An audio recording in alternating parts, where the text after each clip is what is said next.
just... Okay, should it work now? Why is this not working? Let's see.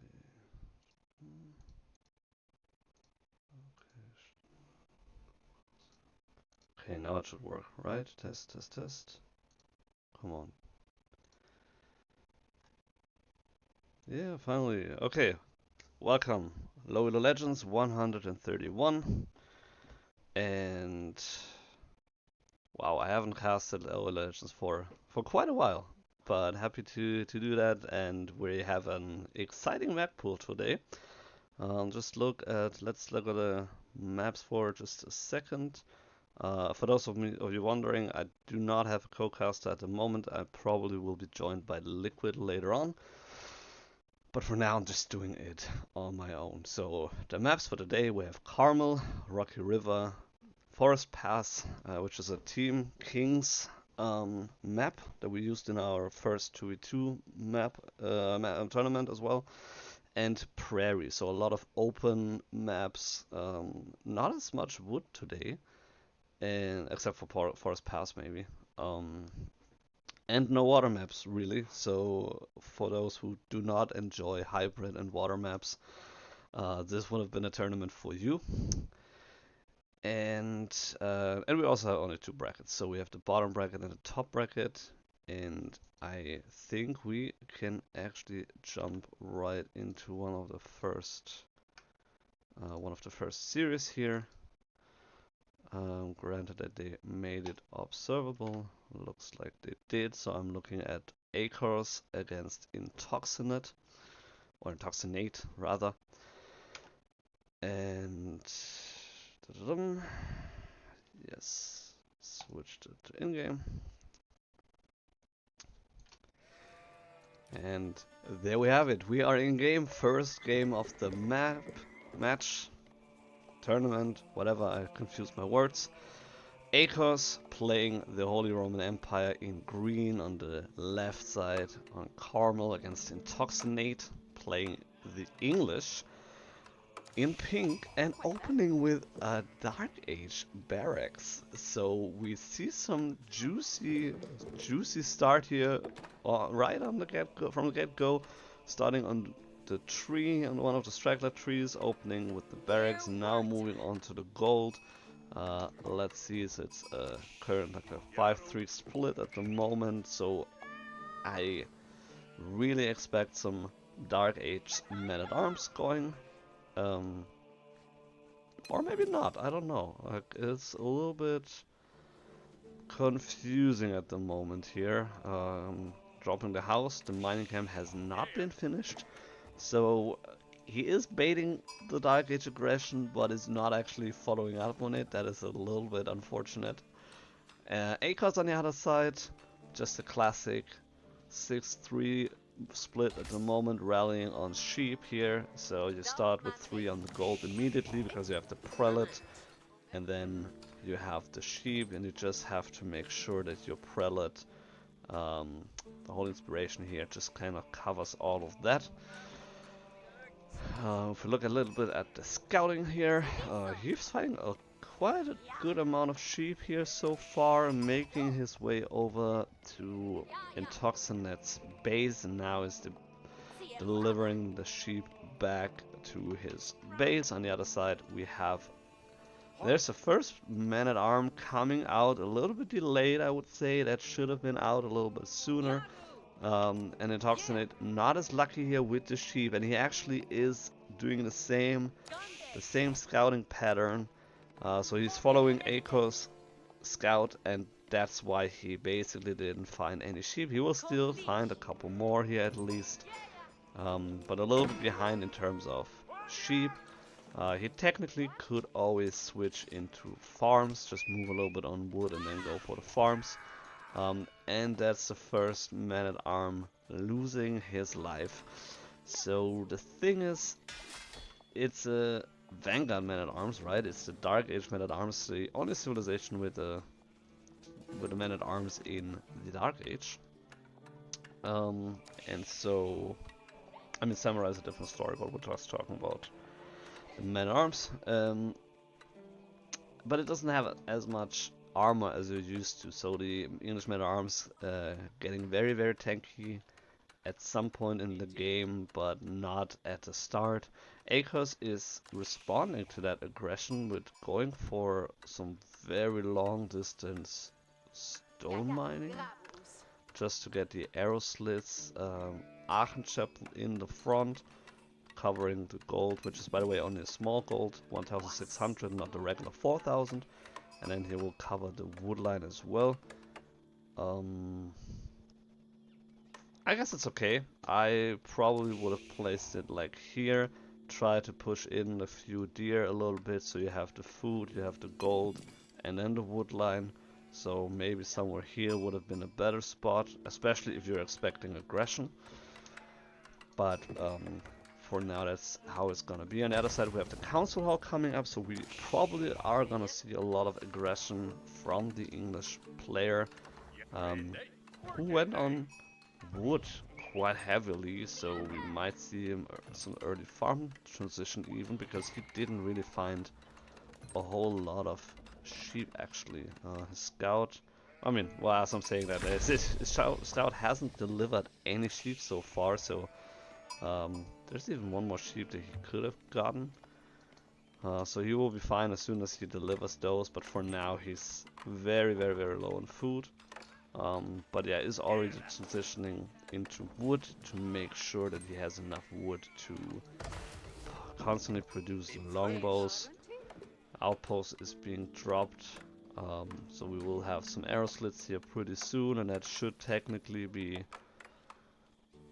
it will definitely guard the gold and most of the Aachen Chapel. Like the wood line might be a little bit exposed from around here maybe, because it doesn't cover everything. It will get a little bit more because of the arrow slits, but technically you could still probably get some snipes there from the English longbows.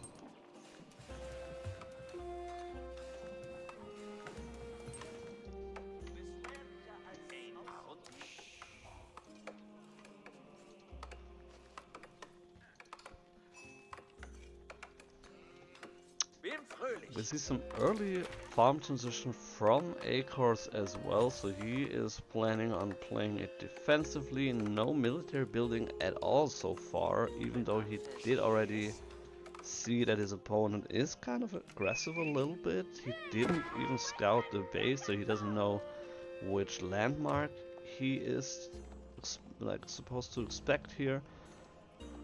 So yeah, doesn't really feel too concerned about the potential English aggression. Also, I mean, did he? Okay, yeah, he did scout out the gold, so the stone, so he knows that he is not on a 2 town center build order here. But yeah, doesn't know about the production buildings and is now dropping a stable to react to the longbow. He did see the longbow there, and that longbow is living a risky life. The issue with playing aggressively against the HIE is if you don't actually kill something, he can just drop the prelate here out of the Aachen Chapel real quick, heal it up, and then just jump back in, and he will basically not lose a lot of eco here, just because the buff that the prelate and the Aachen Chapel provides lingers on for a couple more seconds, so he doesn't really he can drop the prelate, heal the villager up, and then go back in again. So yeah, playing aggressively against HIE can be really tricky. You really need to commit, otherwise it's just not really that efficient. Man-at-Arm has been upgraded to Feudal Man-at-Arm, that's good, so he will be able to contest with the Horseman. And the villager is kind of getting... I mean, she's just chilling there. She's just chilling. Yeah, in the meantime, is that... Actually, that's not even doing anything here, so... And he's losing the scout for that as well. And yeah, now the horseman should make quick work with the longbow, so not really super aggressive here. I mean, it's kind of trying to, but not really committing super heavily into the aggression. And AKORS playing it really well. Just playing it defensively here, walling himself in a little bit, making it impossible for IntoxiNate to really get into his wood line. He did take out the Predator, so he did heal that villager, he didn't lose anything. And that's more or less it. Now he can actually go onto the aggression with the horsemen. Try to see if he can bring the aggression to the English base. Maybe find some villager kills there as well. And not going for fast castle play at the moment. Just playing it safe in the feudal age, adding more and more farms around his Aachen chapel, and just chilling. He is pretty much chilling so far. In the meantime, IntoxiNate is actually looking for the castle timing. My guess is that he doesn't really know what's going on here, and I mean he sees that HE is not heavily on gold, but he probably still expects some kind of 9 to 10 minute castle play regardless, and so he is going castle age right now. He could go castle age right now.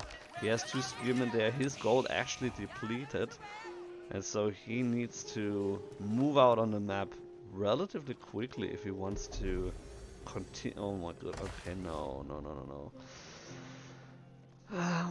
Okay, in general, I do not hate the King's Palace. It's just not worth it on this position. Like, you only secure the berries, which are almost in your town center range anyway, so you can just drop a mill there and you'll be fine. He is also securing that wood line, but then again he also could put the King's Palace a little bit closer to the wood line. Because otherwise now you just have to drop a lumber camp anyway. And his main issue will be gold in a few minutes, because he has no gold left. It's not 4,000 gold, it's 1,600, and so he definitely needs gold. The horsemen were able to flank and run around the spearmen, getting 2 villager kills here at least for his troubles, not losing a horseman actually in the meantime, so very, very good here.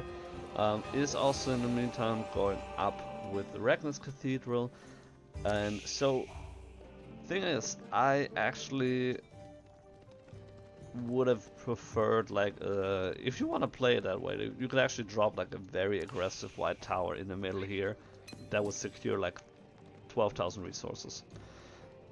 That would have been definitely an option. Also, you protect 2 relics, at least 2 relics, from your opponent, which is HRE, which do love the relics. And so this is just, yeah, a few villagers, so he will get ahead in villager numbers, which is a little bit meaningless if you have the Aachen Chapel. Not with a prelate though at the moment, because he pulled it out to grab the relics. But yeah, this gold is 19 villagers. This is almost unprotected here. So if AKORS can find that, which he did lose his scout, so he is kind of blindsided right now. But if you can find that, and he naturally has to find it because of the walls here, so IntoxiNate is leading him to the gold vein, and AKORS is really capitalizing on this find here. 3, 4, 5 villagers going down. There will be a couple more falling in the process. IntoxiNate reacting a little bit too late here. Now the army is moving in here, but the damage has already been done. AKORS can move out. He lost 2 horsemen and killed 10 villagers. That is really good for him. Not to mention that he's grabbing 2 relics as we speak. The 3rd one will be grabbed right now, so he has the map control. He killed a lot of villagers. He prevented IntoxiNate from getting the gold, which he would need to you know, progress further into in the game here. Monastery being dropped, but yeah, that is gonna be late. So AKORS should get away with at least 3 of the relics. Uh, More likely 4, maybe even the 5th one, depending on how well he's able to use the horsemen that he still has on the field. And IntoxiNate is pushed back into his base. He's feeling really pressured right now. He doesn't have any kind of vision and has no idea what his opponent is doing. AKORS is throwing a lot of food actually, so he could produce a lot more military, and or he's just waiting a little bit more. As soon as he's grabbing enough gold here, which his gold also depleted a while ago, he could actually go imp relatively soon, and then yeah, we could see the Black Riders actually, which is a fun little unit that the HIE got in the last patch. So IntoxiNate not out here right now, but not really able to do anything with his military, and also kind of running out of food I mean, okay, dropping a mill for the farms here. But yeah, a little bit behind here in eco for sure.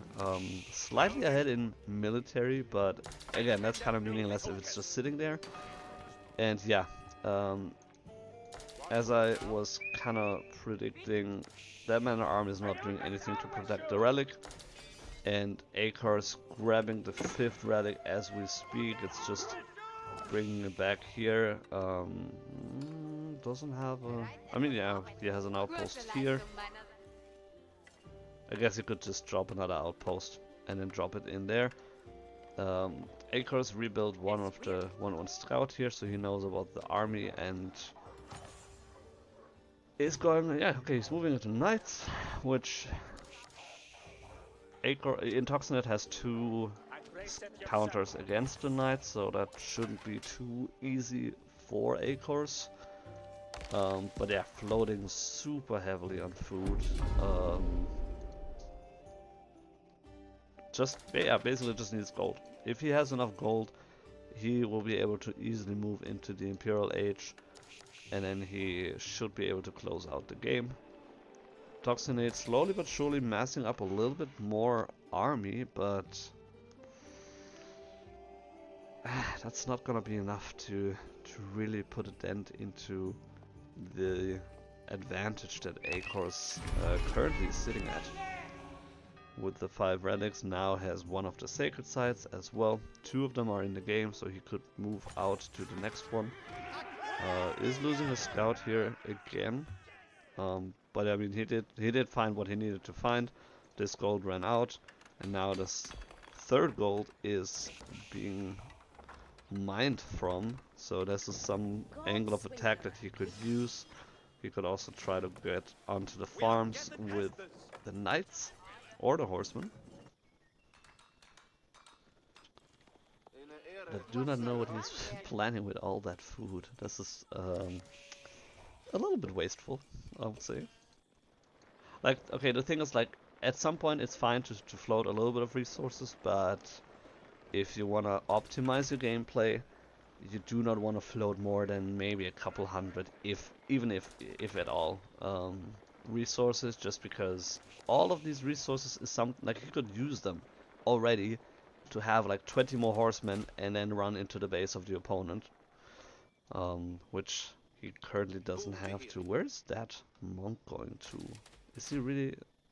Okay, let's see what he sees. I mean, he knows that there's no... Oh damn, what? Okay, I somehow put team's colors, that's so stupid.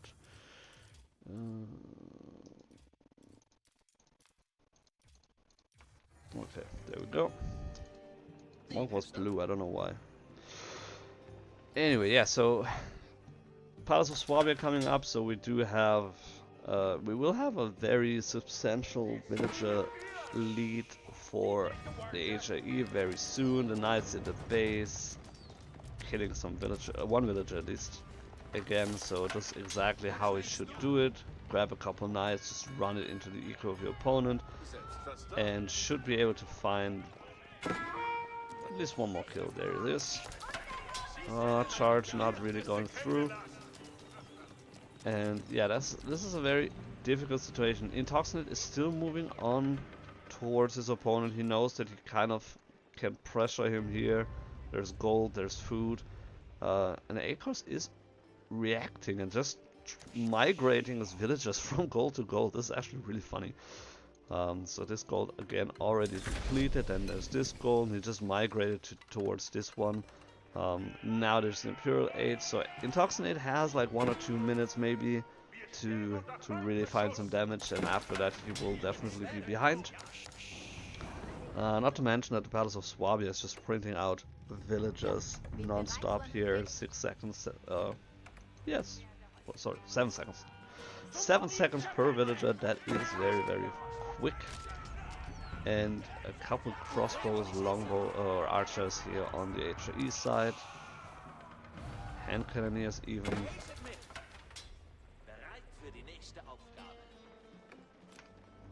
And IntoxiNate trying desperately to find any kind of damage here, but he doesn't see anything. He's not really, he doesn't know what's in the base. He will find some villagers here. That would be okay. He would have found them if he would have A moved.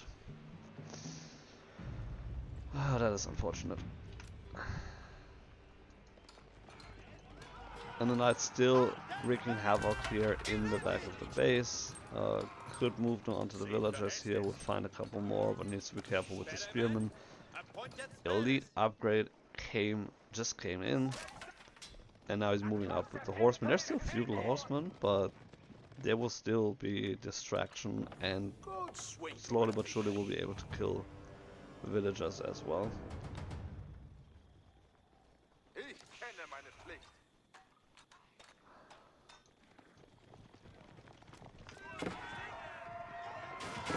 Nice little charge here, and yeah, that's an easy fight that you can take. You have Imperial Knights against Cartilage Spearmen, a handful. They do not care about them.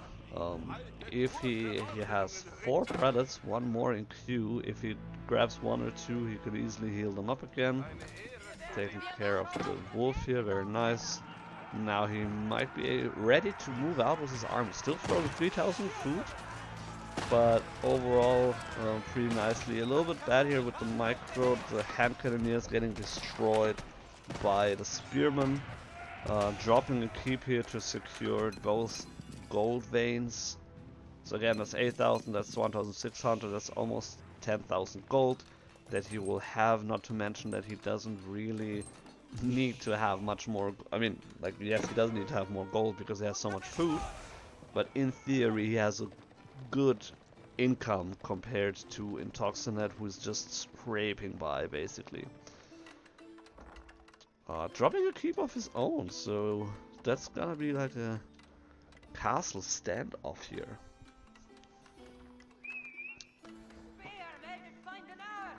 And thanks, Butcher. Yes, I will probably stream one of your games later on. Good to have you here in the tournament as well. And AKORS is jumping on the English army while the keep had not been finished yet. It's now retreating, so this is a good little pickoff. Didn't really lose a lot. Killed a couple units, killed a few villagers there as well, and it's just constantly keeping up the pressure here. A lot of villagers idle, and that's it for IntoxiNate.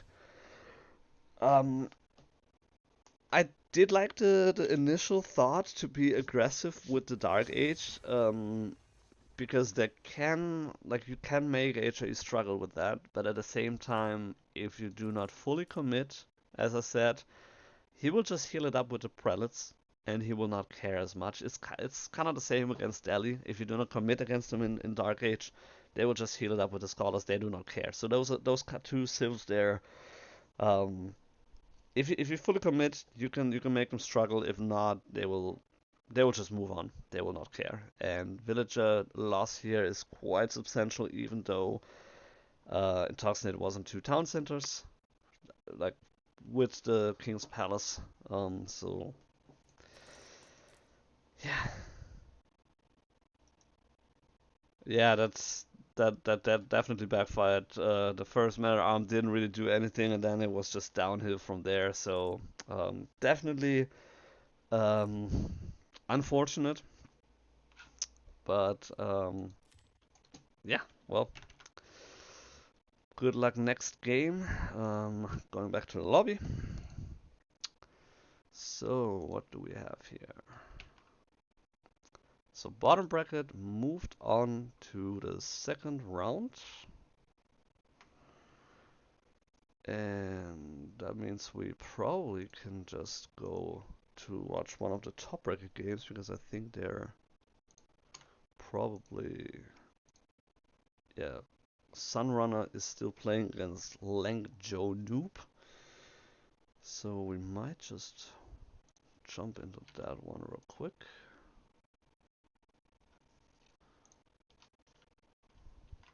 Let's see if that is observable or not.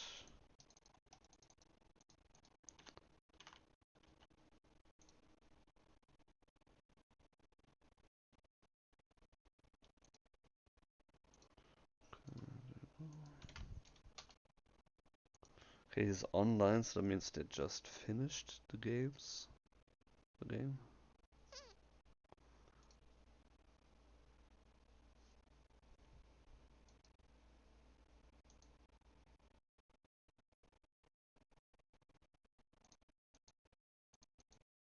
Okay, kind of strange here with this client, but looks like they were done already.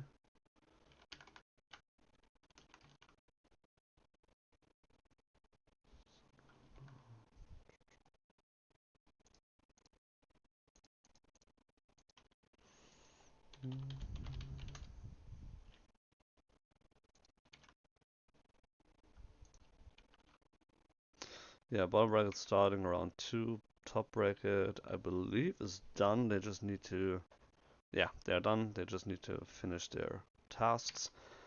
So since we have just a little bit time before we jump into the next one, we can actually do some cool. Let's see what's. I can make a little shout out here. So we will host a LAN tournament in October, end of October in Denver, Colorado, with a currently 15K prize pool, and we're gonna have qualifiers for that, online qualifiers in the end of August as well.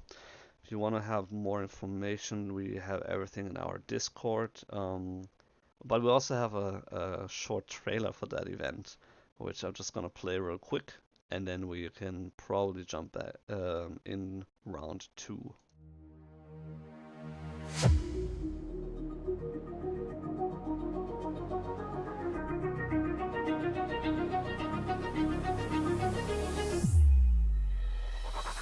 The villagers. Oh, they Poppy didn't pay attention. He's busy because mango shots happening in the main front. Big fire hitting the back line of crossbows. Maybe the dervishes can try to kind of out-heal the speed. No, this is not a good one.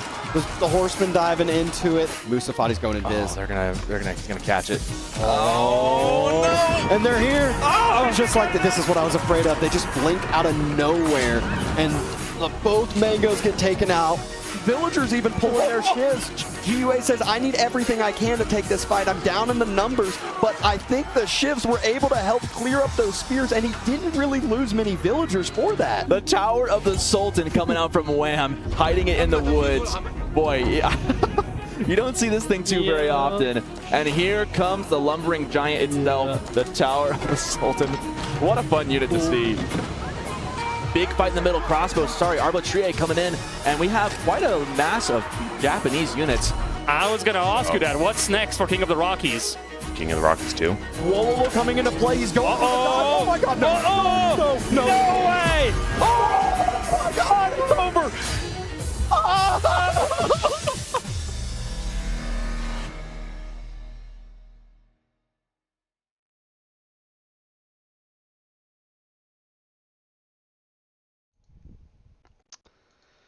Yeah, so as I said before the trailer, we're gonna host our next LAN event is gonna be this October in Denver, Colorado, hosted by Rising Empire, sponsored by World's Edge. So the company behind Age of Empires 4 is going to sponsor us with $15,000 of a prize pool.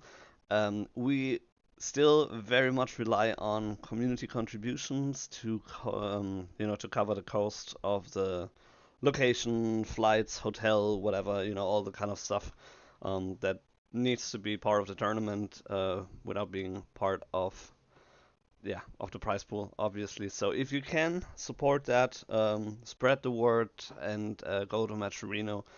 All the links and everything is in our Discord. I don't have a command for that right now. But if you go to our Discord, we have the announcement for that there as well. And we really appreciate every contribution and everything that you can help to make this event a success. Yeah, it's gonna be a banger for sure, PapaBear. I'm really excited for that. I won't be there, unfortunately, in person, but I'll be cheering from the sidelines, and I'll be working on the videos to put it all on YouTube to make it available after the fact as well. So yeah, really looking forward to that. And I believe it is time for our next game. Unfortunately, the one that I wanted to watch they're not currently starting with that, so I might actually, let's see. Ooh.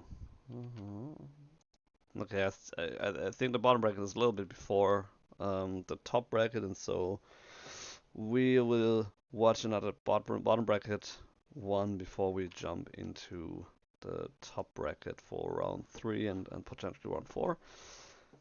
And it's just a matter of which matchup is going to be ready sooner. So it's either Warlodya against IntoxiNate or Idle Villager against AKORS.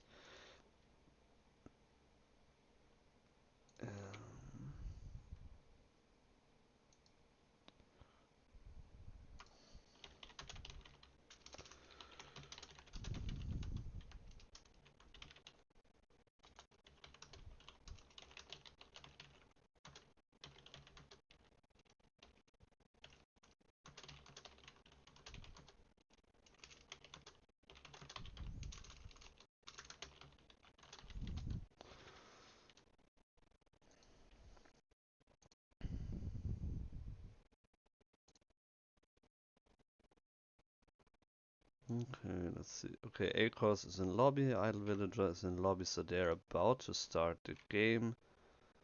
TheButcher is browsing customs. Hossein is online. Bring me the dollar is... So Warlodya is in the lobby as well. I could actually add IntoxiNate. So yeah, top bracket. Hossein is playing against SunRunner, and Lanky Joe Noob is playing against PapaBear. Ooh, that would be a fun one as well. I was talking to PapaBear earlier, or kind of talking. He was on stream. That I shouldn't cast his first game, but the second game, I guess, is fair game. So I don't know. Maybe the third one. Okay. Okay, let's do this one. I think that should be fun. So, bottom bracket, 2 matchups just got ready, and both have started up. Oh, perfect. Perfect matchup. Let's switch the scene real quick. Actually, I won't switch it right now because I'll probably get hit with a server delay. Yeah. Oh, not 10 seconds. That's not too bad. Okay, let's switch it up. There we go in game. So folks, second game, Rocky River, Bring Me the Dollar, playing, or also otherwise known as Warlodya, playing the Mongols in red against IntoxiNate, playing the Ayyubids this time. So last game we saw him play the English, this time he's going to play the Ayyubids, opening with the House of Wisdom. And then going on the berries, which already suggests that he's not going to go Eco Wing. And Warlodya is starting on wood for now, just to save a little bit of time here, and then moving on to the sheep. And he's actually going to keep 3 villagers still on wood, so a 3-3 split at the moment, which could potentially... Okay, there's... I was gonna say, like, he has a lot of wood and no uwu. What's going on? So there's the uwu. Could potentially look for some aggression. Very juicy spot here with the gold and the stone. Lucky mining camp here for IntoxiNate. So yeah, if you're going for a tower rush, which you can technically do against the Ayyubids, this map is really on your side right now. Double stone, double gold. If you drop a tower here and then maybe follow it up with one over here, he only has the berries and the woodline left, and with the berries, as long as he doesn't wall it in, you can always come in with Mangodai or Keshik. And then this woodline is also too far away and it's kind of, yeah, guarded by your tower. So if he would go for a tower rush, you know, that would be possible. And he's very heavy on wood, so that really suggests that he is looking for some early aggression. He didn't drop a barracks yet. He technically could also go Dark Age stable. There's the barracks, okay. No villager as of yet. He did scout that out, so he sees exactly, he doesn't see the other stone here, but he sees that stone, he sees this stone. He's like, okay, you know what, tower rush it is. So that will be very hurtful for Ayyubids. They can go up relatively quickly to the feudal age with the culture wing advancement, because you get a very cheap age up. But yeah, so he could do that, and then he could drop some archery ranges and try to defend that tower rush. And Ayyubids do not research the... I always blank out on that name, but with the blacksmith, what he can, the military build rams in the field, he can already immediately do that as Ayyubids and as Abbasid. So technically you can get the tower down really quickly if you want to, and he is going up with the dervishes. So he'll get 2 dervishes. No military wing. Dervish is a very popular, I would say, wing for the feudal age. Depending on the matchup, I kind of like to switch them up. Like, it's either the military wing with the dervishes for this, not with the dervishes, with the desert raiders for the feudal age, and then with the castle age you get 3 dervishes, and then you can already grab all the relics. That's really, really nice.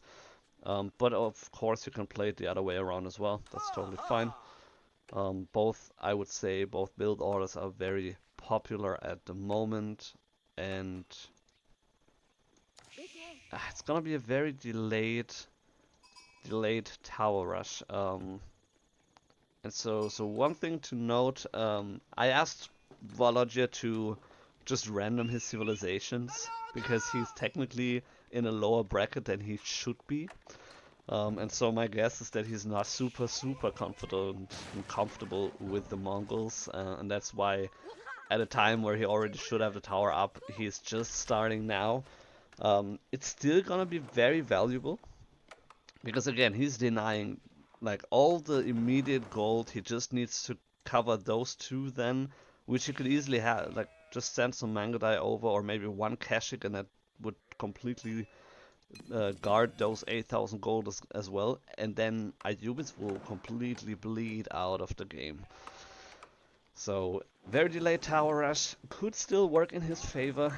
Going up with a silver tree at the same time, so we could potentially see some trade going on. Interesting, very interesting. Usually you would see the deer stones because of the Khan's hunters, and then also because it is like some kind of eco buff for the villagers as well, with the movement speed, with the YAM network. And so today we have the archery range, so we're gonna see some archers very soon. But the tower is already there. He's moving back the villager. That's all he wanted. 1 tower, 2 spearmen as well. So no like by now he could have double produced a couple more times, but he doesn't want that. So very minimal investment. Please don't pull them back. Please do not pull them back. Just leave them there for now. Okay, right now this outpost doesn't do anything.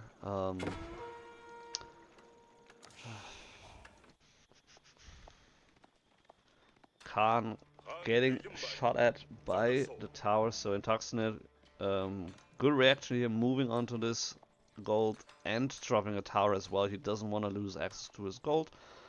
And he's actually not going for regular archers, but instead going for the Desert Raiders, which they don't have the bonus damage against spearmen like the archers do, but they have a very high bonus, high base damage, and so they absolutely work really well against the spearmen as long as you kite a little bit. Burning it again, so getting the bounty here twice for the Mongols, so that's kind of, you know, a nice nod from IntoxiNate. Potentially giving a third one as well. Very interesting here. Mongols is in the feudal age, so he could go for the upgrade here for the spearmen. He could also go for the arrow slits, both of which I would say are very mandatory here. Trying to burn down the tower. He doesn't even need to go for the rams, which again he technically could do that with the military wing. I forgot that small detail. Yeah, he needs to have the military wing, which I usually go for, and that's why I didn't really think about that he couldn't do it right now. Also attacking with the scout here. Okay, not too difficult to handle for the Khan. And yeah, we see the healing aura in action here, just burning down the outpost. No pressure here at all. Spearmen, 2 Dark Age Spearmen, no issue to deal with them as well. And so, yeah, it could have worked out in his favor, but I think he went for not enough investment actually. Going for Keshik against the Desert Raiders.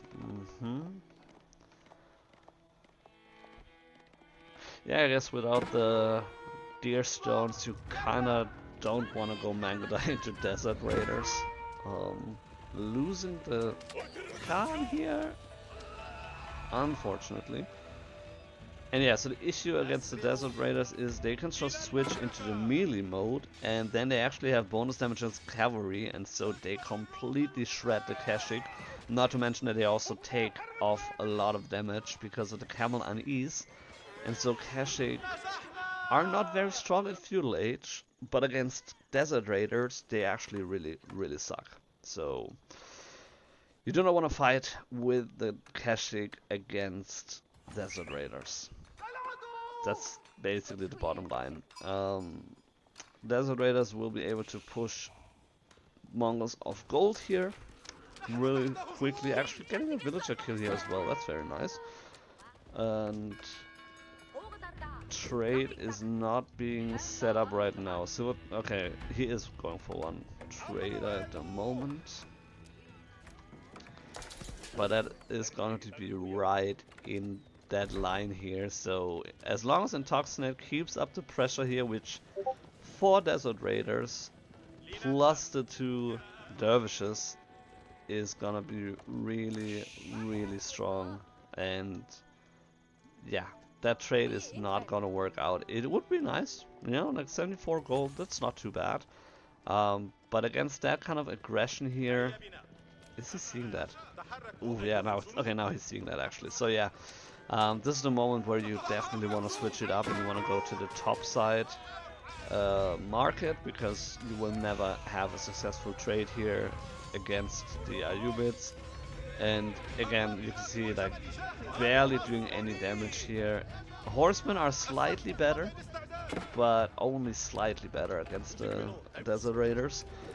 And so like your best bet is go for a bunch of archers, snipe down the dervishes, not the Mangdai. Yeah. I mean, yeah, you're doing no damage at all. That's so unfortunate. Yeah, Mangudai have a very low range, so you then don't actually get to them. Horsemen don't deal enough damage. Yeah, he switches into range. Very good play here by IntoxiNate. And just completely obliterates the army. Now he can just camp the military production. Yes, Mongols can just move everything here, but he will lose access to the double production, which is one of the reasons, probably the reason, why Mongols' military aggression in Feudal Age is so strong early on, because of the double production here.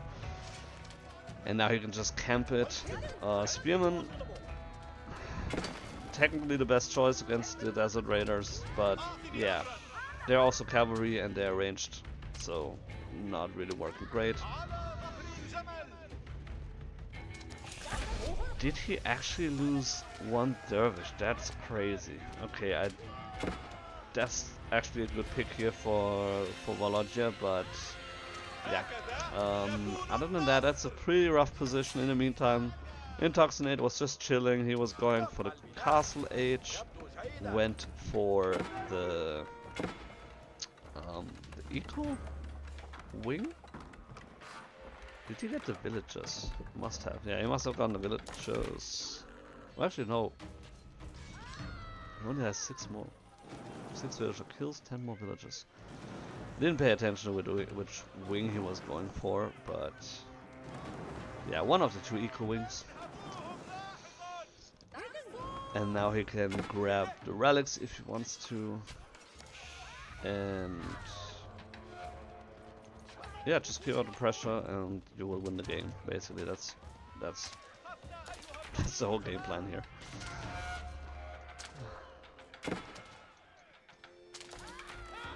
Meanwhile, Warlodya is floating 2,000 food.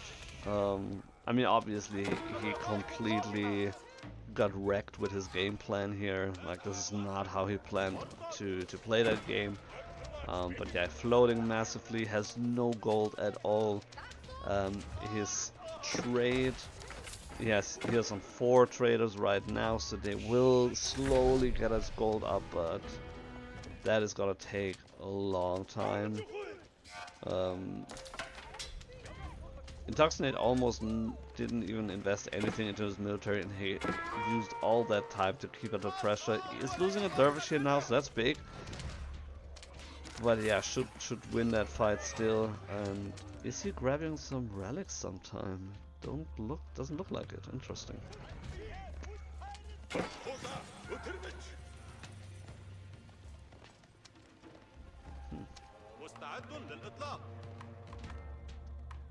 Yeah, now moving into Camel Lancers, which is kind of yeah, very strong unit. Super strong against the Kashik and the Mangudai. Decent against the Spearmen. I mean, they obviously counter that, but still. So IntoxiNate now starting to grab the relics. Here's the first one. So yeah, taking his sweet time here. Could have grabbed potentially all of the relics by now, to be honest, if he pulled the dervishes immediately. But yeah, just putting a lot of aggression and pressure on his opponent, now slowly taking the relics one by one. Warlodya still super far away from the castle age, and his issue is he wants to produce Mangudai, but they cost gold. He kind of wants to produce Kashik, but they also cost gold. And so if he would only go for Spearman Archer, then he could save up the gold, but yeah, at some point the Camel Lancers would dent him in pretty hard. Burr is depleted now, so Uvu rather, so he will have to go for a different one. That would be the logical choice. The next stone, the other ones would be over here, which is kind of far away.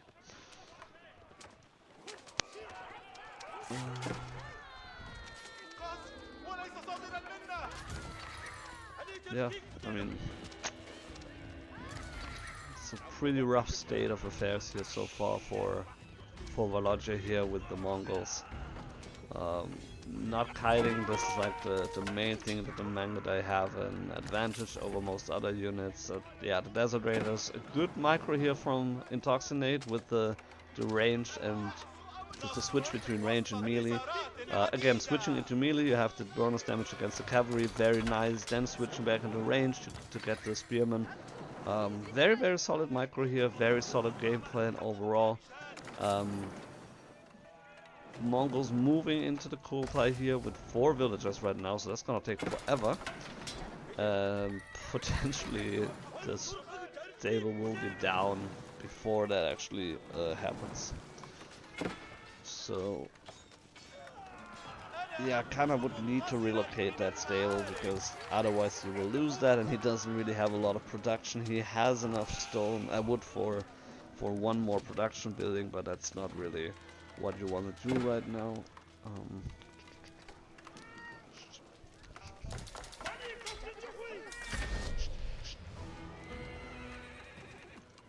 And slowly but surely that stable is burning down. And that's it.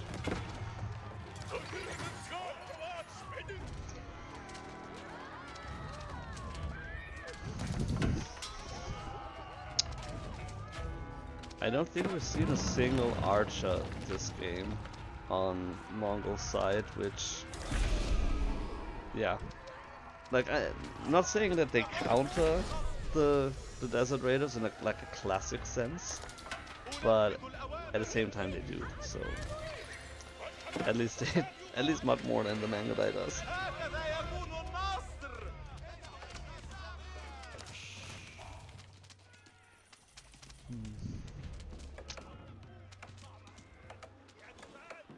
Meanwhile, yeah, IntoxiNate is sitting on 4 relics. He grabbed the 5th one and is bringing it back right now.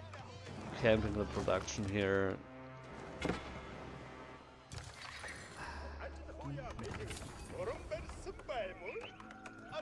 Yeah, definitely a couple of macro issues here for Bring Me the Dollar.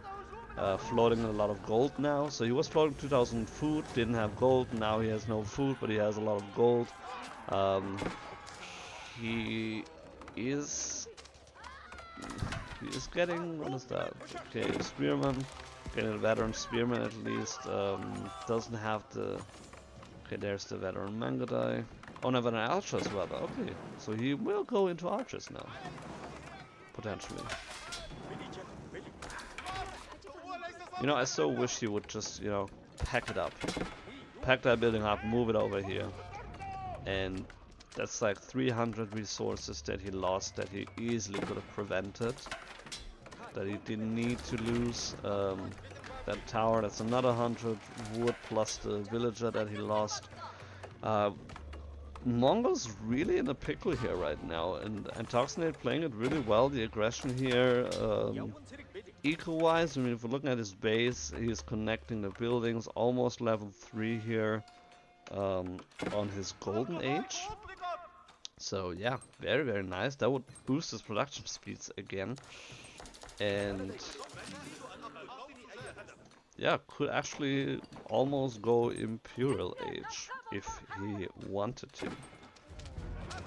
So yeah, looking very strong here right now. Mongols now moving into the archers, and they will deal fine with the Desert Raiders as long as there's no dervishes. But it's just a mass, like one unit by one, that's not gonna cut it, and Warlodya sees it as well, and yeah, and taps out.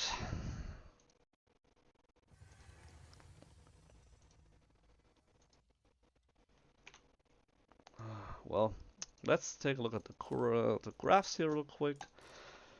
So he was going for the villager, getting the boost here in villager numbers, the eco wing.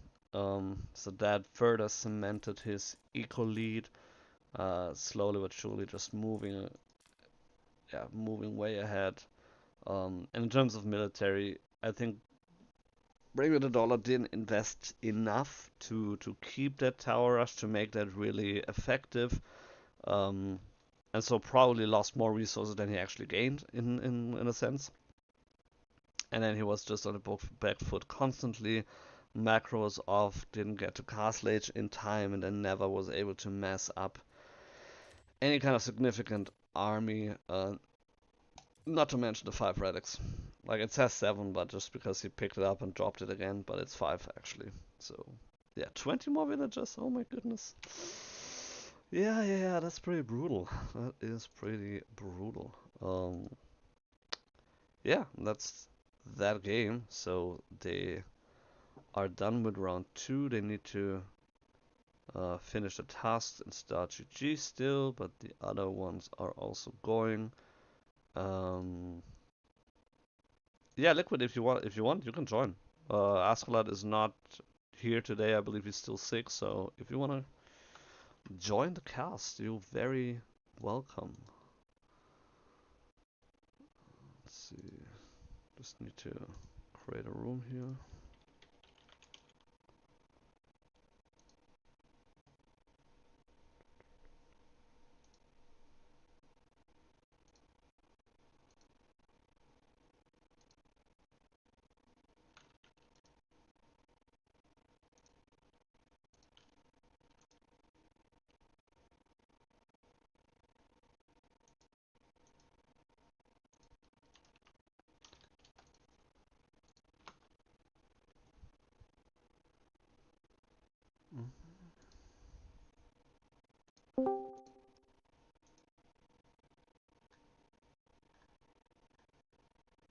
Okay, there you are. If you say something, we can test if your audio works. Oh, I just put myself on mute. I gotta jump in the game real quick. Okay, perfect. So last game was bottom bracket, it looks like, or Yeah. was that? Yeah, last game was bottom bracket. Yeah, that Ayyubid Mongols matchup is pretty challenging from a Mongols perspective. It's the Desert Raider really just kind of is a 1-unit wrecking ball to Mongols for the most part. Yeah, I totally agree. Like as a Mongol enjoyer myself, I totally agree with that matchup. And yeah, I mean the tower rush was a nice idea in a sense, but it's just too little of an investment to actually make it work. He lost the tower too quickly with basically no push up, push again, push up so at all. So the difficulty with the tower rush is military wing pretty quickly can stomp that out, and it's really hard to defend. Ayyubids just kind of has an answer for whatever Mongols wants to do. Yeah, I mean, I'm in game, by the way, so if you want to send me an invite. Okay, great. Yeah, I mean, the thing is, he was military wing, so technically it could have worked. But yeah, even without a military wing, like, he was just camping the tower with the Desert Raiders, the dervishes were just healing. Wait, what's your name in game? Did you change that again? It's just under tragic ending. Oh, there it is. I didn't change it. Oh, okay. Yeah, I just jumped on real quick. Normally I do swap it back. No, it's your name. Okay, never mind. Yeah, so it could have worked, I guess. But even then, it's like he just moved to a different gold and built a tower there, and then like how do you stop that again? So yeah, very challenging matchup. Yeah, speaking of matchup, we do have 2 different top bracket games that we could observe. One would be Hossein against SunRunner, and the other one would be PapaBear against Lanky Joe Noob. It's interesting. I've played against Hossein, I've played against PapaBear, so I'm really kind of open to either. If you have a preference, if there's a matchup that you particularly like, a Civ matchup, I mean. Yeah, the Civ matchup. Let's see what they have. Let's see. Do they? Okay, there's a Civ draft for one of them. French against Ottomans. That would be interesting. I did see that matchup today already with Marine Lord against Louis MT in the Masters of Steel series. That was fun. That was a surprising series, to be honest with you. I did not think it would go the way it did. No, yeah, I absolutely didn't think it would go that way, but yeah, definitely a surprising one. the other one, if I can... No, it's... Did they do that draft? Oh, they did that. Yeah, I'm just getting everything loaded up. I saw Asklad wasn't here, so I was like, oh, let me try to jump on a little bit early. Okay, I don't know what the other one's playing. Let me grab your camera real quick. Oh, YouTube.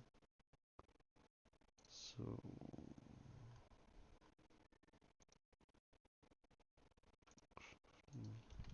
Oh, I don't have access to look at everything. That's unfortunate. Yeah, the thing is, I don't see their draft link. Like, they have one draft link, but they didn't pick anything there, so I don't know what they did. But they've been in game like for 20 minutes, so they should probably. Yeah. Do you wanna like Ottoman's Yeah, French? jump in blind. Jump in blind. Or Right? that, yeah. Why not? So that will be PapaBear. You're in my group. PapaBear is there. Let's jump in blind. So let's see. Enter in game. Probably have the map pool open. Oh wow, we actually have seen this quite a lot the past couple days. This particular matchup Wow. in other tournaments. Yeah. So Malians against Delhi. Very interesting. Okay, so let's start it up here. So it is again Rocky River. It's round 2. We are going to start with PapaBear here playing the Delhi Sultanate in pink on the left side, northern-ish side of the map. Opening with a mosque, obviously, and then we'll move into a mill relatively soon, so nothing crazy here. On the other side, also nothing crazy. Malians opening on wood with the pit mine, and interesting connection here with the gold. If we're looking at the map here, we have a gold on, like all the gold is on the right side here, so kind of like, you know, if he loses the gold, he loses the game, and if not, then he might win it. I'll be honest with you. With a spawn like this, I wouldn't be shocked if we sort of see a Saharan trade network out protecting these first 2 golds, especially against Delhi, which can be very aggressive and feudal. If there ever was a map spawn for it, this is kind of it. Yeah, I absolutely agree. I mean, usually you don't see the Saharan trade network very often just because the Monster Quarry is just so good. But I totally agree. If you put the Saharan trade network like maybe between the 2 goals, maybe a little bit forward, or like right on top of the middle goal, and then it kind of, you know, secures the right one as well. You have 3 goals secured, and then you can maybe even make it work later if you want to go and trade. You already have the Saharan trade network, so like, you know, in a way, in some worlds that actually could work. But for now, we have to wait and see what he is choosing as his landmark. PapaBear just getting all the upgrades as you do. So yeah, both players. I mean, we're talking top record, right? So they're all diamond at least. I haven't checked their exact elo, but somewhere around diamond. Low 1550, that much I know. Yeah. That's true, yeah. Both below 1550. I believe they're at about 1300, I would say. I think that's about it. Yeah, if we're looking at scouting, PapaBear did scout all the golds on the right side. So he sees like there's like 4 golds in one line basically. He's like, okay, that's very, very nice. I might capitalize on that. Malians hasn't scouted anything on Delhi's side yet. Didn't scout the base, didn't scout anything like landmark, whatever. So yeah. And no surprise. I feel like missed opportunity. We're getting the Mansa Quarry here. I really would have thought securing a deer pack and a couple golds would be a good investment. Maybe Lanky Joe is kind of gonna channel some of the way he's seen Malian played in this matchup the past couple days, where it's just a real heavy feudal Donzo Jav, and just try to outlast the Delhi Sultanate while making a couple of sofas to sort of raid the berries after about 10 or 15 minutes when you expect Delhi out on the map. Yeah. Yeah, I mean, like, you could definitely argue that you need to have military on the field anyway against Delhi. Like, the Saharan trade network alone will never cut it. And so you might as well go for military instead of the Saharan trade network, and then you still have the Monster Quarry as some very nice eco bonus that Malians get early on. Some additional passive gold income that they get. Or stone if they choose to, but I mean, unless you want to go for mass arrow slits or or a keep at some point, like I don't know why you would go for that. Early on at least. Yeah, I mean, Delhi, I feel like, has a couple of strong windows, but all those windows revolve around while there's resources left on the map that they can grab. This particular map has a lot of berries, which is Delhi's favorite, but they're all exposed. They're, for the most part, in the middle of the map, so definitely some risks there if Delhi wants to play an extended feudal or sort of try to end this one in an early castle age with a good timing. Lanky is coming out with a stable, so that would mean Pro Scout might be on the table, could just want to move into Sofa. It'd start raiding. First production building from Delhi, no surprises there. Gonna be stable, Ghazi Raider, just a core unit that Delhi relies on. Yeah, and I mean, if we would see feudal age Sofa against Ghazi Raiders, I don't think that the Sofas will be too happy. So I would definitely expect the Pro Scouts here instead. And we're gonna find out. And I mean, resource-wise, he could go for it. Wait, does he have a... No, he doesn't have a mill right now. Okay. Interesting. Alright, second pit mine is coming up for Lanky. PapaBear already starting to be annoying, starting to burn the house a little bit. Unlikely to actually get this down, but just wants to be annoying. Just wants Lanky to be getting these constant pings, so maybe the Ghazi Raiders can swing around. First Sofa is out, gonna intercept the Scout. Scout has to be careful, Sofas are faster, so they can catch up and just keep attacking this thing as it retreats. Yeah, so the Malians, they're kind of weird in that situation, in that sense, you know, they don't have a horseman, but they have like kind of like a knights unit in feudal age, and then they have the warrior scouts, and they both kind of you know, try to fill that horseman role, and that's, yeah, as you said, so far a little bit faster than regular knights, but and also cheaper and weaker. So right now PapaBear 3 Ghazi Raiders on the field against 2 Sofa. Where's the other? Oh, there's the other one. So 2 Sofa right now, and that's kind of difficult to contest for the Sofas, because they're, you know, if we're looking at the damage and health, like Sofas obviously are stronger, but the Ghazi Raiders do get 2 bonus damage against heavy armored units, right? So that's nice. Yeah, it is very nice, but the difference maker in this sort of Ghazi versus Sofa fight is going to come down to feudal age healing. The Ghazis are faster, so they can deal damage to the Sofa, run away, get healed by their Scholar, come back. Meanwhile, the Sofa, they have no means to heal, at least in feudal age. So we do have the first Donzo hit in the field, which is an absolute must against Delhi. Been playing a little bit of Malians as of late, and I gotta say, opening Sofa feels very, very, very rough. It's an expensive unit. It's a great raiding unit, but it's not quite a knight, it's not quite a horseman, it is something in between, and can get a little awkward with your macro, can get a little awkward with how to properly utilize the unit and get, you know, a good return on that investment. Yeah, absolutely.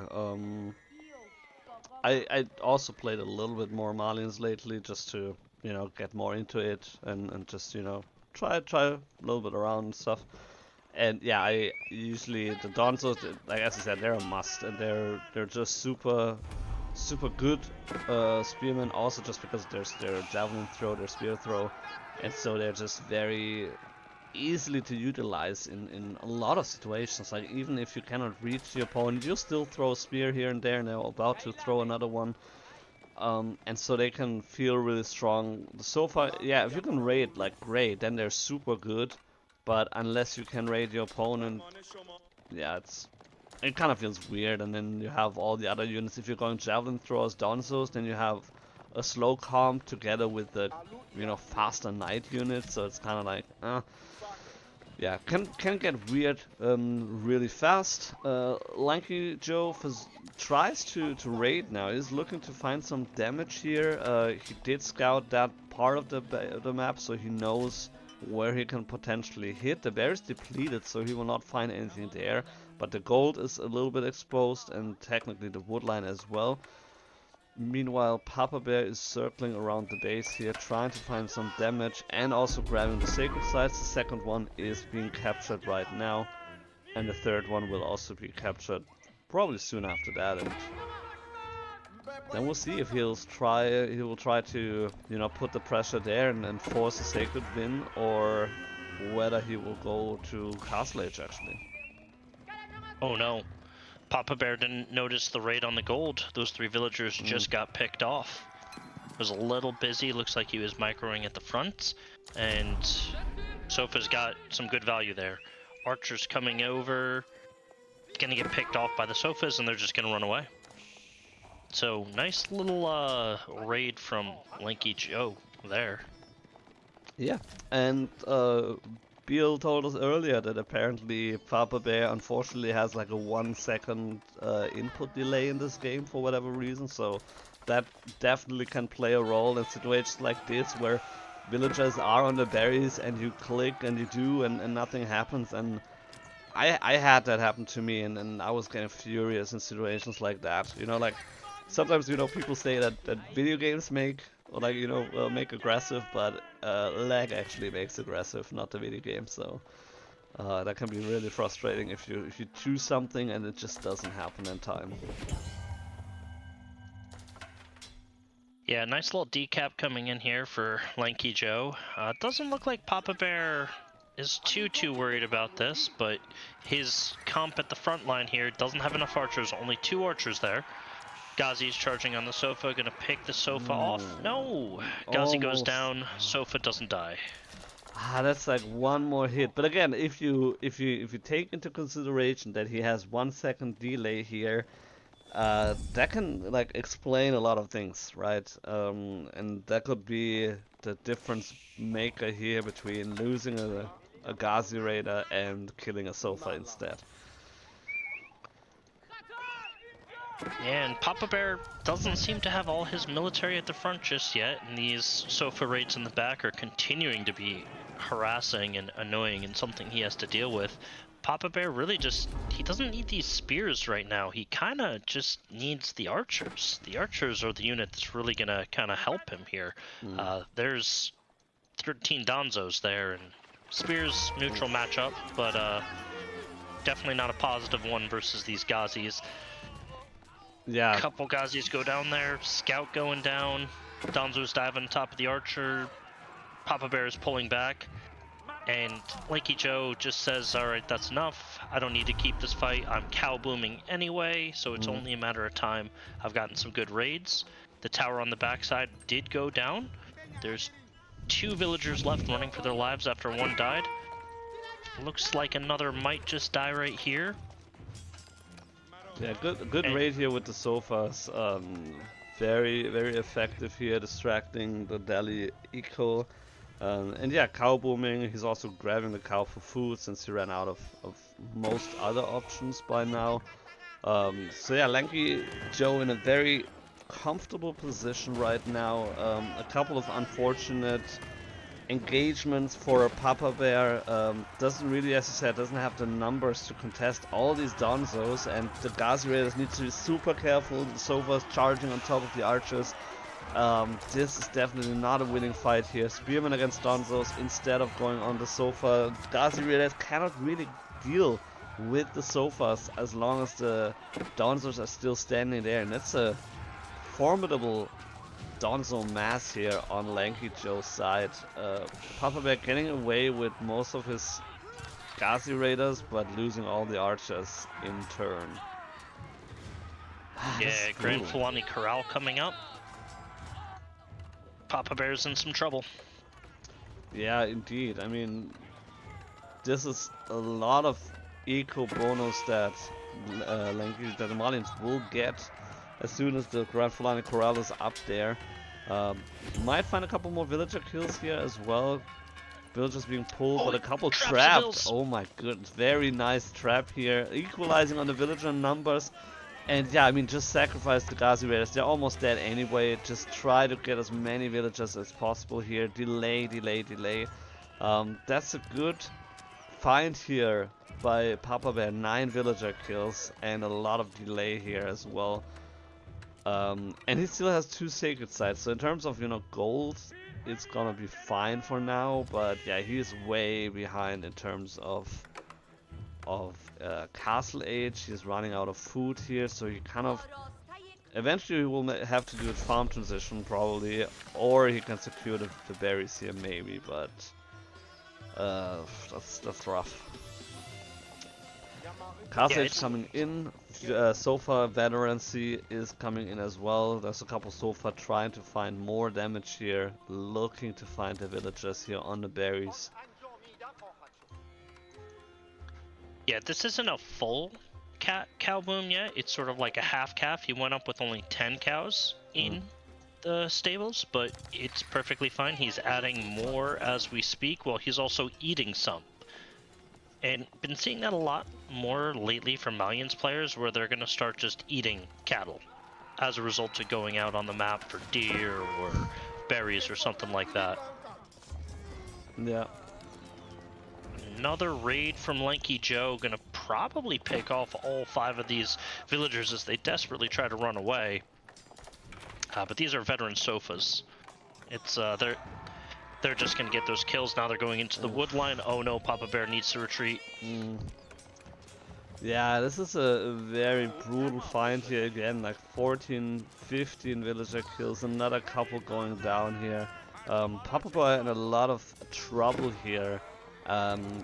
Way behind in villager numbers here, 27 villagers, not to mention all the idle time here.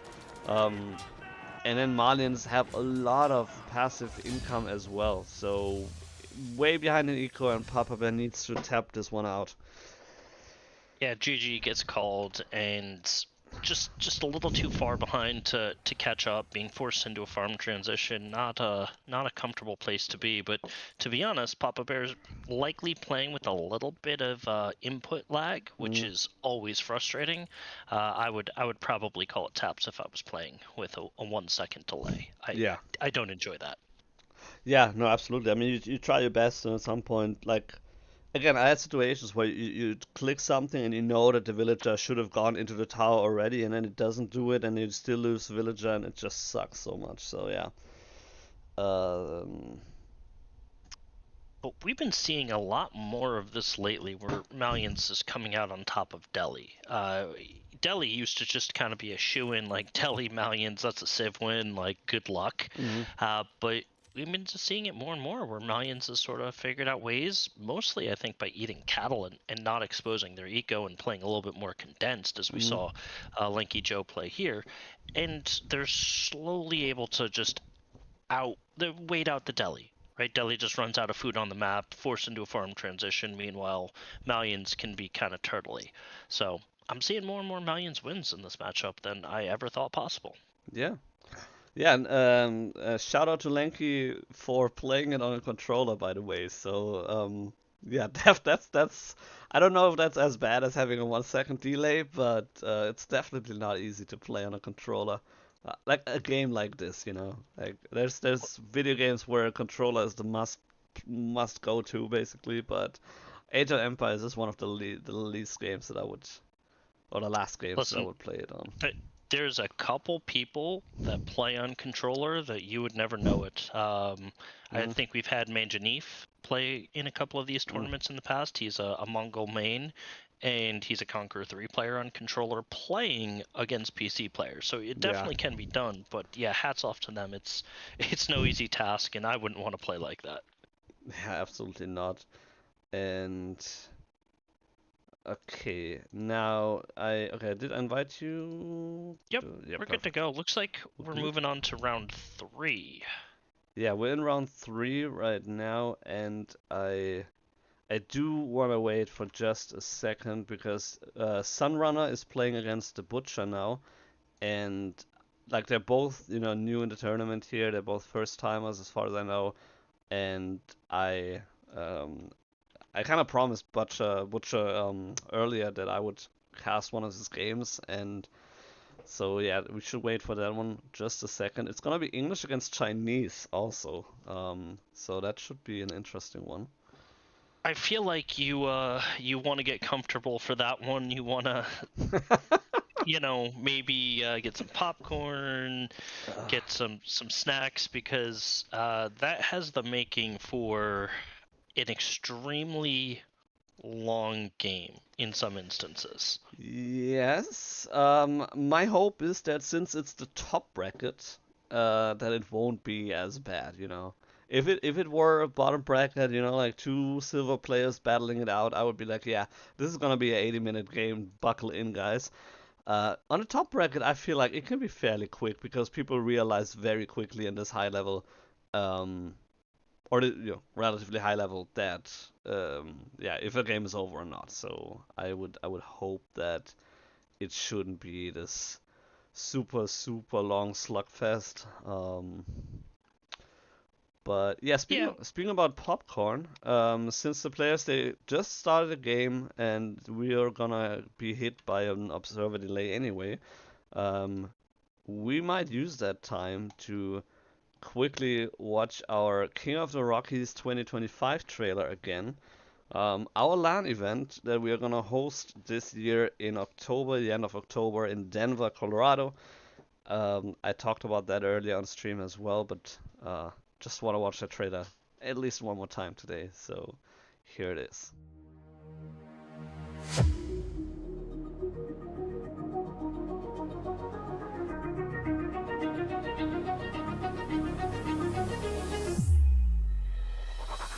The villagers. Oh, they Poppy by didn't pay attention. He's busy because mango shots happening in the main front. Big fire hitting the back line of crossbows. Maybe the dervishes can try to kind of out-heal the speed. No, this is not a good one. The horseman diving into it. Musafati's going in biz. They're gonna catch it. Oh no! And they're here. Oh! Just like that. This is what I was afraid of. They just blink out of nowhere, and both mangoes get taken out. Villagers even pulling their shivs. GUA says, I need everything I can to take this fight. I'm down in the numbers, but I think the shivs were able to help clear up those spears, and he didn't really lose many villagers for that. The Tower of the Sultan coming out from Wham, hiding it in the woods. Boy, yeah.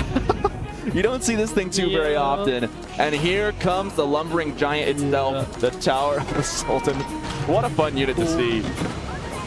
Big fight in the middle, crossbow, arbaletier coming in, and we have quite a mass of Japanese units. I was gonna ask you that. What's next for King of the Rockies? King of the Rockies too. Whoa, coming into play. He's going for the dive. Oh my god, no. No way! Oh my god, it's over.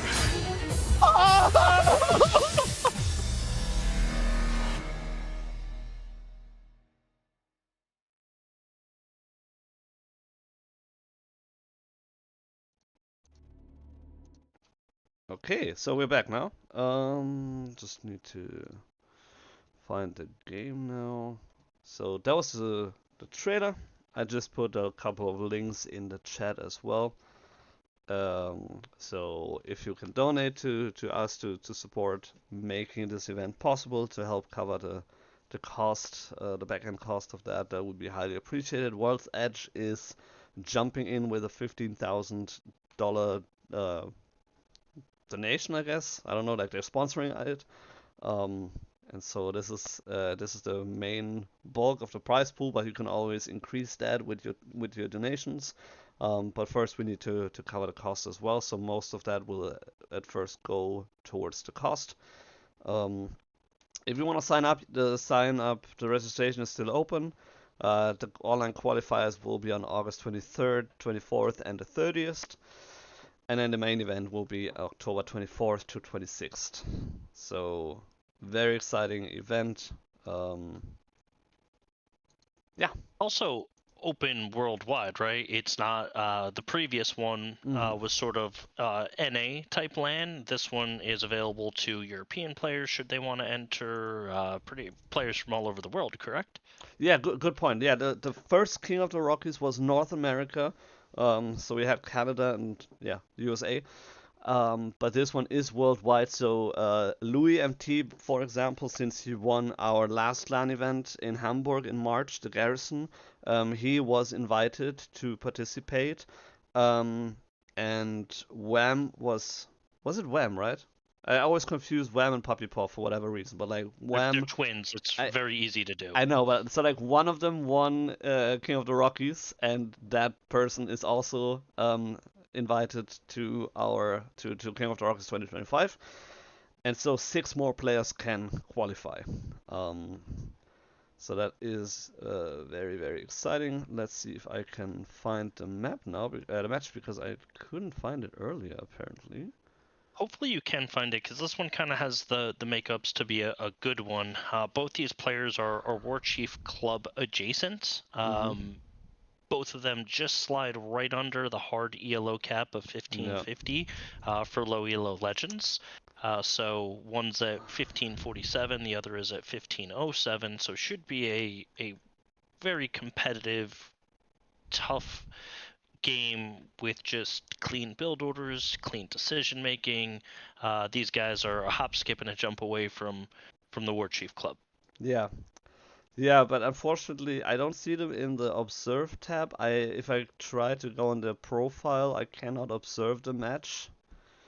And so my guess is that they didn't make it observable, which is really, really a shame. So that tells me that the Butcher's request cannot be fulfilled at this point in time. No, I'm really bummed out. But so if you're still in the stream here, Butcher, please next game make it observable, or SunRunner as well. Which leaves us open with at least 2 other matchups. So we could watch Hossein against PapaBear. So maybe this time he doesn't have a delay, and he's also playing one of our favorite civilizations. I'm not gonna say which one. I mean, I can just guess. You can just guess, right?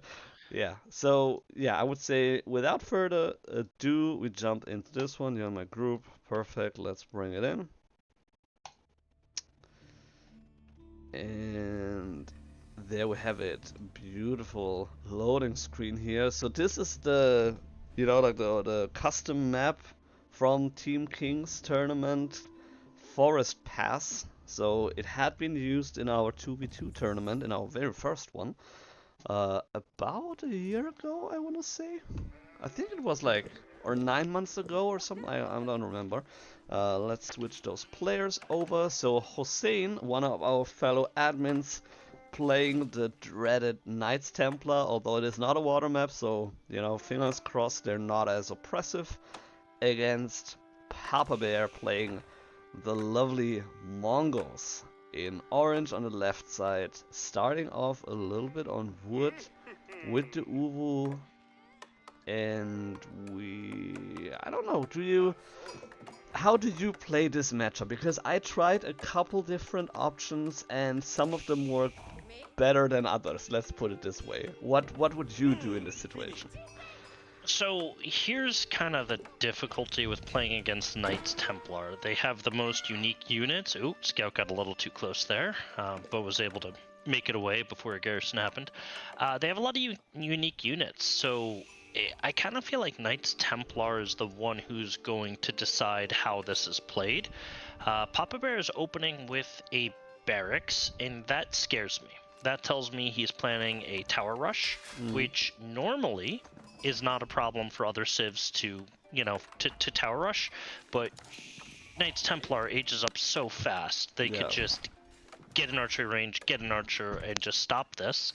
Hossein did scout this, so he's gonna just open up with a a barracks himself, and he's just going to play defensive. And this is kind of one of those risks as Mongols you take with playing Dark Age here.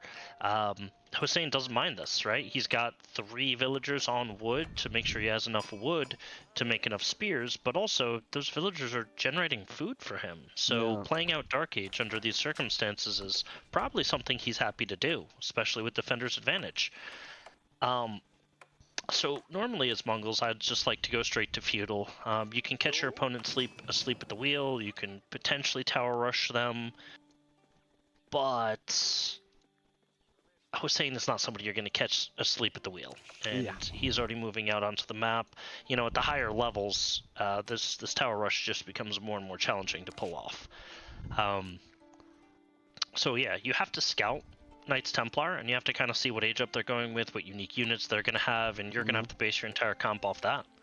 Yeah. And Hussein is moving out to the deer right now. Clearly, he hasn't seen. Oh no, he sees the villager. He sees the 2 spears. His scout is in perfect position for this. Yeah, and he just brings the aggression onto PapaBear's side as well with the spearmen here. So yeah, he has double the amount of spearmen right now, and he can easily defend this here. And yeah, villager actually needs to be pulled off, and PapaBear now needs to kind of make sure that he has access to this gold. So one thing that, you know, since this map is not very well known, it's a custom map, you will not see it on ranked ladder or whatsoever. And this is a special map. You have 8,000 gold. I wouldn't say in your base, but like not really in your base. Like even with where you usually spawn, it's like kind of at the edge, and that's it. Like you have that 8,000, and then like eventually you have 8 and 4,000 more like somewhere else on the map. But if we're looking at the map here, more Mongols, it's all on this side here, and it's all on the other side here for Knights Templar as well. So if you deny this gold here and you just keep the map control, you deny these as well. Sorry, I was hoping he'd use the signal arrow. He has a chance to kind of catch up to the spear and pick it off, and Hussein was able to find that one villager, hunt him down and kill him. But it does look like this game is going to continue. I had feared that Hussein was going to be able to apply enough pressure to PapaBear's gold where Papa would be locked out of the age up. Yeah. But he picked off a couple spears with the help of the Khan, and he's at least going to be able to make it to feudal. But he's definitely on his back foot here, for sure. Yeah. So Knights Templar definitely ahead already, just slightly. This one spearman can be picked up out fairly easily with the Khan, but yeah, definitely almost here in terms of age up. And as you said, you need to scout out and see what kind of age up he's going with, but there's no way for you to know, like, you know, ahead of time. You don't see a landmark being dropped. You cannot scout, like, you know, with every other civilization you can see what they're going for. Even with the Abbasid or Ayyubid, you see the wing coming up, and so you can know what they're going for. With Knights Templar, it's like you're completely blindsided until that little flag spawns, right? That's the one thing that you will have to look for after the fact. Yes, so we do have the age up, Principality of Antioch, which is gonna give melee units a bonus 10% damage. So this spear on spear fight is gonna be a little bit rough for PapaBear if he wishes to kind of continue this. He's bringing a villager up, so he thinks he might have an opportunity to actually get this tower down, but the reality is 30 less than 30 seconds, and Hussein is going to be able to drop an archery range and end this entire tower rush. Yeah, well, I mean, not to mention, like, he doesn't even need to have a tower at archery range if he wants to continue. He can just research the feudal age, the hardened spearman upgrade, which doesn't take long, isn't very costly, and then he has the 10% bonus, as you mentioned, and then he will win with just, you know, the same numbers. So that is a very, very rough position. Yeah, you see already, like, +1. Like, that's the blacksmith upgrade immediately, basically.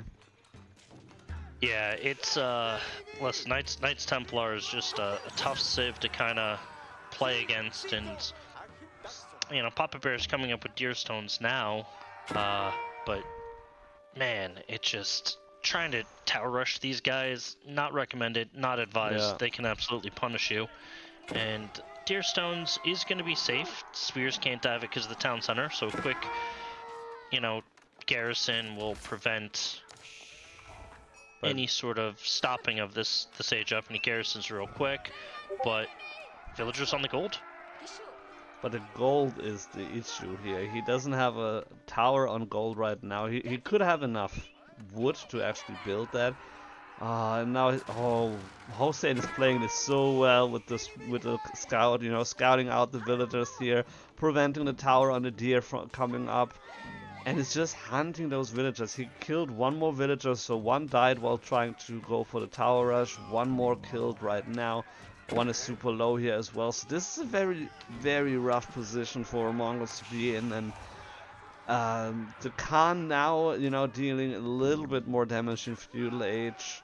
I mean, oh, never mind. He's not even in feudal age right now, so it's this is so bad right now. Yeah. All right, good garrison there. Going to be able to pick up a spear, get a little bit of value back. Maybe a second spear? No, not quite. Focus on the wrong one, unfortunately. But yeah, so PapaBear down to one spearman, which is on 1 health. And so. Yeah, I guess, well, the good thing is the transition is easy. You just go Mangodine now. You don't even go for the hardened upgrade. You don't need it for those one health spearmen, but sergeants being added. Yeah, that's the unique unit from the Antioch Principality. So sergeants, that's gonna be really rough. Like even with the Mangodine, I don't think that you want to go for the Mangodine necessarily against the sergeants. I actually like the sergeants here.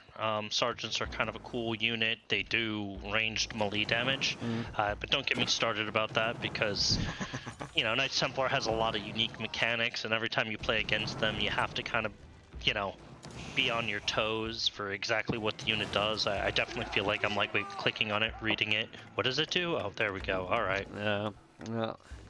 Yeah, and like very nice pick up here with the girl. Good surround by Hossein. That's another 100 wood that he destroyed here in value. And yeah, also the thing is with the, you know, melee infantry, they also, because they're melee infantry, get this 10% bonus. So even without any kind of, you know, blacksmith upgrades, it's 11 range damage, just like that. So they don't really have any kind of ranged armor, and so they're kind of susceptible against ranged units, archers and Mangodine in this case. But at the same time, they can just, you know, attack them back. So it's not like men-at-arms where they cannot really attack and deal any damage back. Mangodine moving over to the deer. They're going to be able to pick off a vill. They're going to at least get one, I think. No, they're splitting up their damage. Yeah, nope, not going to get any. Yeah, that's the issue with the kind of random distribution of the damage. You do a lot of damage, but you don't really kill anything, and now you kind of need to run back. They also don't do bonus damage against the spearmen, so it's just a regular damage here. And Angevin Empire coming up. Oh man, this is gonna be interesting. Yeah, this is a tough one. So Mangodine are a really fun unit. They're not particularly a good unit for their cost. They work really well when your opponent doesn't know how to counter them. Yeah. But I know for a fact Hossein knows exactly what to do. And, you know, I think this is going to be the Jeanne... I can't pronounce some of these names. Okay, so he's going for the heavy Janitors. So no, he went for the heavy spearmen instead. The Janitors would absolutely wreck the Mangodine in this case. But heavy spearmen is also a good option. They're just a little slow, so Mangodine can just kite them to death. Yeah. But the Janitor would absolutely end any Mangodine nonsense. Yeah, I mean the Janitor, they're really, like, they don't do a lot of damage, and so generally they're viewed as really bad units. But because they're like horsemen, javelin thrower kind of units, would make them really strong against the Mangodine. And also the Mangodine don't have a lot of health anyway, so you don't need to do a lot of damage to actually get them down. But yeah, it's gonna be the heavy spearmen. The Mangudai are fine against the heavy spearmen actually. I had a lot of fun just running around, like circles around them all day long and just kite them to death. They also again benefit from the 10%, so it's a nice, you know, synergy between the Principality of Antioch and the Angevin Empire. So Hossein definitely putting some thoughts into the commanderies that he's choosing, but yeah, should, like, for now, if he's only staying on this kind of comp, the Mangudai should be fine. And right here, nice little Mangudai raid coming in on Hossein's deer pack. Looks like a few. Oh, all right. Hossein didn't garrison. Maybe he crashed. It almost looks like he crashed. That is strange. So I'm checking out you know, the chat going on behind the scenes, and I think we're gonna wait on an admin decision to see if this is a remade or if they're going to award it to a player. As of yet, I'm not entirely sure. They seem to kind of be going and having those conversations now, but it does look like Hossein may have just crashed or lost internet or something, because he wasn't responding to those Mangudai raids as quickly as I would expect him to. Yeah, he wasn't like responding at all to that, and also like didn't really do anything like just lately. But yeah, I guess we have to wait on an admin decision for. Oh yeah, okay, I see the message now as well.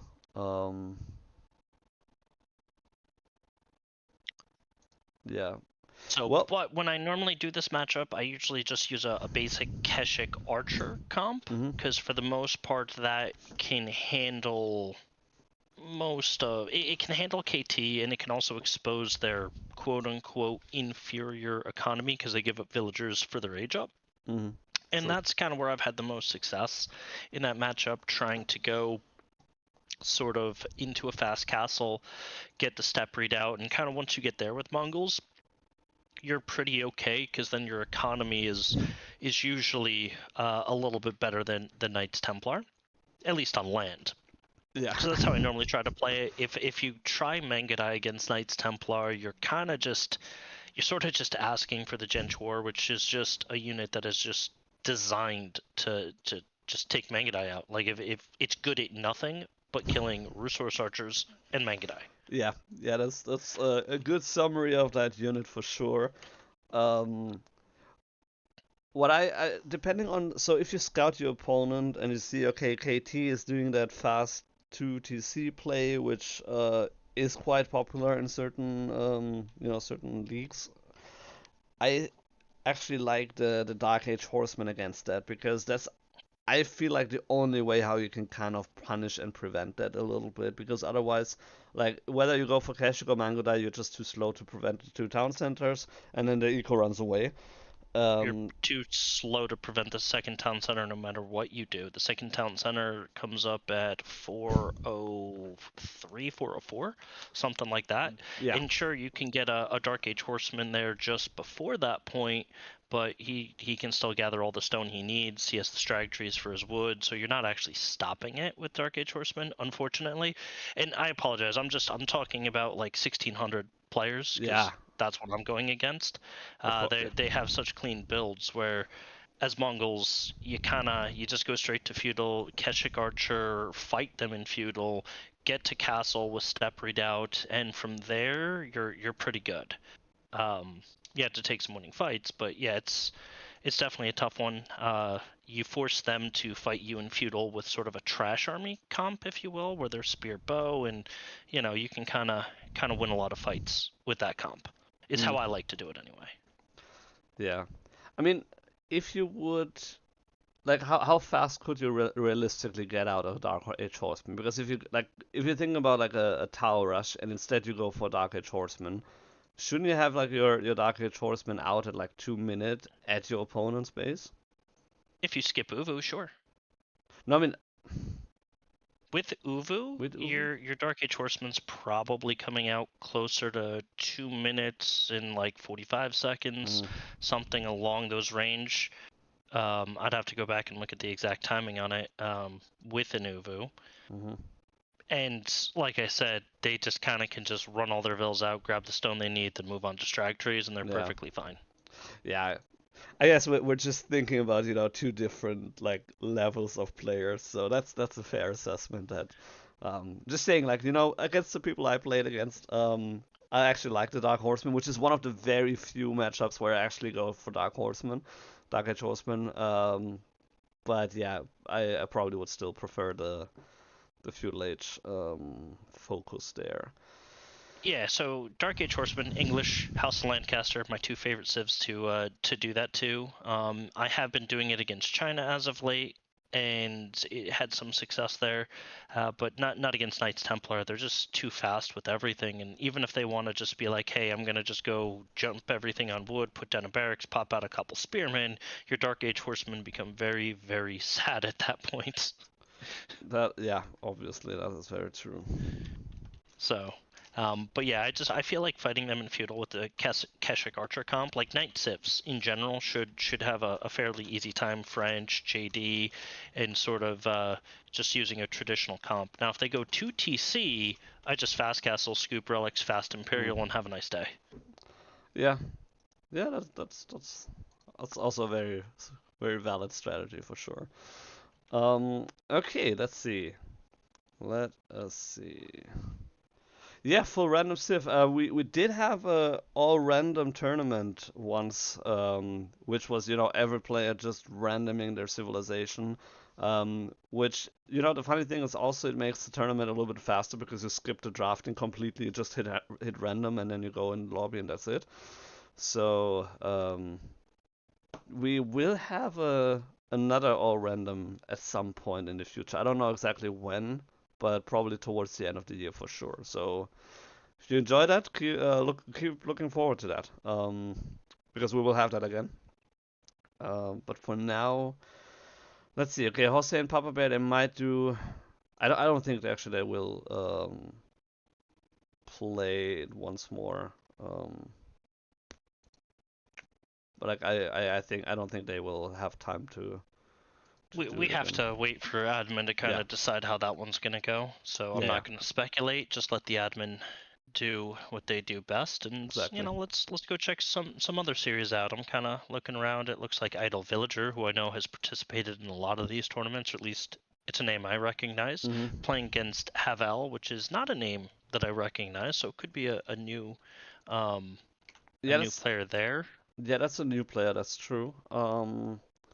So yeah, I also looking at that series. So let's just jump into that. You're in my group. And it's a cool matchup as well. So it's gonna be. Yeah, I wanted to take a little bit of a better look at this map as well, because it is a custom map created for tournaments. You know, as you mentioned earlier, it was created for Team Kings, but it's still a really cool map. And one of the things that I like about this map is wood is the resource that's scarce.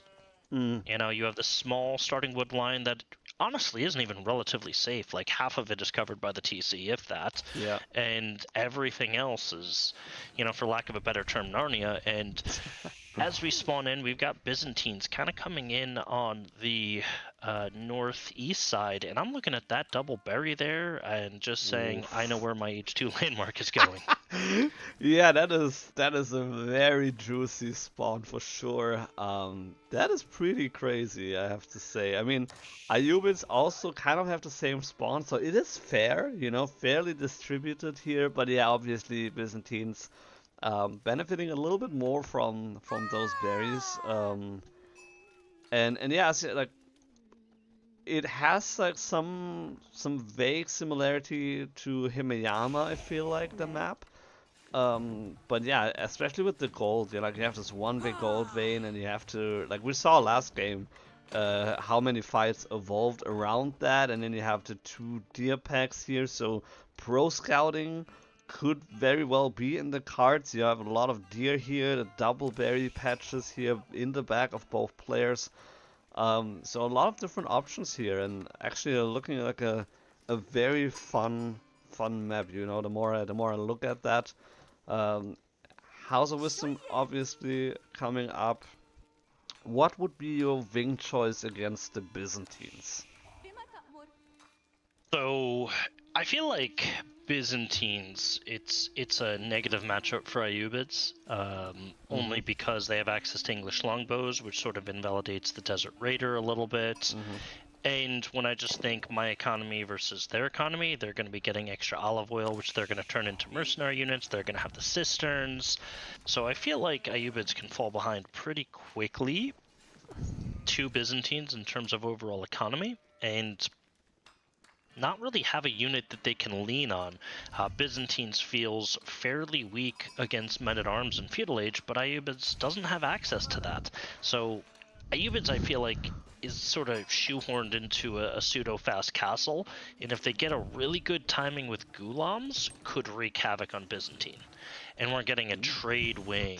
That is also a good option as well. Not one you see very often. This is Gamba. He could get a lot of units. He could get resources. Can go a lot of different ways. We have a Grand Winery. A little disappointed in the placement. It is safer, but you had an opportunity there to just mass English longbows and have a nice day.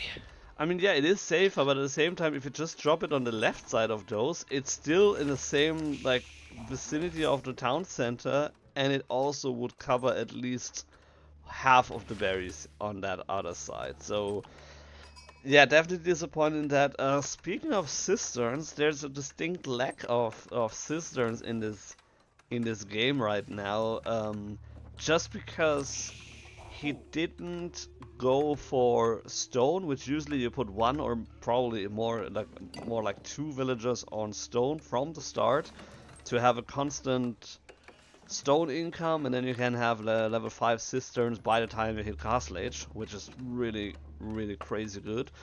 And so there's no cistern right now because it doesn't have the 120 stone that he would need. He could drop another house and then he would be fine, but yeah, so here we are, no cisterns whatsoever, but a pretty good timing for the Feudal Age still.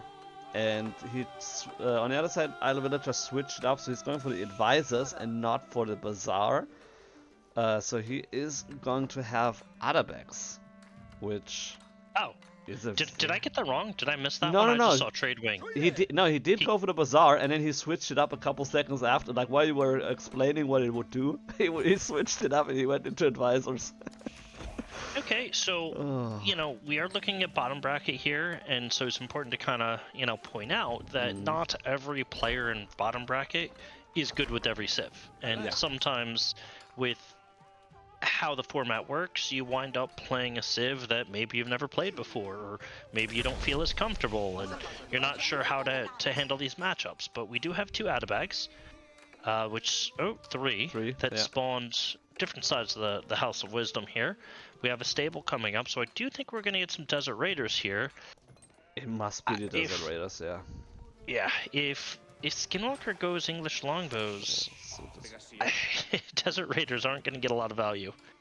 Yeah, I mean, it's a big if. He does have enough wood, so he could drop the mercenary house pretty soon.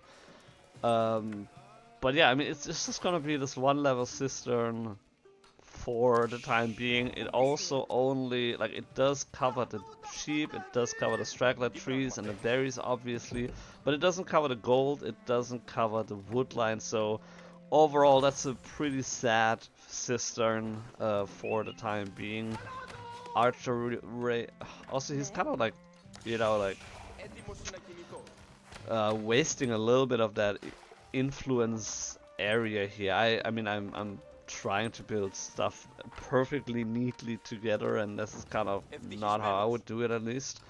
So archery range being started with, not the mercenary house at all, and we're just gonna have the regular archers.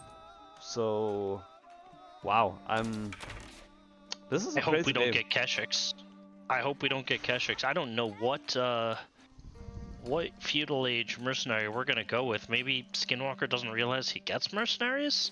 Alright, so here's the mercenary house coming down, so we'll have that answer really quickly. I hope I don't see Keshiks. Keshiks is something that Ayyubids would do really well with. Yeah. I have seen this sort of archer, English longbow, mass ranged comp from Byzantines in the past, so Possibly. Jav throwers, I don't think are going to add a tremendous amount, only because they're not going to counter spears. They're going to do really well against Desert Raiders, but English longbows are more than enough. So I'm really hoping for English longbows. Yeah, absolutely. I mean, usually in like 9 out of 10 games, I would go for the Keshik, but the 1 out of 10 games would be against the Ayyubids, where I would be like, it's time, this time, for the longbows. So I'm really hoping for that one. He is building a tower Raid with one coming villager, in. but yeah, raid coming in. Needs to cancel that outpost. Also kind of needs to cancel that house. We do, by the way, have an Otterback joining the joining the fight here. He looks a bit awkward. He's kind of moving slow. He Yeah. seems a little out of place. And in case you're wondering, that's because he is out of place. He's Yeah. supposed to be garrisoned in the stables.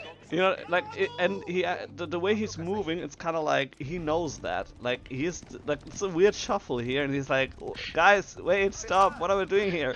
Like, I want to I'm go. not supposed to be here. I'm not supposed to be here. I want to go back. Please, let me go home. Something is wrong. Something is seriously wrong. Something is very wrong here. Oh my goodness. I wonder if that's a select all military, right? Because he only has 2 production buildings. He put an Atabag in each production building, so maybe that's just a select all military issue. Oh, Ooh, nice raid no. on the berries. 1 villager going down. This is going to be a 2nd villager. I don't think he's going to get back in time. Scout tanking the TC fire, and yeah, poor villager slaughtered. Do we have a okay, we do have the longbows. Okay, so that's at least something, you know. We have the longbows contract, the western contract. So we do have the longbows coming out here. Ooh, nice snipe Ooh. here with the desert A little raiders. close. Ooh, that's like almost 1.5 here. So these horsemen are a bit tankier because they have plus 25 HP as a result of the Atabag. And I mean, maybe this is a new meta, right? Maybe we're getting a proxy production building up front and the Atabag is going to join them, but he looks awkward. He's just... I never noticed that they're so slow. I mean, it's like I usually don't see them that often because I go for them like Imperial Age and I have 7 of them and I drop them in my 7 stables and then I just pump out the Desert Raiders. But this is really it's only 90 health, so yeah, that's really dangerous here for that Atabag. Oh man, I'm sure there's some good wordplay somewhere here with Atabag and please go back, or I don't know, like, oh, this is so brutal. So Limitani coming out to clean up the horsemen, English longbows. They might be able to pick up this Atabag. He moves slow. This is a unit that English longbowmen move faster than. There's not too many of those. I was gonna say, it's Down like he goes. the one unit that is slower than English longbows. Oh man. Well, okay. Isle Villager So- picked up 4 villagers at least, so I mean in terms of like eco damage he's slightly ahead. He's 34 villagers, 227, so overall, even though he lost 1 Atabag, which by the way he can just, let me see, like he can just rebuild that one. So I mean it's 200 resources, but he could rebuild that Atabag. It's not gone forever. I'm Yeah. sorry, how do you rebuild the Atabag? You just go to the House of Wisdom, and then it's there on the right side. It's only there if you have that wing. So you can, if you lose the Atabag, if the production building gets destroyed, you can build up to that amount of Atabags that you could have had. So you can have 1 more Atabag, and then that will be grayed out again. So what you're saying is you could use Atabags in combat, maybe as a bullet No, sponge. no. No, I'm not. And then still get them back. Disclaimer, I do not say that. I'm not saying that. That's like for legal reasons. I'm declining that. So we have Culture Wing Logistics coming in, so that's going to give him 3 dervishes. So Idle Villager clearly wants to go grab those relics. Good play, love it. Makes me think Eco Wing is going to be for Imperial if we get there. Skinwalker looks like he wants to go up to Castle Age himself, so Golden Horn Tower I think is in our future for Ozzy Skinwalker over there. And these Ayyubid age ups take forever. I feel like Skinwalker is still gonna hit Castle Age before Idle Villager. Well, I mean, yes and no. Like, it does take a while, and you have the disadvantage that you cannot speed it up. So the time that it takes is set. But at the same time, just think about like the eco bonus that you do not have to spend a single villager to get that done is actually pretty insane, I feel like. So I'm totally fine with it taking, you know, 1.5 minutes, because like on the other side you do have to spend like, you know, 10-15 villagers not doing anything for 1.5 minutes, and then you have to landmark in more or less the same time. So a little bit of a raid coming in here for with the horsemen, but not really doing anything besides scouting out the Golden Horn Tower, which I feel like is not going to be too hot because of level 2 cisterns. So could be a lot better. Listen, he built it within the influence of the cistern, so it is going to get bonus production speed. And look at this, he's got 8 on it, and logistics is going to come in, and like 30 seconds later, the Golden Horn Tower is going to come in. Yeah, true. Yeah, but again, like, you do not spend any villagers on that, so it's just, you gotta be patient, and you have a lot of eco bonus just for that, you know. Other civilizations, they sacrifice a villager production to get a commandery, so, you know, there's that. Alright, Golden Horn Tower, and because you don't have the veteran contract, you always get your feudal age unit for the first unit out. So we got 2 more longbows coming out. Veterancy not clicked up just yet. Veterancy is going to give him access to Lance Connect, Land Sharks, a unit that is just so powerful. It's like a glass cannon. So we're going to see those hit the field hopefully once he gets veterancy. Yeah, and we don't, I mean, the archers, they do counter the Landsknecht, so I guess that's the one counter here, but other than that, it actually will be very significant in these fights here, and horsemen and desert raiders are moving on top of the units here. Limitani numbers are dwindling, and then you have just the super slow longbows, which are not doing super good in retreating from the fight. The dervish is coming in to heal as well. There's still one Limitani left actually, but that is really close. And Warlodya just to style on your opponent. There's the veterancy coming in for the horsemen as well. And that's the end of the Byzantine army. We have a couple of mercenaries, but that's basically it.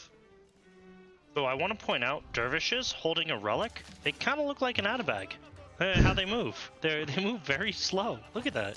They do move, yeah, it's just like weird, like, you know, stop motion kind of thing. It's kind of like they, it reminds me of like 1995 when the internet was bad and you know, videos wouldn't play properly. So we do have a Varangian guard now coming in.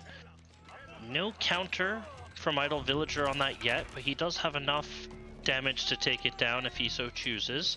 Varangian guard is doing work on these archers though.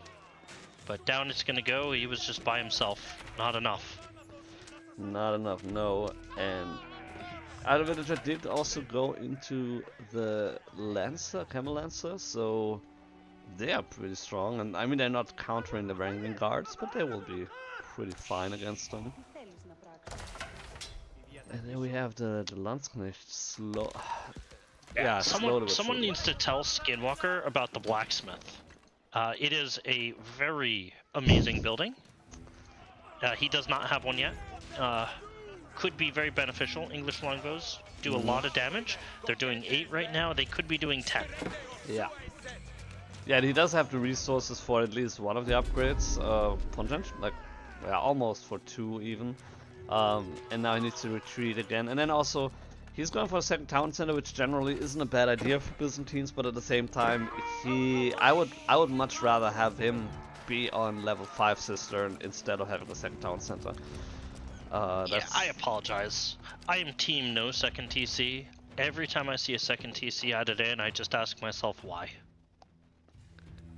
I mean, I'm also team 1 town center Byzantines. I'm just saying, like, in general, like, yeah, you can do that, it's fine. Like, he is behind in villagers, he lost a couple villagers.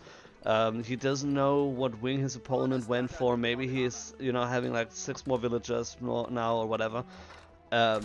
and then you can go for a second town center. He's floating so much stone. He's like, you know what? I might as well go. Like, you know, the reason behind that, it's fine. It's okay. But like, it's not the best choice. I'm with you with that. 100%. Yeah, second town centers, they just suck up so much food to keep them going, which is 150 food per minute, which doesn't sound like a lot, but it really just siphons your tempo, your ability to field a military. And I get it, you got Golden Horn Tower giving you free units, you have mercenaries, but just in general, you need so much food to keep that second town center going, and the payoff takes so long to pay off. So I always prefer to stick on one, and okay, so we have 3. What? Maybe he's an Abbasid player, right? Maybe that's how he feels comfortable. I mean, okay, I kind of get the idea behind the second town center. The third one is a complete waste. Like, it's not even like I won't mingle words. Like, mince words. It's a complete waste. He's not even producing villagers from his first one and from his second one. Why do you go for a third one? Like, please, a level 3 cistern finally after like 17 minutes. That's okay, but yeah. It is a bottom bracket, as we said, so it's fine. You know, like, those people are not professionals. But yeah, please, next time go for like 1 town center, 5 cisterns within the first 10 to 12 minutes at least, and that's it. Yeah, listen, this build is like you're gonna die in 20 minutes when these town centers pay off. Yeah. But yeah, more to your point, it is bottom bracket, so you definitely see some wonky builds. A mid-game 2 town center, mid-game 3 town center clearly isn't out of the option, or out of the cards here. Idle Villager, hopefully he scouted this and is in a position to punish this. He can go Imperial, just get better tech. He even has military lead, right? He's got a good horseman, archer, crossbow ball with some camel lancers there. Put down a couple rams and you can just slide right through this Byzantine force here and take the win. Yeah, and I mean, he's going for the Springles, which I'm not sure why exactly. I mean, against the Limitani maybe. Springolds are your best friend against Byzantine. Byzantine builds such a infantry-based... Most Byzantine builds are infantry-based due to the mercenaries. That Springolds are your best friend. They do bonus damage versus melee infantry. They also, depending on how your opponent has their formation, could hit the back line at times. These are force multipliers. I love the Springolds. I think they're great. Okay, well, I mean, I would like to see a ram though. Yeah, definitely. Ram, I would more be for the Manjanique, you know, instead of the Springle, because the Springle kind of does both. The Manjanique kind of does both. They do hit heavily against the infantry, but they also threaten the range units. And now we almost nice picking off the dervish here, very nice. And so Skinwalker, seeing the army composition, he knows that he is in a little bit of a pickle here. And yeah, so from my perspective, like, I would have had a lot of cavalry actually in this situation, so I would be like, Springles? Like, I don't care about the Springles, but I guess I'm playing the Byzantines a little bit differently with the caching and stuff, so... Nice little clash coming through. Idle Villager just touching and pulling back, and this front line from Skinwalker, Springles are carving through them, Archer crossbows carving through them. Horsemen take the fight, they're diving onto the back line here. Longbows are trying to kite backwards, there's not enough. Idle Villager is just going to march into Skinwalker's base and just declare victory here. You know what's really funny? Like, all these siege units, they're just focusing the lumber camp. They didn't even attack the units. The lumber camp offended them, alright? It's very clearly offensive, and they needed to take it out, alright? You know, it was just so funny. You were explaining how well the Springles would work, and then they just focus, like, I don't know if he A-moved them or whatever, why the reason they focused the lumber camp, but they were just attacking the lumber camp instead of the units, so... yeah, he didn't even need to have them. It wouldn't have changed anything in that fight, actually. So, pretty hilarious situation, but, yeah. Listen, I liked it. I enjoyed them. I thought it was a great call, even if they had no bearing on the outcome of that fight. Yeah, no, absolutely. Like it would have been like how you explained it with the infantry. Like the thing is, like, I wasn't thinking Byzantines in like, oh, it's so heavy infantry because I usually played more with cavalry. But yeah, absolutely. In this situation, Springles go for it. They're super super strong. But yeah, do not focus the buildings while the military is still standing there. But yeah, I mean, still, I want to say a good effortless win here by Idle Villager. If I'm not completely mistaken, he usually is an Abbasid main, so Ayyubids is kind of in his comfort zone as well.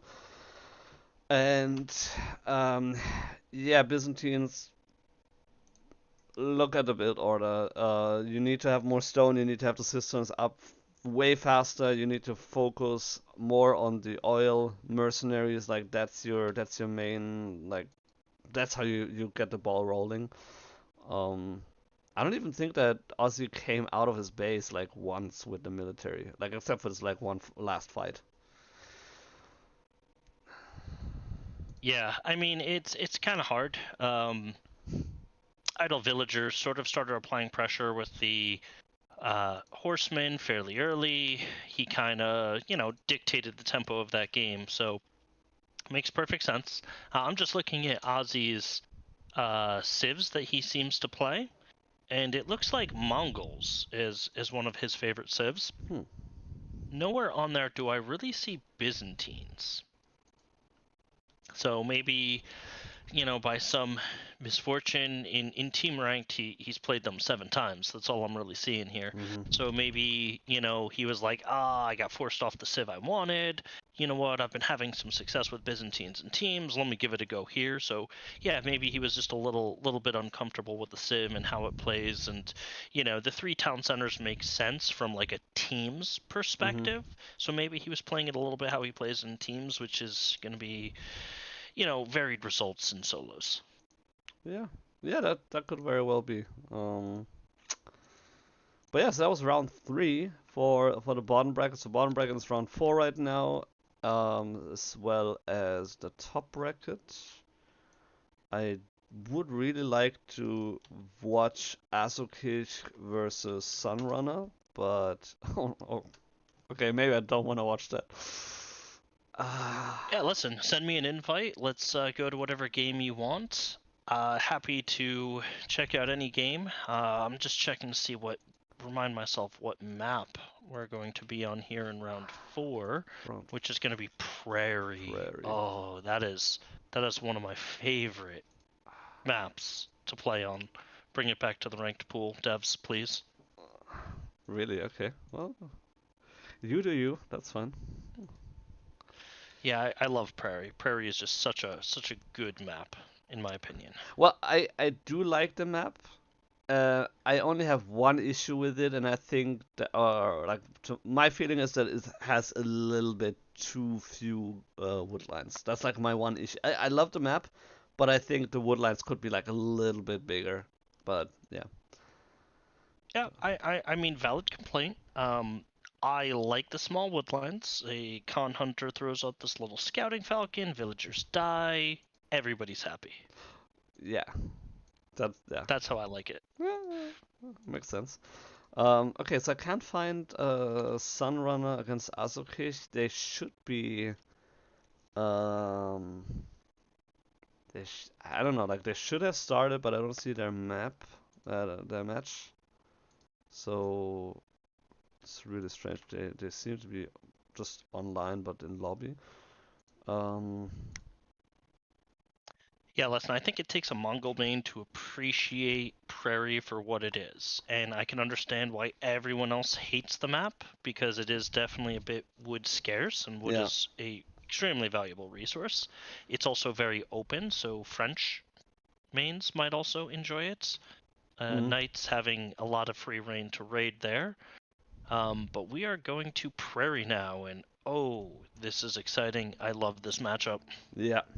Yeah, and the matchup that I was looking for would actually have been a French mirror on Prairie, so that would have been quite a fun map, quite a fun match to watch.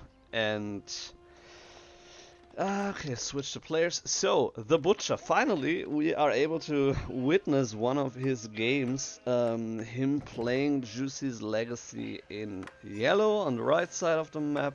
PapaBear, who we have seen in this tournament already, playing the Mongols, playing it now again. What are you doing, PapaBear? What are you doing? Why is your Uvu not down? You have a 2400 stone right there. There you go. Okay, so tiny bit too slow on the Uvu. This is a matchup that can go a lot of different ways. In the past, I would never tower rush Zhu Shi, but in the current meta, I've actually really enjoyed tower rushing Zhu Shi.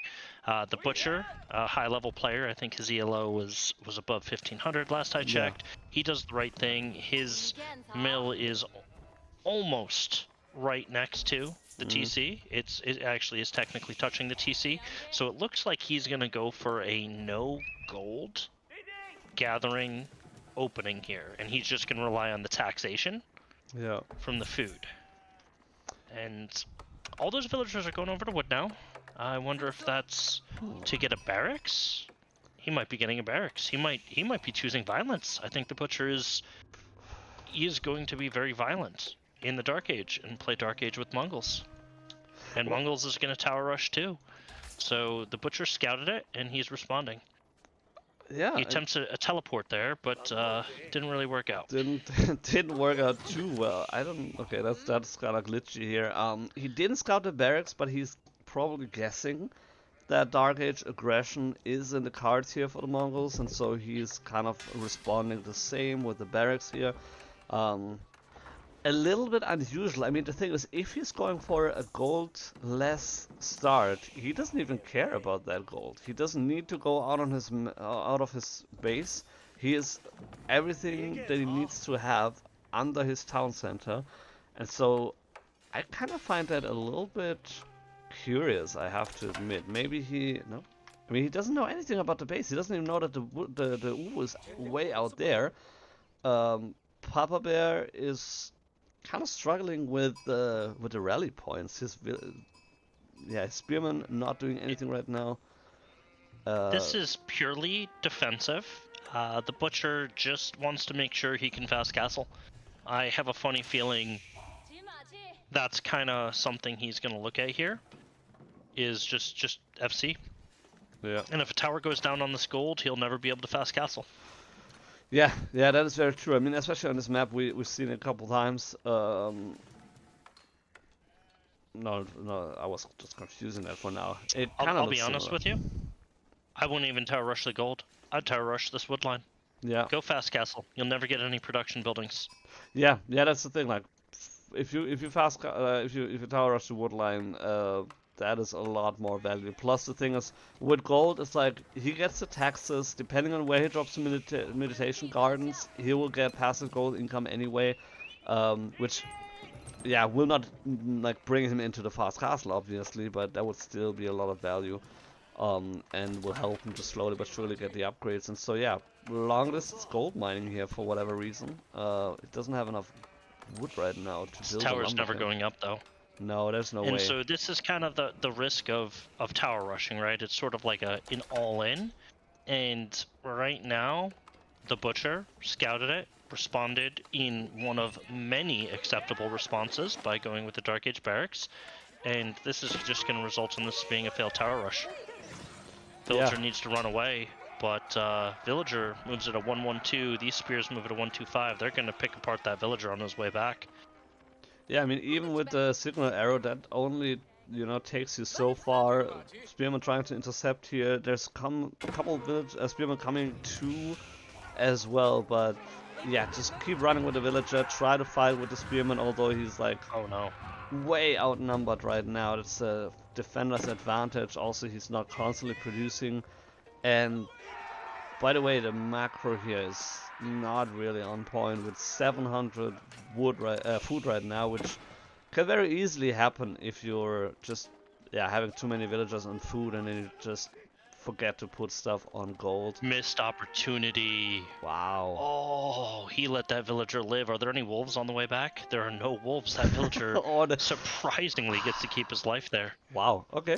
Well, that was some sign of mercy here from TheButcher. So not living up to his name. Meditation guard is very good, getting gold, stone, and berries. So, like, if there would be a wood line here down in the back, that would be the perfect meditation gardens.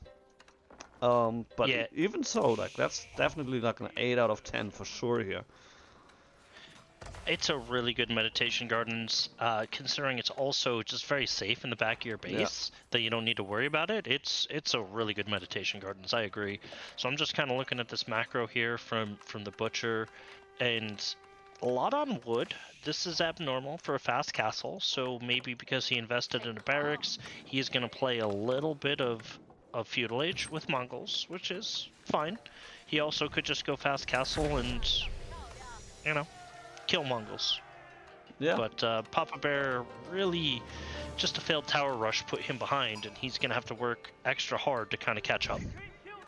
Yeah, indeed. And I mean, you lose one villager anyway at the start because you have to set up your town center, and then he kind of, like, he didn't lose the villager for whatever reason, but it was running around for 3 minutes, so he kind of lost it for at least temporarily. And then you don't have the passive income that the meditation garden provides you with. I mean, honestly, do you go trade in a situation like that? You cannot prevent a fast castle. You're way behind right now in eco. You kind of have to make up for that. You have 400 wood.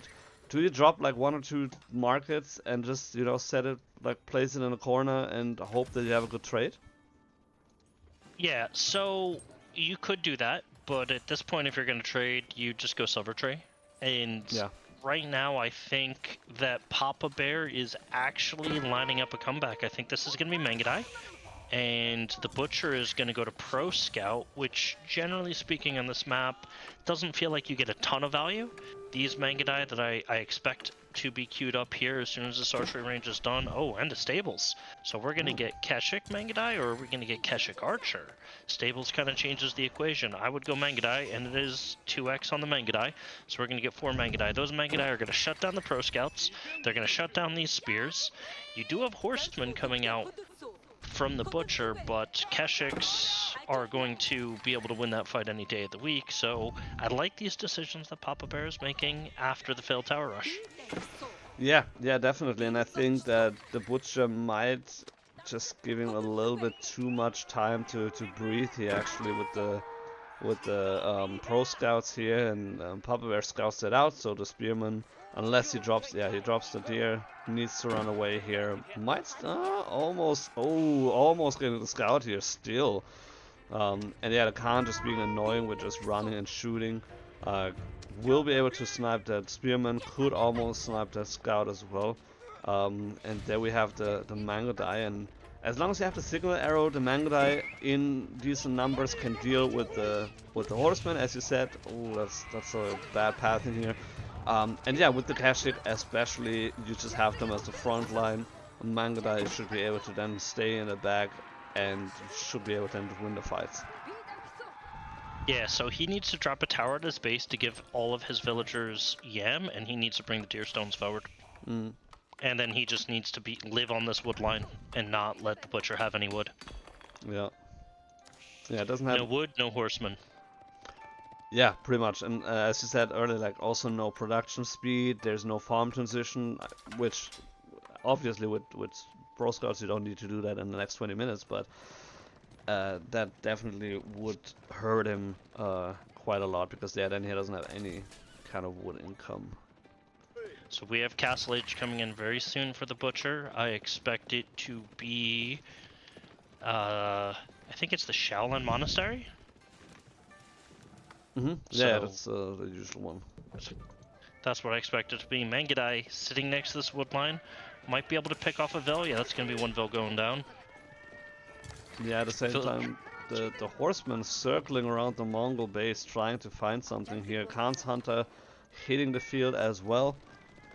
So that hopefully, or that not hopefully, that will increase the range for the Mangudai and therefore making them a lot more valuable.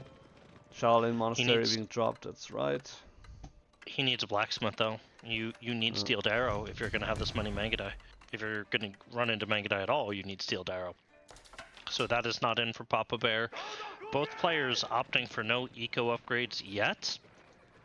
But once the Shaolin Monastery comes in, I think we're going to get Lancers. And even though PapaBear has spears, there's some opportunity here for those Lancers to wreak havoc. Yeah, absolutely. Especially with the base, PapaBear doesn't have a single outpost, and so that actually could be really painful. Just a couple Lancers and the will completely shut down the Mongol eco. Oh no! Yeah, and the Butcher found PapaBear going for the boar and interrupted him. Yeah. And that was quite brutal. Killed 4 villagers in the process, just with a couple of horsemen. And yeah, PapaBear is kind of in a situation where it's like, okay, do I go forward now? Do I defend? What do I do now? Do I need to defend? Is that all? Is he going to come with more? There's a couple lances now here on the field. Signal arrow getting dropped here. Oh, the pathing. That is bad. Oh no, you don't want to lose your scout. You can't in that situation.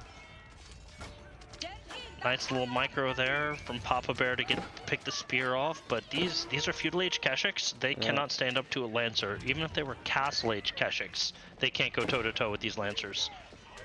Yeah, even then, without the Kurotai, there's no way. With the Kurotai, maybe, but even then, and now, losing. Oh no, Khan's Hunter not doing anything here right now. That's so. No steeled arrow either, so these Mangudai are only dealing 1 damage to these lancers. It's like they're tickling him to death. Yeah. Yeah. This is falling apart for PapaBear. Yeah, half his army wasn't here. He's trying to deal with the horsemen, which the Butcher is losing them now, but at what cost?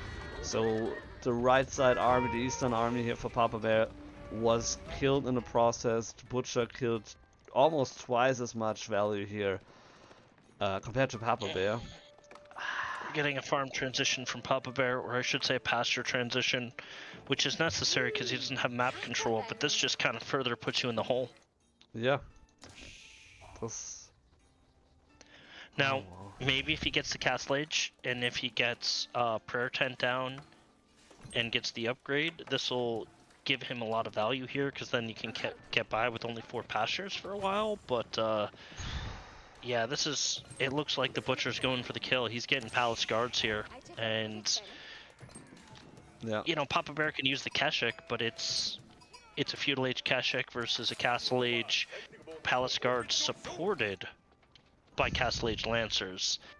This just feels bad. Yeah, you know, blacksmith is in.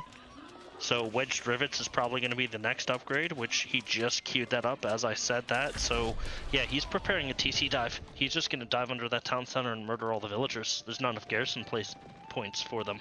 Yeah, that's the thing. Like, there's 1 outpost right now, which is here in the front. There's 5. That's another 15, and that's it. Like, that's definitely one thing how you can kill Mongols, if you just dive their town center, as long as they don't have outposts everywhere and you just murder everything. They don't have walls, they don't have anything to defend otherwise.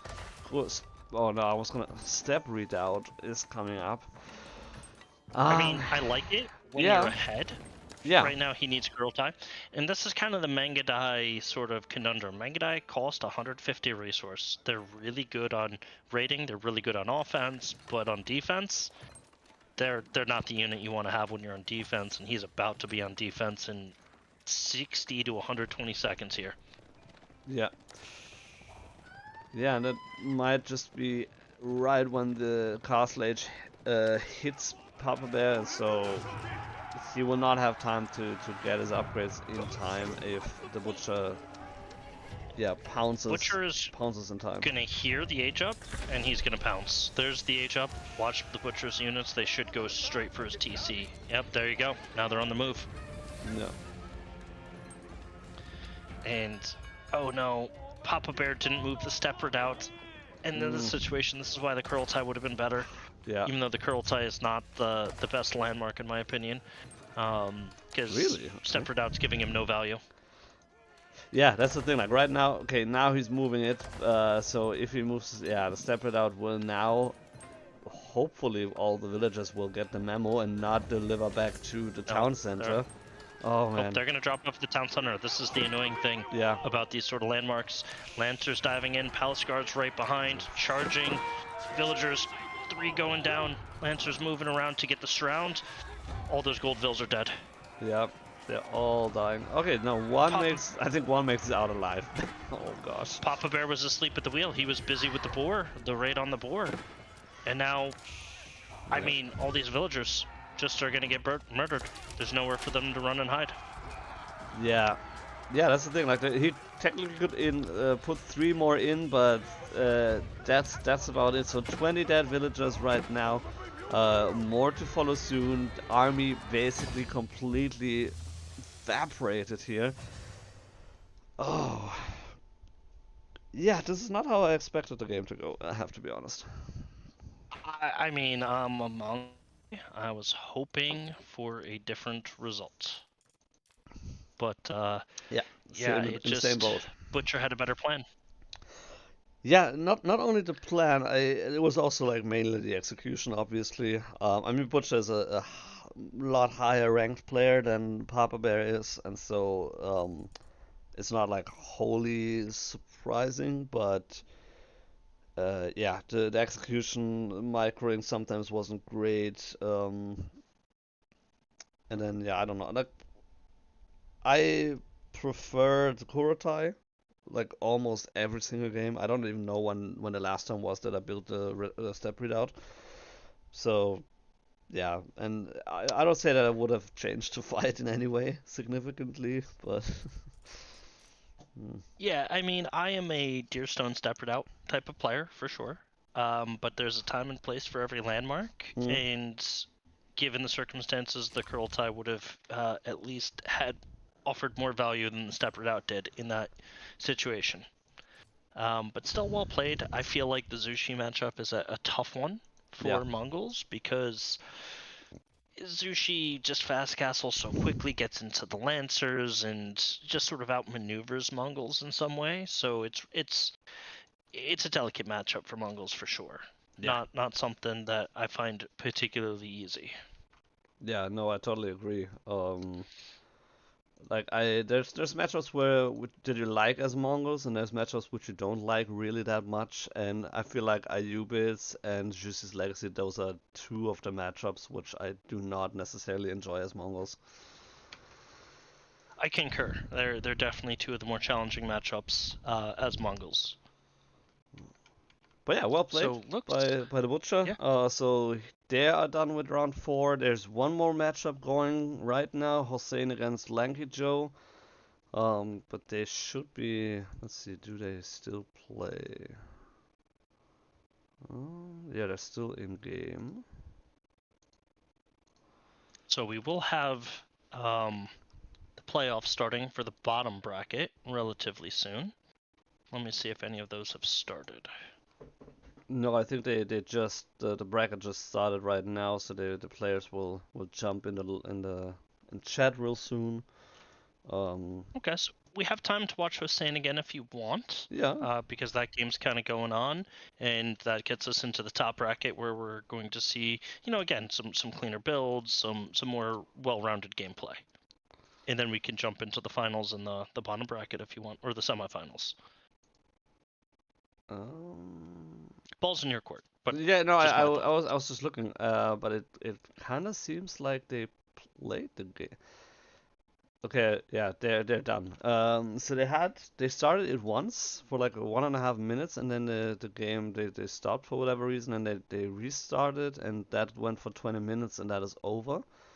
So I guess they're also done. So it's that caster's curse, right? Yeah. Today has been caster's curse here with the games. Okay. Yeah, okay, Hossein's game crashed again, and then they restarted. And yeah, so they're done. Okay, now they did the tasks as well, so they will be in the finals bracket rather soon. Bottom bracket is just starting up. Yeah, so it looks like IntoxiNate and SUPERFAST are starting their game up now.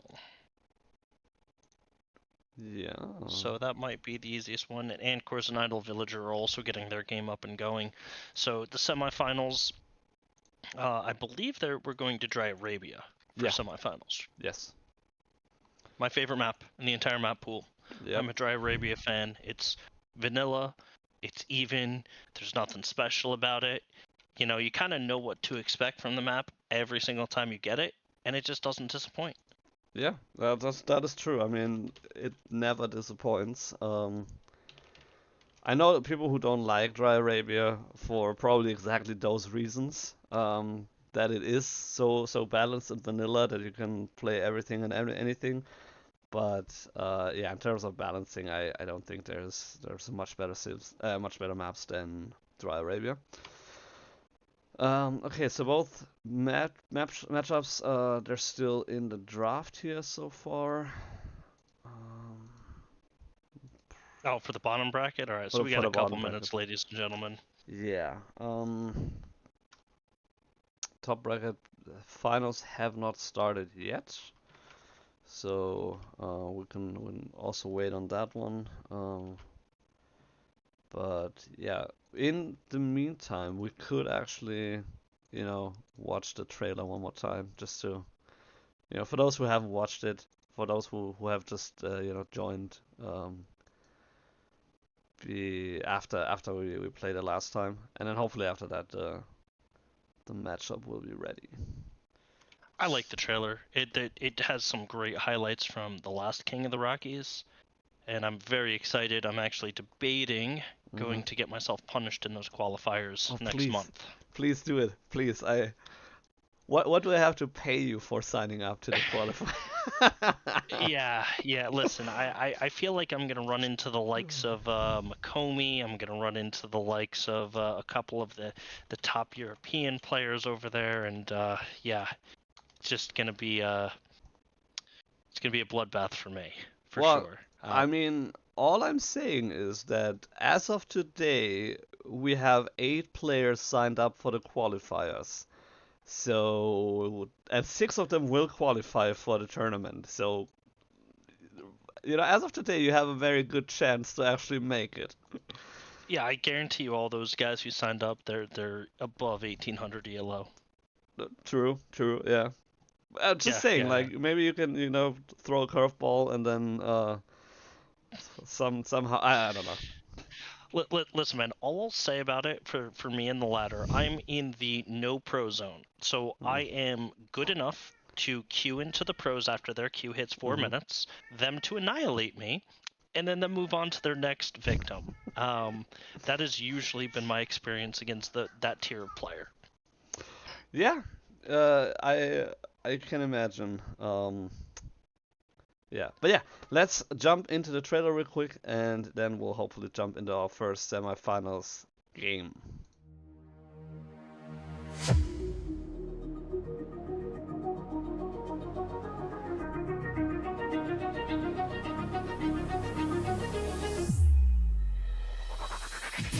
Oh, they got didn't pay attention! He's busy because mango shots happening in the main front. Big fire hitting the back line of crossbows. Maybe the dervishes can try to kind of out-heal the speed. No, this is not a good one. The horseman diving into it. Musafati's going in biz. They're gonna catch it. Oh no! And they're here. Oh, just like that. This is what I was afraid of. They just blink out of nowhere, and both mangoes get taken out. Villagers even pull their shivs. GUA says, I need everything I can to take this fight. I'm down in the numbers, but I think the shivs were able to help clear up those spears, and he didn't really lose many villagers for that. The Tower of the Sultan coming out from Wham, hiding it in the woods. Boy, you don't see this thing too very often. And here comes the lumbering giant itself, the Tower of the Sultan. What a fun unit to see. big fight in the middle. Crossbow, sorry, Arbitrier coming in, and we have quite a mass of Japanese units. I was going to ask you that. What's next for King of the Rockies? King of the Rockies too. Whoa, coming into play. He's going. Oh my God! No way! Oh my God! It's over.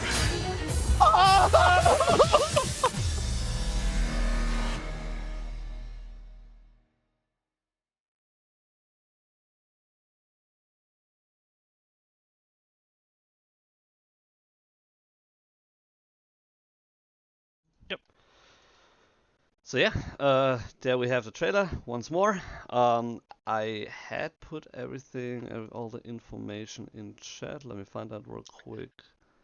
So next month qualifiers will be starting. You may see me, you may not see me. And don't judge me if you do see me, because I'm playing against the very, very top level, and I'm pretty sure that they'll just skewer me like they commonly do. But I'm debating giving it a shot, but I think it's August 23rd is the start.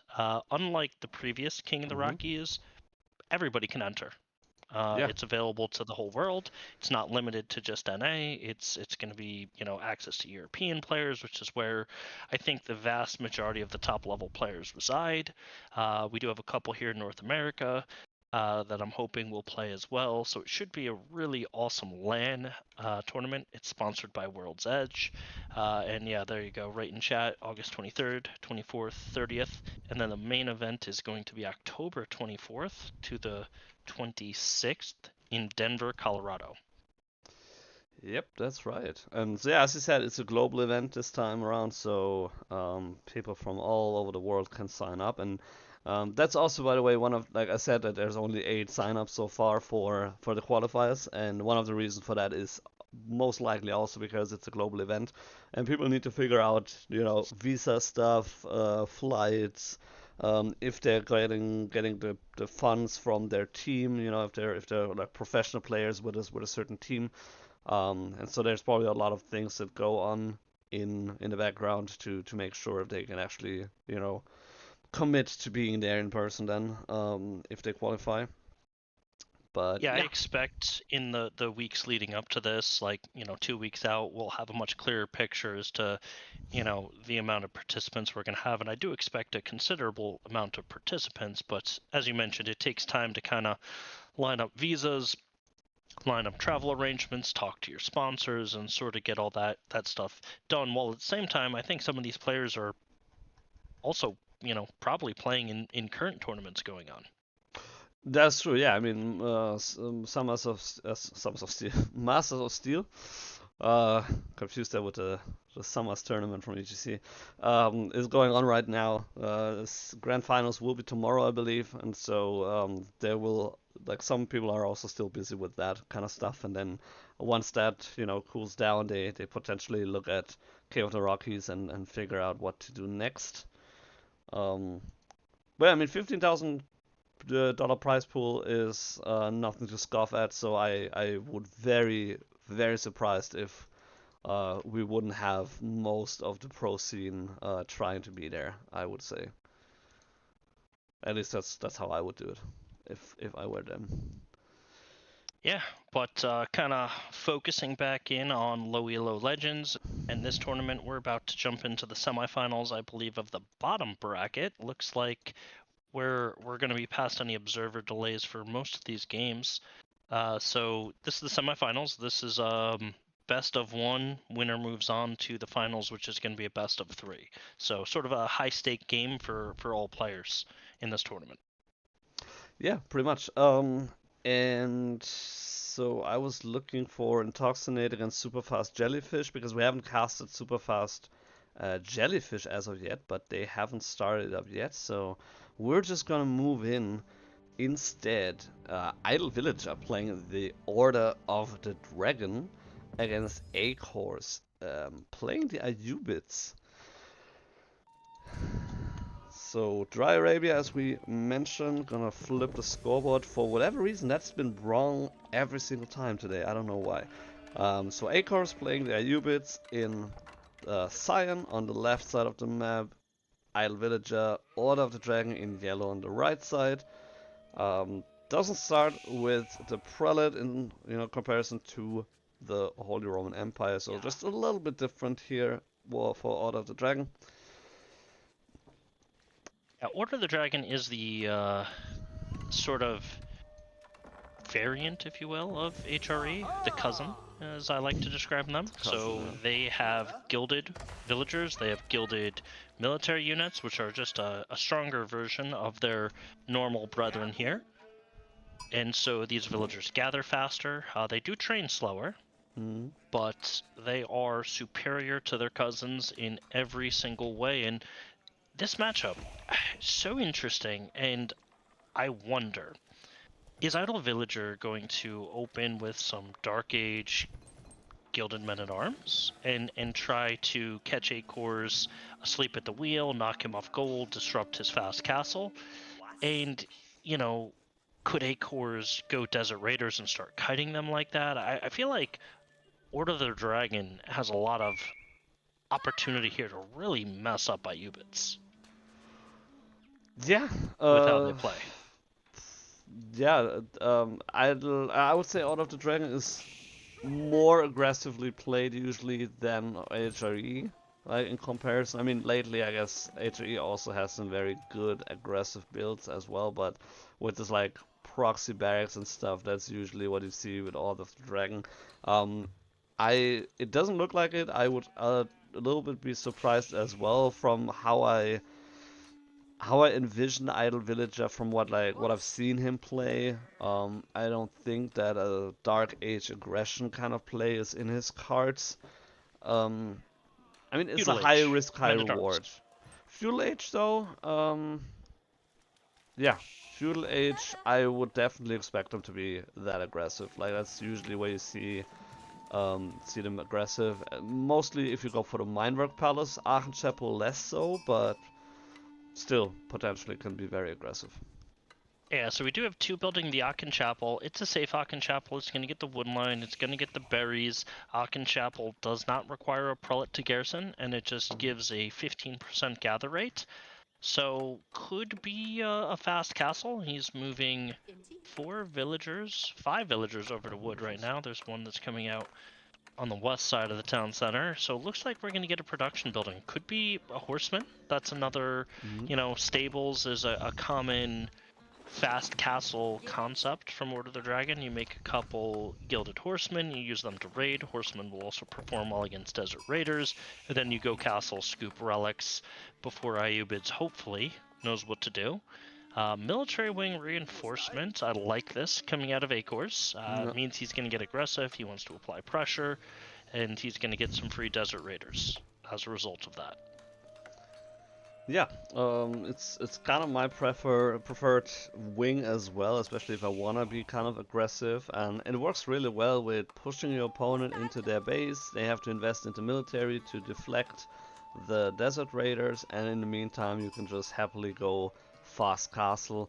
And if you do that with the culture wing, you have 3 dervishes in the castle age immediately out on the field, and while you build your mosque, they grab 3 relics and bring them back. So that could be really, really good, and works well against civs like Order of the Dragon or especially HRE, I think, where they kind of like their relics. Yeah, so I think Idle Villager's plan is starting to come into focus. The tower on gold typically screams, I'm going castle and I don't want you to bother me. So maybe Idle Villager is just gonna go straight to castle age. He's still got 7 on wood though, and he's got more than enough wood for production building. So first production building is in archery range. Okay, did not have that on my bingo cards, but you know what? Those are some really powerful archers that will do well against Desert Raiders, so nothing wrong with that. Yeah, no, absolutely. And the thing is, with the Gilded Horsemen, yeah, they're super strong, but at the same time, the Desert Raiders, they can kite them for a while, and if they go into melee form, they have a bonus damage against cavalry, and so even though the Horseman performs pretty well against them and does bonus damage against them, the Desert Raider also does bonus damage against the Horseman, so it's kind of like they both counter each other a little bit in a sense. And the archers, they do not have that issue, they can just fire away. Gilded archers, they're fast, they're strong, a lot of health, a lot of damage. And so there's not really anything to not like about them, you know. AKORS thinks he's being sneaky with a scout there. He thinks he's scouting a target. Meanwhile, Idle Villager's like, I see your scout, bro. He's not hiding. He's in plain view.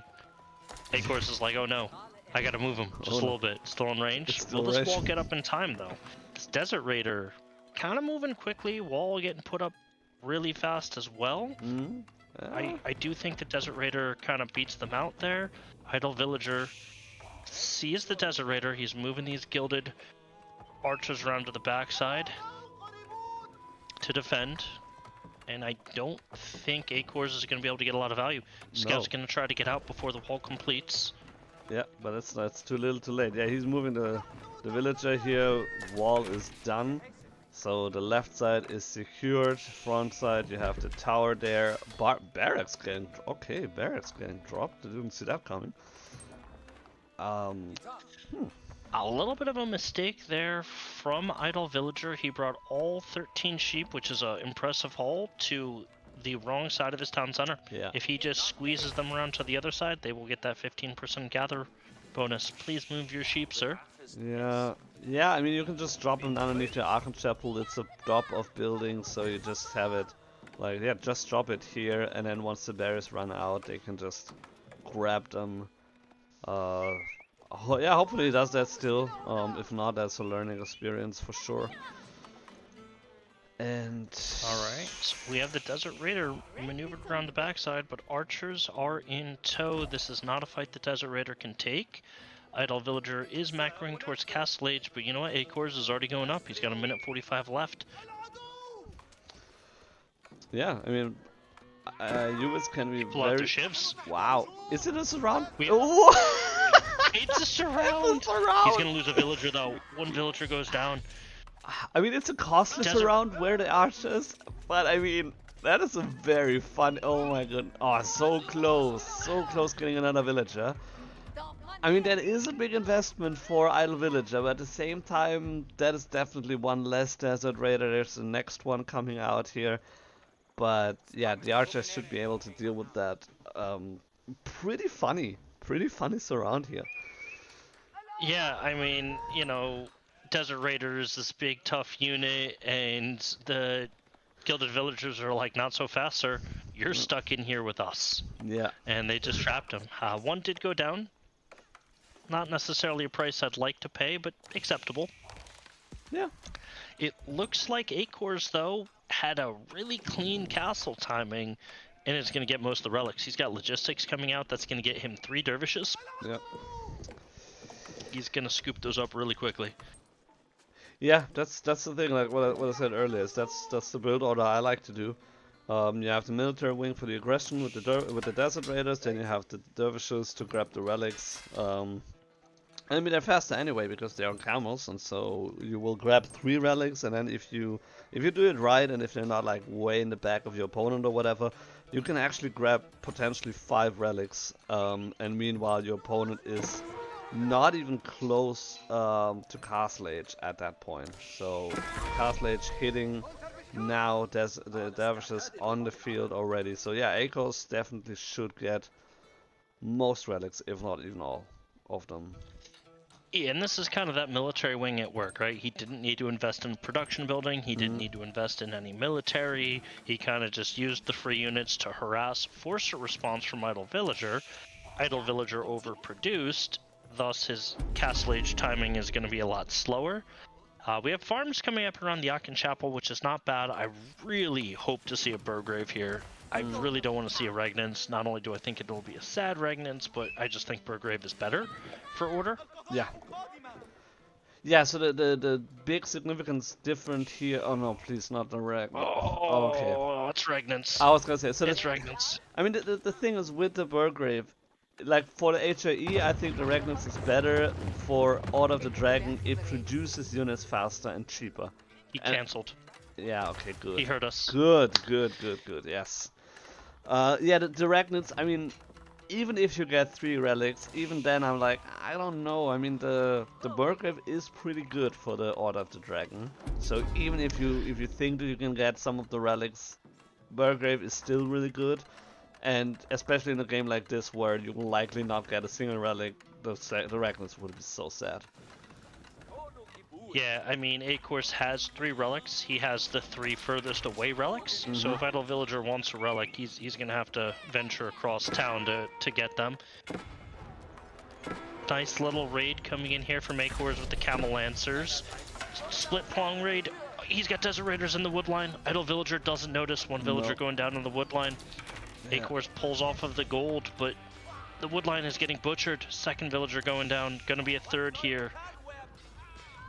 Oh, yeah, and he didn't even go into range form. Like, even if the villagers run away now, which they're not doing any attempt to do that, you can just still shoot at them from a distance. That's another one. Trapped. 6, 7 villagers killed.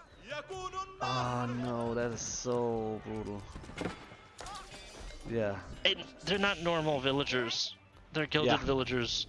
They gather 28% quicker. Yeah. That's a brutal loss.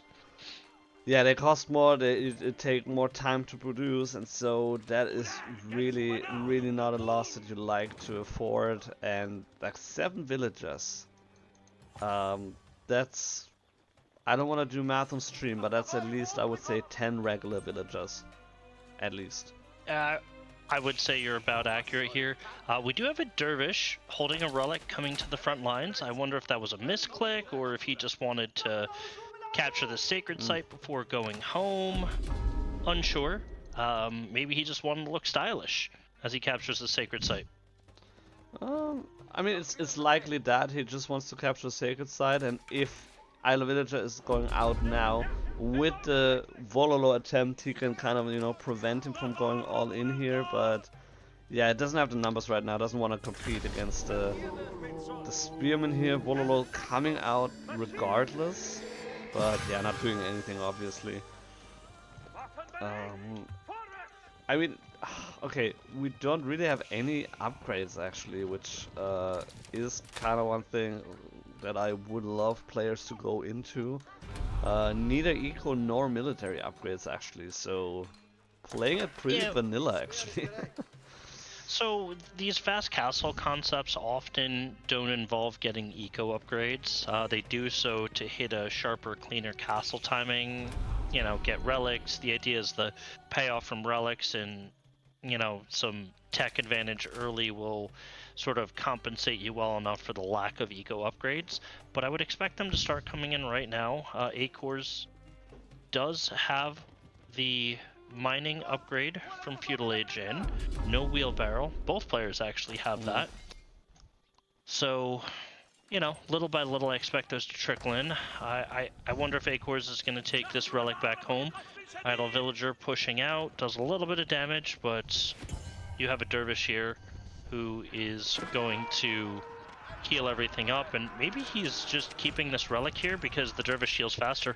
A little bit of an engagement. Archers pick the dervish though, so there goes the healing, and now a relic is within Idle Villager's grasp. Yep, there goes the healing, there goes the relic. That's pretty brutal.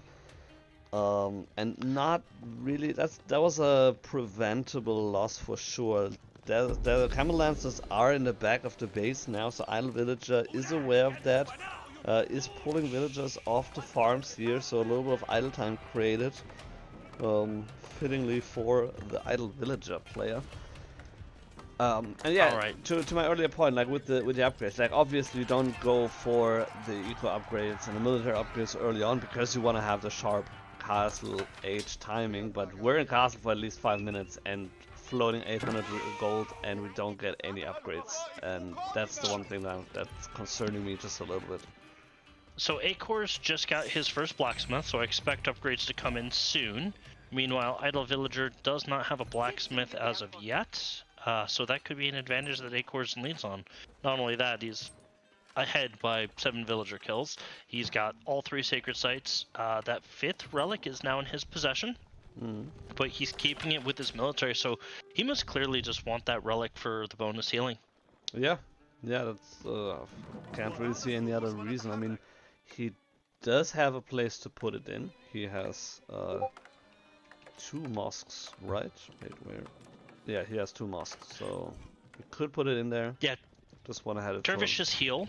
a lot faster with it. And then you have the Woololol. We do have a Manjanique coming in, so it looks like AKORS is saying, hey, I want to end this game. Get out of my lobby. Yeah, and I mean, it is a best of one semifinals, so if he closes the game fast here and yeah, then he's in the finals. And the thing is, with Order of the Dragon, especially with the Burgrave Palace, you do not want to let them cook for too long, because they can get really, really strong, and if you go for the Palace of Swabia, you can quickly make up the difference in villagers, and the longer the game goes, I mean, they also only cost 1 pop, so if you're thinking both players have 120 villagers, Order of the Dragon will beat them economically any day of the week. Yeah, you don't really want to go into a late game with Order of the Dragon, so I like what AKORS is doing here. Manjanique is going to start raining down on this tower, and hopefully push him off gold. Yeah, I mean, we do have mercenary repairs, of course, but that's also, you know, like, limited in terms of there's a cooldown connected to that. We don't have a sprinkled upgrade, we don't have a relic in there, so that's just a regular vanilla 100 wood outpost, not doing anything. He could even pop cap Order of the Dragon right now with all those hosts. There's 4 houses here. If he destroys all of them, he's housed. He cannot do anything anymore. Yeah, so I think this is the difficulty with Order of the Dragon, right? AKORS is pushing in thinking he's got the military lead and he is going to win this. Idle Villager's pulling back, not realizing that he actually has the military lead and he can win this fight. Yeah, I mean, in terms of army value, not really, obviously, but with the Spearmen, they would easily counter the Camel Lancers. He has a lot of, or some archers at least. And so yeah, if he's massing up the units, I guess he doesn't have the resources, so that's the issue. Yeah, well, now it looks like AKORS doubled down and reinvested a lot more. He's got, you know, more military moving over, and the picture's a little bit different now than when AKORS originally started the siege. Yeah, yeah. Yeah, and I mean, yeah, so, just built a house, he was housed for a second, he's losing a barracks, no mercenary repairs being used for the time being. Big sacred victory in not even, like, a little less than 6 minutes here. And Idle Villager is moving out now. We're gonna have a little bit of an engagement here. Manjanique need to go backward, but they're actually going forward. Warlodya getting dropped, but getting sniped out so quickly. That was a nice shot visually, but not really doing any damage here because it was still on the building damage type. And now we have a flank from the Camel Lancers going on top of the Archer's crossbows. This is... Yeah, I was well microed by AKORS there, with the exception of losing his Manjaniques, and I think he's going to come out on top. Yeah. As the last of Idle Villager's military is going down, gold is under threat, there's no tower for them to garrison in. Dervish again picks up the relic, and Idle Villager calls it. Yeah, just after losing those 7 Gilded Villagers early, it's a uphill battle from that point. Yeah, definitely. And yeah, then he was lacking the eco to produce military, and it's, I feel like if you're on the back foot as Order of the Dragon, because the units are like basically twice as strong but also twice as costly, it can sometimes be difficult to produce units when you're like just so close to having the resources that you need.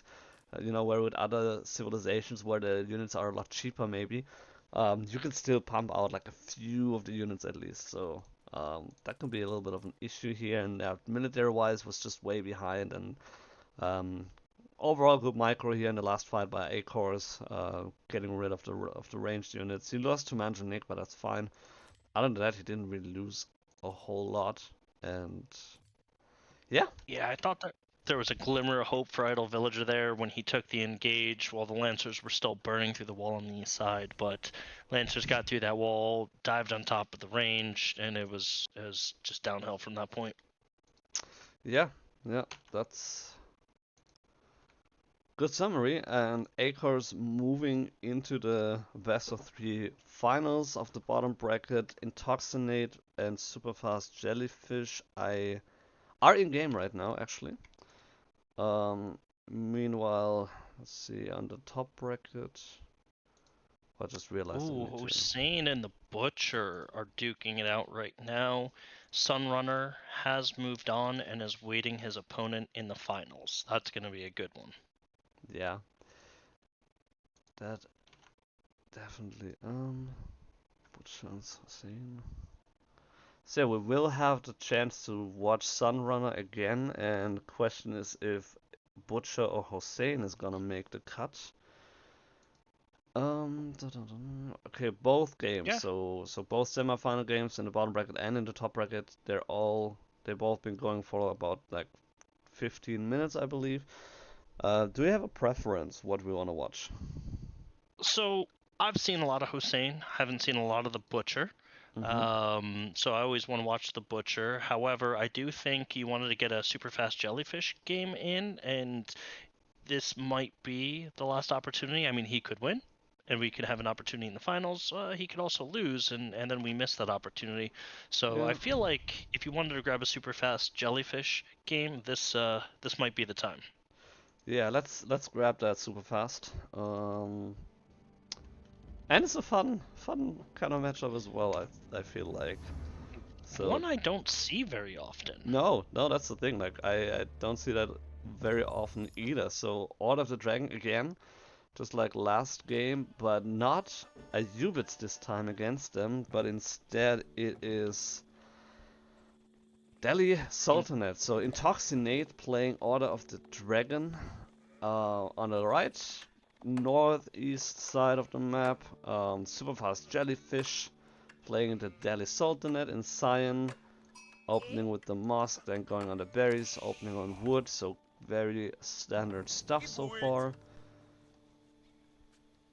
So I want to see if SUPERFAST JELLYFISH has any games as Delhi, because it's a very tough civ to play, and yeah, it looks like Delhi is his main. So I do expect him to kind of, know his way around the civ, and he opens with the mosque, he gets research queued, he opens with the mill, so all that looks relatively good. Yeah, I mean nothing too unusual here. Chopping off once, so he has enough wood to go for the mining camp. Now he rallied 2 onto gold, a third one potentially, which he will have too much gold too quickly if he does it like that. But just barely, not super heavily. And then he will have a lot of scholars coming up once he hits the feudal age. IntoxiNate on the other hand. As IntoxiNate, I gotta love this spawn, man. I mean, you got a back deer pack, you've got back gold, you've got back stone, sort of side berries. Like this is living the dream for me.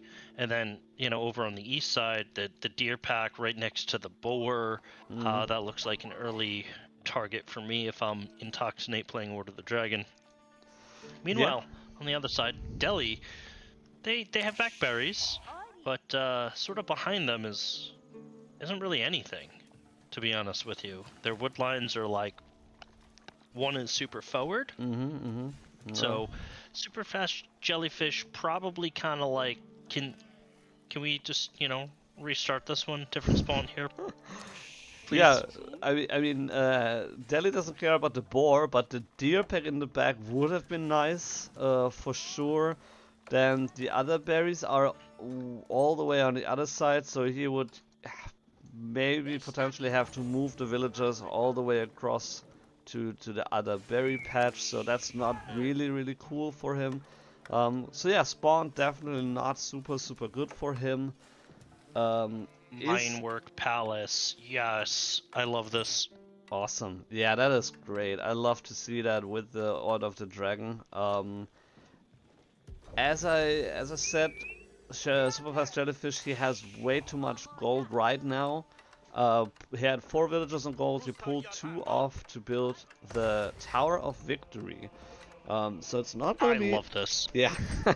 So it's basically 2 feudal age aggressive giants beating each other right now. The Tower of the Victory definitely, Tower of Victory definitely indicating a lot of infantry-based military aggression from the Delhi, and the Minework Palace also indicating horsemen or spearmen action with their unique upgrades, which I have no idea how they are called. I never memorized them, but yeah. So Gold-Conqueror is one of them, Yes. which is in the Minework Palace, which is probably the key one that IntoxiNate is going to go for. It just makes your already supercharged Giga Chad Men-at-Arms even better. Yep. Botkin Bolts, which is a Castle Age upgrade, makes sniping, or I'm sorry, Imperial Age, makes sniping any siege with crossbows very easy. And then you've got Zorhanu, and I butchered that horribly. Which just there you go. I figured you would know how to pronounce it. Yeah, maybe. Gilded Lance Connect get a halberd, so they do 2 bleed damage every second for 10 seconds after. Which for a Lance Connect that does AOE, that's a pretty scary thing. So Tower of Victory does come up, and I'm just excited. Listen, Tower of Victory crossbows from Delhi. Very, very punishing. The only question now for Delhi is kind of how are you going to get your techs in? How are you going to be able to get your scholars? Because as you can see, Piety is coming in, which probably should be paused. And then you've got scholars coming in, and Sanctity is now behind a scholar. So you kind of have to go for a second mosque and quickly. Stables, we're going to get some Ghazi Raiders coming out. Ghazi Raiders backed up by Tower of Victory Archers is also a potent comp here, and yeah, I feel like Superfast Jellyfish can do no wrong here with Tower of Victory. Yeah, you would usually go for a second mosque if you go for the Tower of Victory, just because then you have one mosque kind of producing scholars non-stop, and the other one is producing at the full cost, by the way, so you can potentially have less scholars than you would otherwise have. And the other mosque would be to produce research attacks. And then still you would not be as quickly with your tech researching as you usually would be like.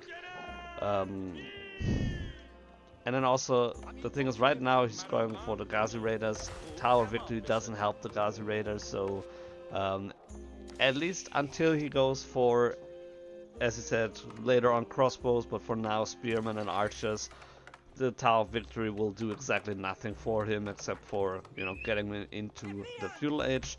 On the other side, IntoxiNate is not going for the Gold-Conquerors right now. Also, in general, he does have a barracks right now. He's researching spearmen, hardened spearmen, so he will potentially also at first go for the spearmen. Ghazi Raiders on the gold. They surround one gilded villager. He's running. These guys, can cut him down. Yeah. Down he goes. I mean, they're more tanky, obviously, but still 2 Ghazi Raiders, if they're uninterjected, will be able to kill a villager. Scout on scout action, so Superfast Jellyfish losing his scout. But I mean, he killed a villager. I think that's a fine trade, in a sense. Yeah, I mean, I trade a scout for villager any day of the week, especially when I've already just got a stables and I can just queue another one up. We do have double blacksmith coming in, so this is likely a result of, Tower of Victory. Ooh, Ghazi taking on a gilded spearman. That is not a fight they want, and it was 4-1, then 3-1, and still I think that gilded spearman wins that fight. Yeah, he would. The thing is, even if you kind of like trade evenly, you killed 4 Ghazi Raiders, and that means that you just denied map control from your Delhi opponent, which map control is something that Delhi needs right now. He needs to have it to get the berries on the right side, because otherwise he can get harassed by just one single horseman. If IntoxiNate feels like that, you need to get map control to get the sacred sites up. And so you cannot lose the Ghazi Raiders. He lost actually 1 more and then another poke. Oh man, this is so much damage from the Gilded Spearman.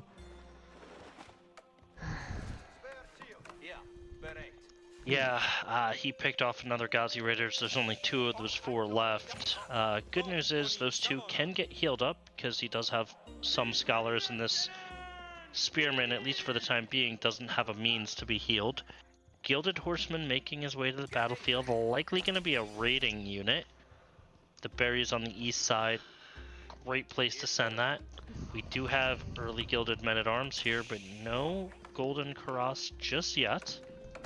But I like that IntoxiNate is just committing to Feudal Age. He's saying, hey man, you're not going to be able to get these sacred sites. First Scholar's making his way to the middle one at the same time. Ghazi's raiding in the back, not enough garrison spots. Those villagers are just hanging out at the tower. Ghazi's might be able to cut one down. Tower's firing on them, and Villager does go down. Villagers get pulled. Get a couple shivs on him, but Tower finishes him off. Actually not a terrible trade. You got a gilded villager for 2 Ghazis. Yeah, it's one more gilded villager lost, and so like, you know, on paper it's not a great trade because you lost like 4 Ghazi Raiders for that, but at the same time you cut down the eco of your opponent, and slowly but surely you will get ahead. Hopefully, I mean, as I'm saying that, I think there had been a little bit of idle time on SUPERFAST JELLYFISH's TC, because he's still behind in villager numbers, which he shouldn't be against all of the dragon. You are correct. He shouldn't be. He's occasionally idled his TC, which is very common. Listen, Conqueror 1 players still idle their TC on occasion. You know, lower bottom bracket players will do it a little bit more often, but it does happen.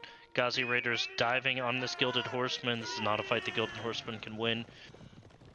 Quickly retreating, and SUPERFAST JELLYFISH does have 3 sacred sites. He's pulling his scholars back and gonna enjoy that passive income for a little while.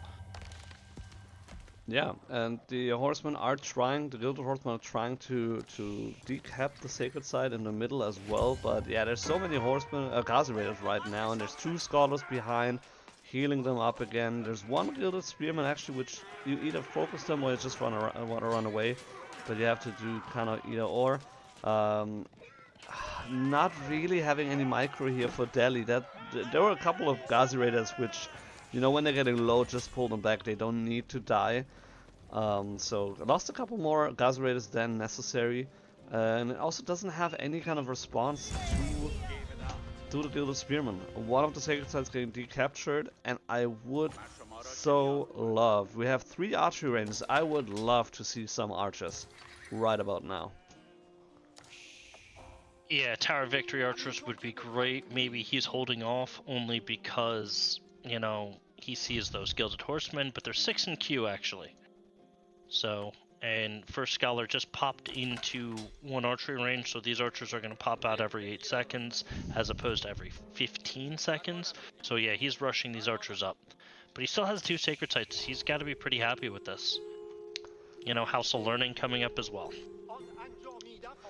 Yeah, that is a great thing. So he's way ahead right now. IntoxiNate is nowhere near Castle Age. And the funny thing is, like, sometimes it is better to just have 2 sacred sites and not, you know, like wake a sleeping bear instead of forcing the 3rd one and then forcing your opponent to be like, okay, I need to kind of close this down and maybe force them to make some rash moves or whatever. And so yeah, with 2 sacred sites, that's a lot of income that you have. Is it 250 with Delhi? I never really do the math there, but you get 100 usually, and then the bonus that Delhi gets. So that's quite a lot of passive gold income you have right there. Wololo coming in to fend off these Gilded Horsemen, but now that it's gone, they're just going to dive. They're going to take out the Scholar, hopefully. They're going to take out the Archer, and this is not a good fight for SUPERFAST JELLYFISH as the Ghazis try to fight in vain against those Gilded Spearmen. And yeah, oh gosh.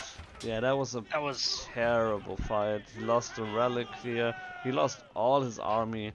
Spearmen, archers were fighting against the horsemen, the Gilded Horsemen, and the Ghazi Raiders were fighting against the Gilded Spearmen. So this is exactly the opposite of how it should have been like. And a couple more archers here in the back, or on a space, also getting destroyed, and now we have a couple of horsemen being very angry and very bloodthirsty. Yeah, but they're wheeling around, and oh, in a bit of anti-timing, the villagers just gathered up the berries, and they're moving back, and so the horsemen don't actually get any value over there. If those horsemen found those villagers, it would have been a slaughter. Yep. So we have a regnance coming up. Never liked the regnance out of order. There are still 3 on the map, 3 relics, but I mean, he technically has control over all of them. Like the one on the left northern corner is kind of out of the picture for Delhi. The one in the middle, he can just pull the units that he had in the front on the sacred side to that. He's actually killing one of the scholars that... Okay, so there's 4 relics still left on the field, and the one on the right side is actually being guarded by the horsemen. So if there was a situation like where you go for regnants as Order of the Dragon, it's probably this situation right now, because you only lost 1 potential relic for now.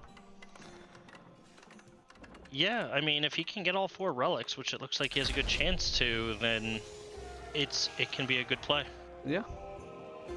Yeah, so he's hitting Castle Age. We do, let's see, doesn't have any right now here in queue, any prelate. Okay, now it's 1. Okay, there you go.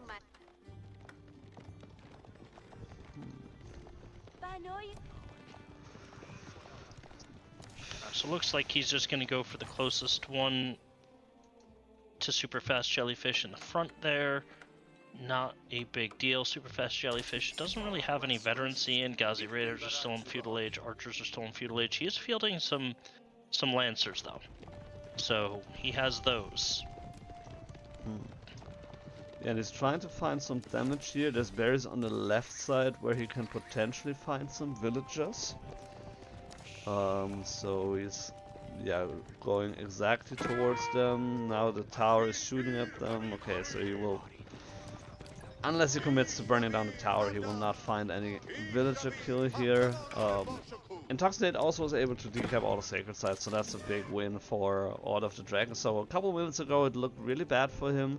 Now grabbed one of the relics, is in Castle Age, is getting some of his upgrades at least. Most of the units are still feudal, but... 3 lancers though in the north corner preparing to raid the farm transition from IntoxiNate. That could be big. Yeah, here's the thing, right? So the tower there gives IntoxiNate line of sight, so he sees them. He's rushing up another tower to garrison. They'll skirmish over on the relic, and a war elephant joins the fight here, so it looks like that relic is going to go to Superfast Jellyfish. Yeah, that definitely should be his, so it could be a 3-2 split. Granted that IntoxiNate gets more than... Okay, he has 2 predates out, but one of them is just chilling there right now. Where's the other one? There's the other one. Okay, grabbing the one on the northern side. A little bit of a Gilded raid Horsemen here. looking for some eco, finding nothing, deterred by the town center. And now all of a sudden, it might be Superfast Jellyfish getting 3. Yeah, so interesting turn of events here. Villager being garrisoned here on the top side with the farms. So yeah, as you said, like the tower, unfortunately for Superfast Jellyfish, providing a lot of vision here on the knights, on the lancers, and the gilded spearmen are just too difficult to deal with right now. Ooh, and there's the gilded knight. Gilded Knight looks to intercept, get his charge off. Second Gilded Knight now in pursuit, and Superfast Jellyfish is going to have to evacuate these Lancers. That's not a fight they can win. And IntoxiNate, you know, little by little is just getting a lead here. Big wall coming out for Superfast Jellyfish, so those horsemen are going to get walled in. I would like to see veterancy. I don't see. Okay, so veterancies are just taking an eternity because he's got 1 scholar garrisoned. Holy smokes! Oh yeah, that is kind of sad here. Prelate is getting shot at by the archers, losing his life. Horsemen should be able to deal with those archers fairly good. But yeah, then the rest of the army is coming in, and that's going to be the end of those horsemen. But yeah, to your earlier point, Superfast Jellyfish's idle time after TC is quite substantial by now. Not doing anything there. He's 10 villagers behind, even though he killed 2 gilded horsemen, 2 gilded villagers, and yeah, that really feels bad right now. I mean, he should be at 55, maybe 60 villagers right now. He could drop a keep as soon as he has enough stone, which he's going for right now, and then he has a second town center there and can produce even more villagers. So he should be way ahead right now. He should have at least 3 or 4 relics. For whatever reason, IntoxiNate was able to grab that one relic here. Like, hey, that prelate is doing mission impossible. He doesn't have it yet. He's not out of the woods. No, but I mean that's no. Oh, okay, super fast jellyfish just saw it, just barely saw it. I mean that was wow, that was almost successful. Like it's insane how successful that was. He almost pulled a Tom Cruise there. Yes. Almost, but Scholar is coming over. So yeah, I mean now it's just a 3-2 split. That's a sad regnance for IntoxiNate. I mean, in theory, you can always like later try to snag those relics at some point. But I mean, how do you get to that mosque if there's 3 relics in there? You have to kind of go through the whole base, and at that point the game is over anyway. So yes. Yeah. So each of these upgrades in the House of Learning take over 3 minutes because I don't see any scholars garrisoned. Oh, nope. This is... So, yeah, we're gonna keep waiting for these upgrades to come in for Superfast Jellyfish, and maybe we'll get a keep here and a village fortress coming in, which will take also an eternity. But we have those crossbowmen on the field, and Tower of Victory crossbowmen are some of my favorite. They attack at 183, so if you want to use armor against that, good luck. Yeah. Yeah, that's the moment where, like, you know, once this Ghazi Raider shenanigans in the feudal age stopped, and now we're transitioning heavily into ranged units. The Tower of Victory now is starting to provide some value to the Delhi here, and keep in the front is being built right next to the sacred site, so that should be a relatively safe sacred site for the Delhi, which is also again some nice gold income for them. And I don't like this. I think he's going to try to go for a sacred site victory, and you just don't do that against Order. Order's just going to put down the villager printer and just out-eco you. Yeah, that's the thing, like, he's almost to Imperial Age in terms of resources that he has right now. He's keeping up with army value. He's way ahead in villager numbers, and as you said, as soon as the Palace of Swabia comes online, you do not want to have that situation against Order of the Dragon. Some Lancers here getting caught in between the heavy, not heavy spearmen, the gilded spearmen. It's not a heavy spearman, it's not Knights Templar. Oh, you win that fight in IntoxiNate, I think? No, you don't. You lose that fight. You only have 1 Lance Connect, and that's a lot of archers there, so never mind. Yeah, you don't want to fight there yet, but okay, good. He's building a mosque next to the keep, so he will have a little bit faster village fortresses. It won't take 6 minutes. It might only be like 4.5 or so. And there it is. Wow. Palace of Swabia. Yep. And this is kind of what I was afraid of. Once the Swabia gets going, you're kind of between a rock and a hard place, because IntoxiNate's going to be up to 120 vills in a blink, and then he's just pumping. Yeah. And the issue is, even if he's like, okay, you know what, I completely switch my eco and I rush Imperial Age as fast as possible, it then still takes him 10 minutes to be truly Imperial Age, to get all the upgrades going. And so yeah, that is like prolonging the game. I think in feudal age it's potentially his best bet against Order of the Dragon. The longer the game goes, the stronger Order of the Dragon will be against Delhi. Even though, like, technically you have the elephants, so the same could be true for Delhi as well. The longer it goes, the better it is for them, but... The difference is, Delhi's not getting to Imperial anytime soon. That's the thing, like, Order of the Dragon is there already. If they would both be in Imperial Age right now, with 20 scholars pumping the technologies, the research, you could argue that Delhi is not in a bad spot, but in this situation, it's way behind, and Delhi needs to fight right now, because right now it's still kind of even, but numbers are looking pretty good still for Order of the Dragon here, even though the army composition is not really great against what Delhi has right now. IntoxiNate going for a nice little Knight Horseman raid in the back of SUPERFAST JELLYFISH's base. Those units ran into 3 War Elephants and got absolutely bodied. He was able to run with them in time, but yeah, that was a bad fight. Mangonel coming out for IntoxiNate, and now all of a sudden, SUPERFAST JELLYFISH is in a world of trouble.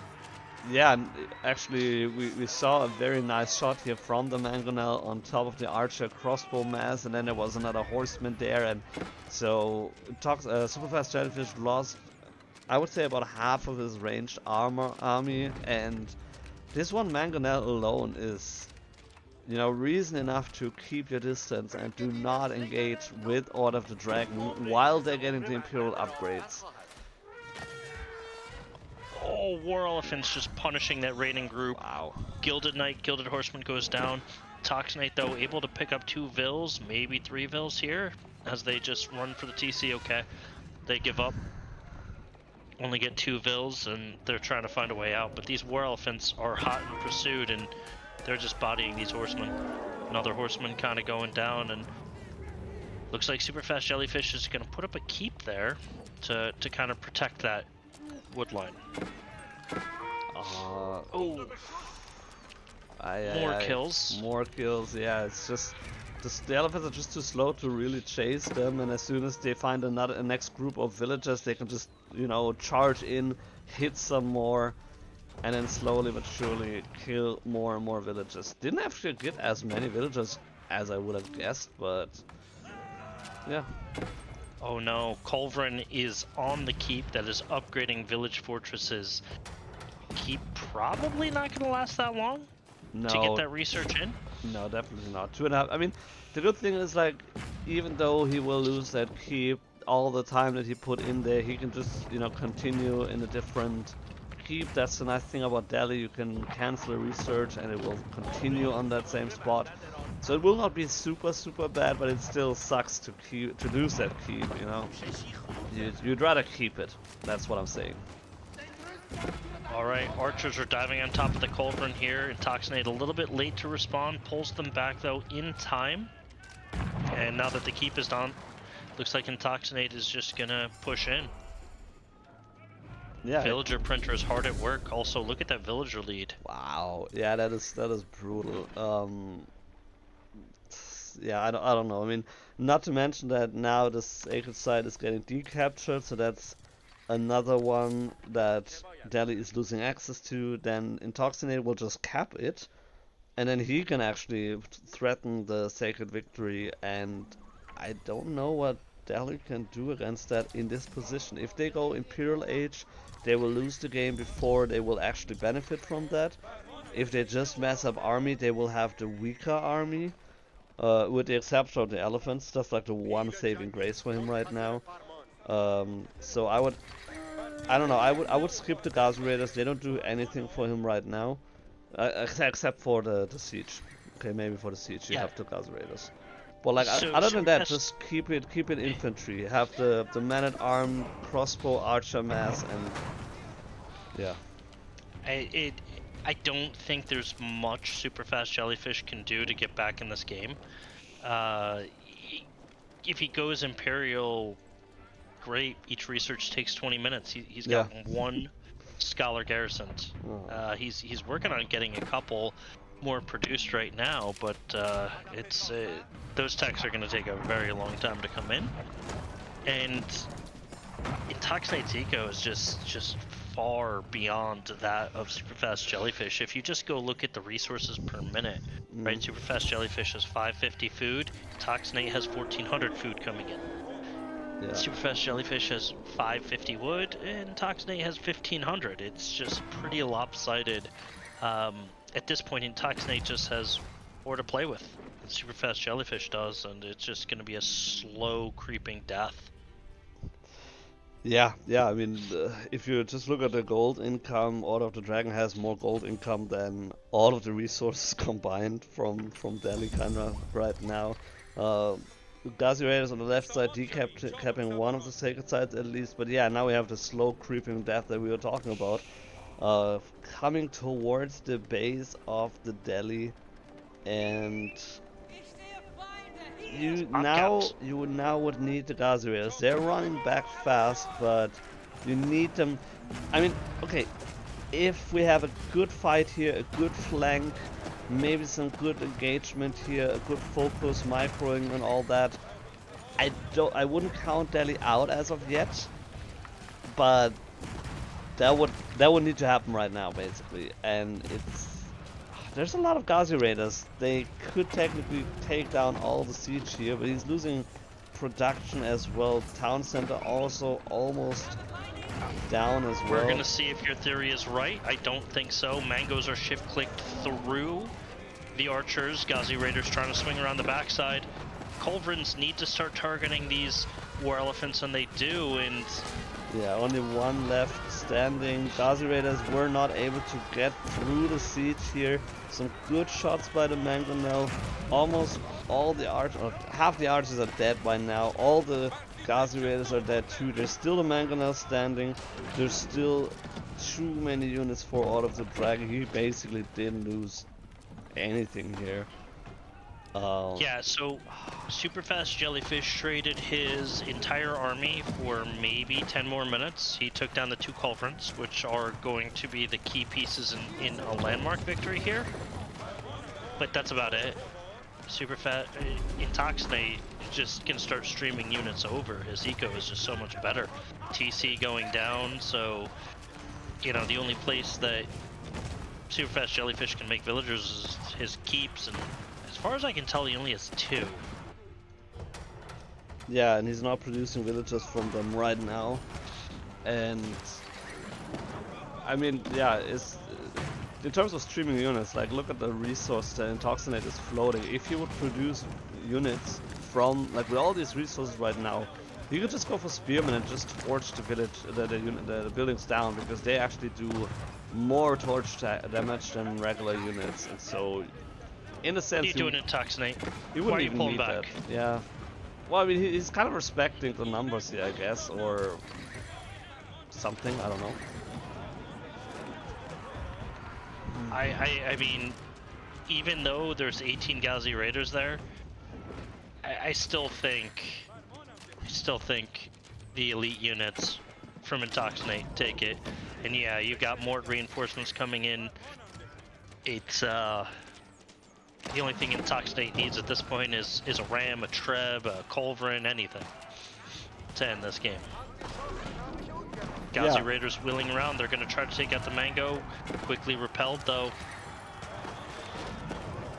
Cool. Good shot here Not by a the lot of Mango. options left. Yeah. I mean, you only have the Ghazi Raiders, and you have a lot of spearmen and the Landsknechts against you. Do we have the?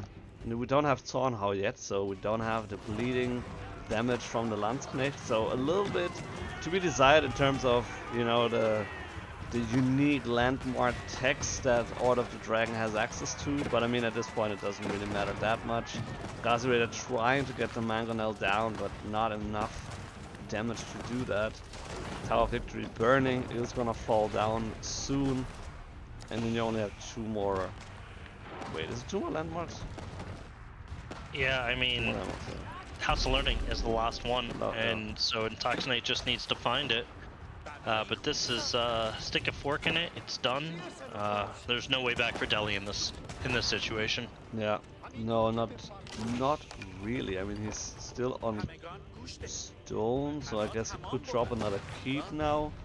actually 2 more keeps, but yeah, he's not producing villagers right now. He's going for the emplacements before the villagers, so not getting any more villagers. Trying to do a Warlodya attempt here, but too little too late, getting sniped down. So now he lost all the relics as well. And that's the final nail in the coffin. Yeah, I mean, well played. I've really liked the Tower Victory play from SUPERFAST JELLYFISH. I like everything he was doing in the early game, and then it just sort of fell apart for him in the mid game. I think the idle TC, some of those raids, losing villagers, he just fell behind economically speaking. And, you know, IntoxiNate played a pretty sound game. He didn't really idle his TC, he had good timings. He countered the units correctly and just sort of played an all-around cleaner game. Yeah, absolutely agree. The eco was the main issue. I mean, yeah, maybe also a little bit the microing of units, but like there's only so much you can do at that point. So the eco mainly, I mean, if you're looking at the resources gathered, it's almost twice as many resources for Order of the Dragon compared to Delhi, and it was just slowly but surely falling off. And yeah, you could tell by how it was going, and the fights were like most of the fights were in favor for IntoxiNate. Actually, all of them.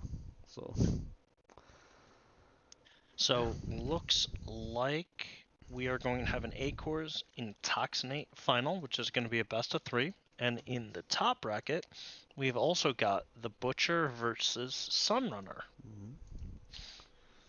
That's right, and I actually want to jump into that for various reasons.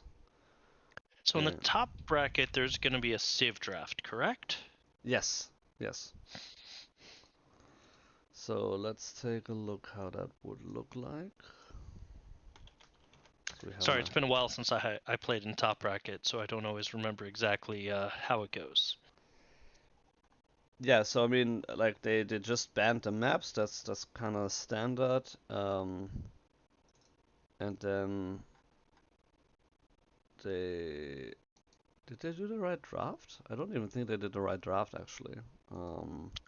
Because yeah, you usually also have happens. Yeah, could happen. I mean, they just picked the civs, ban civ. Like they each banned a civ and then they picked one. But Okay, so they didn't even use the draft? no, never mind. They did. They did everything correctly. Never mind me. Yeah. So they picked. Yeah, they did everything correctly. Never mind me. You're in my group. Okay, then let's hit observe. And we're jumping right back into it. So the map is Prairie. So we're starting the best of 3 top bracket finals on Prairie. SunRunner is playing the French in purple on the right side of the map. Again, the players are swapped. Against TheButcher playing the Chinese. So we did see him play Juicy's Legacy earlier, now he's playing Chinese. We haven't seen SunRunner as of today. Playing the French, opening with the lumber camp. And with a mining camp and with a mill. This is an interesting one. He still has enough for a house, so no issue there. But I have not seen this build from Friendship. Yeah, that is very curious. I mean, it's got to be a Dark Age wheelbarrow. Yeah, but I mean, okay, so technically you can do the Dark Age wheelbarrow even without the lumber camp. So that part confuses me just a little bit. Also, he doesn't have a house right now. He's building it now. Hopefully that will not, you know, interfere with his villager production. Just slightly. It might cause a second delay. Ooh, no, actually, wow, that was perfect timing. Okay, that was perfect, yeah. Impeccable. But yeah, interesting. Like, you don't need that. Like, he could have done all of that by just going on a straggler tree once. And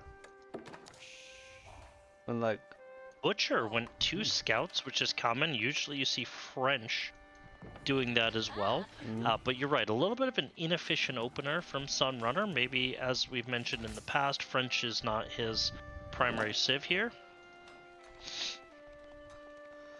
That was But close I here think with- all the sheep are going to go to the Butcher. Yeah, He's most got of them. 2 scouts. I mean, SunRunner did get a lot of village, a lot of sheep that he put to his town center, and Butcher actually had like almost a chance to grab those sheep because they were without the scout. SunRunner going out on the deer here as well. I don't hate it. No, I love it. I love do it. think the boar would have been a better option because you're migrating, right? And you're only migrating for about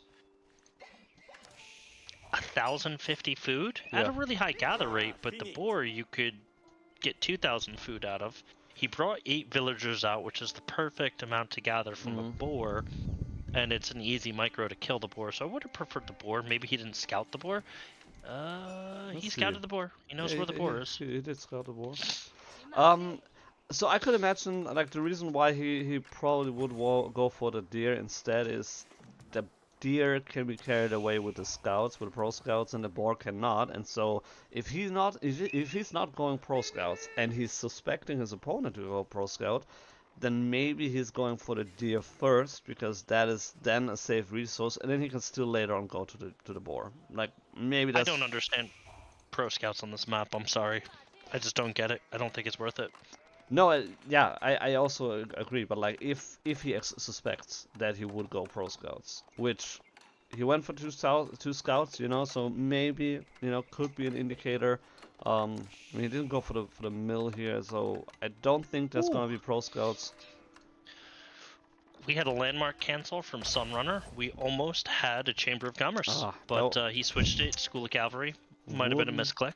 Oh, wouldn't that have been funny? I mean. Alright, the Butcher with all of the sheep. Literally all of them. He's got 32 sheep. Wow. I mean, tower your gold, go to castle, have a night fight with French. No problem there whatsoever. Yeah, that is pretty crazy. Yeah. Oh, barbican your gold, and you're good. Yeah, no, pretty much. Yeah, this is a scary looking Chinese build from the Butcher. Now, keep in mind, he is falling behind villagers because French villagers are produced faster every 17 seconds, but he can catch up if he puts the Barbican down. Yeah, then he's in Song Dynasty and he'll be at 15, so he will be fine. So right now he's not. I really wonder if we're gonna see pro scouts. Like, he technically is macroing towards it, but that could also mean that he just wanna have production building, like drop a stable or whatever. Which, okay, he's going for the barracks. Barracks. It's fine. Against French, you definitely want a barracks. Yeah. Nothing wrong with that. Yeah, and we also have the time right now. I mean, like, you know, we reach feudal age right now. Knight in queue immediately. And so yeah, we have the same pattern, by the way, repeating. SunRunner is going towards the deer here, on the very right side of the map here, very far out there. A little bit scary, but at the same time, if you don't expect your opponent to be like, I mean, we don't have feudal age knights for Chinese, so maybe he's just hoping that as long as he keeps the aggression on the map with the knight, that he will be fine. Spearman moving over to the deer actually, so we might have to. Yeah. We might have to fight the spearman with the villager, or we just run away because it's hardened spearman and there's 2 coming. So yeah, better just run. Yeah. Part of the problem at this level, right, is if you go for deer like this, your opponents know to look through the fog of war. They can see the deer dead, and they could just punish you for it, like they do in this case. Good micro coming out from SunRunner though to kind of get his knight away, and they can go back to gathering those deer. You got a tower coming up, and that should solve all future spear problems, at least in the short term. Yeah, definitely. And I mean, he didn't lose the knight here, so very good micro. Obviously took some damage, but it was, yeah, at some point we'll have chivalry and then it'll be fine. Tower is getting rushed up now, gonna be completed before that spear gets there, before the spear can get a kill. Yeah, there's another And that knight coming spear's in.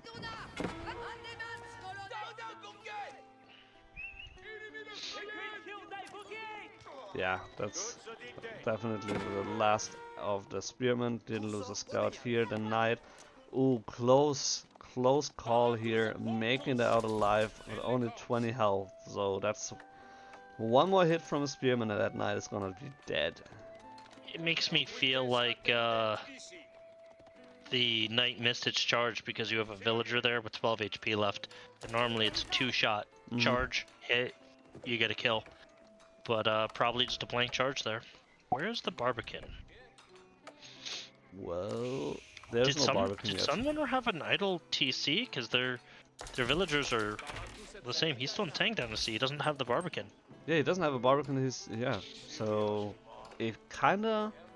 Yeah, he must have had idle TC because that's only. There's only one villager ahead, 2 now, so that should definitely be more by now. Knights charge in, the way. bait a brace. I love this game so much right now. SunRunner is actually going to for trade. Oh, that's gonna be a dead knight here on the goal. Get it! What a good surround here. Oh, that is brutal. First, you know, the embrace to keep them in place, locked down, and then you shoot them down and nail them down with the spearman. Another knight going. Oh, that is a very costly engagement here. Yeah, and you have 2 villagers that are just 1 shot. So I just realized this: SunRunner does not have a blacksmith. Oh no! Because he doesn't have a blacksmith, he doesn't have bloomery. Oh, that's right. Which French get for free. Yeah, that's the thing. You get it for free. You just have to build a blacksmith. Oh, that is a little bit of a mistake, I have to say. Like, because yeah, usually you should have a few villager kills by now. We're 9 minutes in, and French hasn't killed a single villager. Archers are here now, though, so these spears can no longer protect this gold mine. There's no tower. Yeah, there's no tower. But the butcher has enough gold where he could age up. Imperial Palace coming up. I like this. This is the landmark of choice for a lot of players. And we could just get a spear horseman. Spearmen are moving out, though, to take a fight. Archers get a shot off. No kills because he doesn't have a critical mass yet. Yeah, it's but once the age up comes in, SunRunner might be backed into a corner. Yeah, I mean, that can be an issue, and we don't have a stable yet, so we're not gonna see knights immediately popping out, also because, I mean, okay, he does have a little bit of gold left. He has enough gold for 4 knights, probably 5 knights once he collects tax. Yeah. And there's only 6 French knights. Yeah, kind of beat up too. Yeah, there's the stable. Yeah, that's the thing, like, they're beat up. You have a couple of archers, which they're not matched. You have a stable now, so yeah, immediately queuing 2 of the knights there. They're supervised. Knights come out every 14 seconds. This is bad. Does cost him a scout, but no wonder, not a big deal. SunRunner moves over to the wood line, but doesn't take advantage. Doesn't get any shots. Butcher quickly moves his villagers to the other side of the wood line, and yeah, these archers are just tickling that lancer. Yeah, but the lancer is not even reacting. He could have like tried to kill them right now. Ooh, scout losing their life. Villager getting denied that tower here on the left side, so spearman, yeah, killing that villager. And yeah, that lancer's on a mission. He completely ignored everything on his path and is just moving towards the base of SunRunner, and could potentially find some kills here. He's looking for the deer here right now, and also might find the trade line actually, and figure out that SunRunner is currently trading. Which again, if SunRunner is trading, and he's French, and Chinese is not Sung Dynasty, and still he's only 4 villages ahead. Like, something's not right here. Yeah, I mean, I suspect maybe some TC idle, and you know, sometimes we get on players for that in the bottom bracket, but it happens in top bracket. It happens in Conqueror levels. You have so much going on; it's very easy to idle. Yeah, yeah, no, totally. But yeah, a little bit strange. That Lancer is just look at all those Royal Knights on the tail of that one Lancer, who's just distracting so much. Yeah, but here's the problem: SunRunner has 8 knights, 2 more in queue, and the Butcher has 7, 1 more in queue. Pretty soon, you know, the Butcher is gonna have the knight lead, and SunRunner's gonna be in trouble. SunRunner needs to get to Castle Age. He needs royal bloodlines. He needs something, because these Lancers from the Butcher are going to keep coming. You have Palace Guards being mixed in too, so that's going to make it harder for these archers to micro out those spears. Once those spears join this Lancer force, it should be a really quick win for the Butcher. Yeah, I mean, that's the theory. We also have a couple crossbows coming out now for the Butcher, so he will have multiple ways to counter the Royal Knights. And we do have Chivalry now, so they will heal up into full health eventually. Will take a while, but they will get there. And we don't have one trader going down, but going to cost 3 spears as a result. Boar getting attacked here, but Lancers on their way over. Oh no, Lancers might be able to pick something off. Oh, that's a bloodbath. Oh, that was close. Knights coming to charge to protect, and they connect. They got to pull back. They are protecting the villagers, though. They're going to turn around and charge again in just a second. There you go. They're trying to screen for these villagers. One villager on the woodline gets left out. He's going to go down, and no, he's making alive. Oh my goodness, that is a near-death experience for that villager. Oh. I am sorry. That must have... He's got to be traumatized after that. Absolutely, but I mean, like, that's not the first time that a villager comes away alive with like 2 health or so, right? I mean, how is it possible that this keeps happening today? Yeah, unfortunately the trade is not going to work anymore. Looks like the Butcher has it cut off, so SunRunner gonna have to get creative here. Maybe start trading to the south. He doesn't have enough knights to defend this. It's all falling apart. Yeah. And he's still feudal age. He doesn't have the resources because he has to recommit to more knights to win this fight. Yeah, or he has to, you know, go the dreaded path of going for Spearman himself, but that's not what you want to do as French, and that's the first match going towards the favor, or in favor of the Butcher.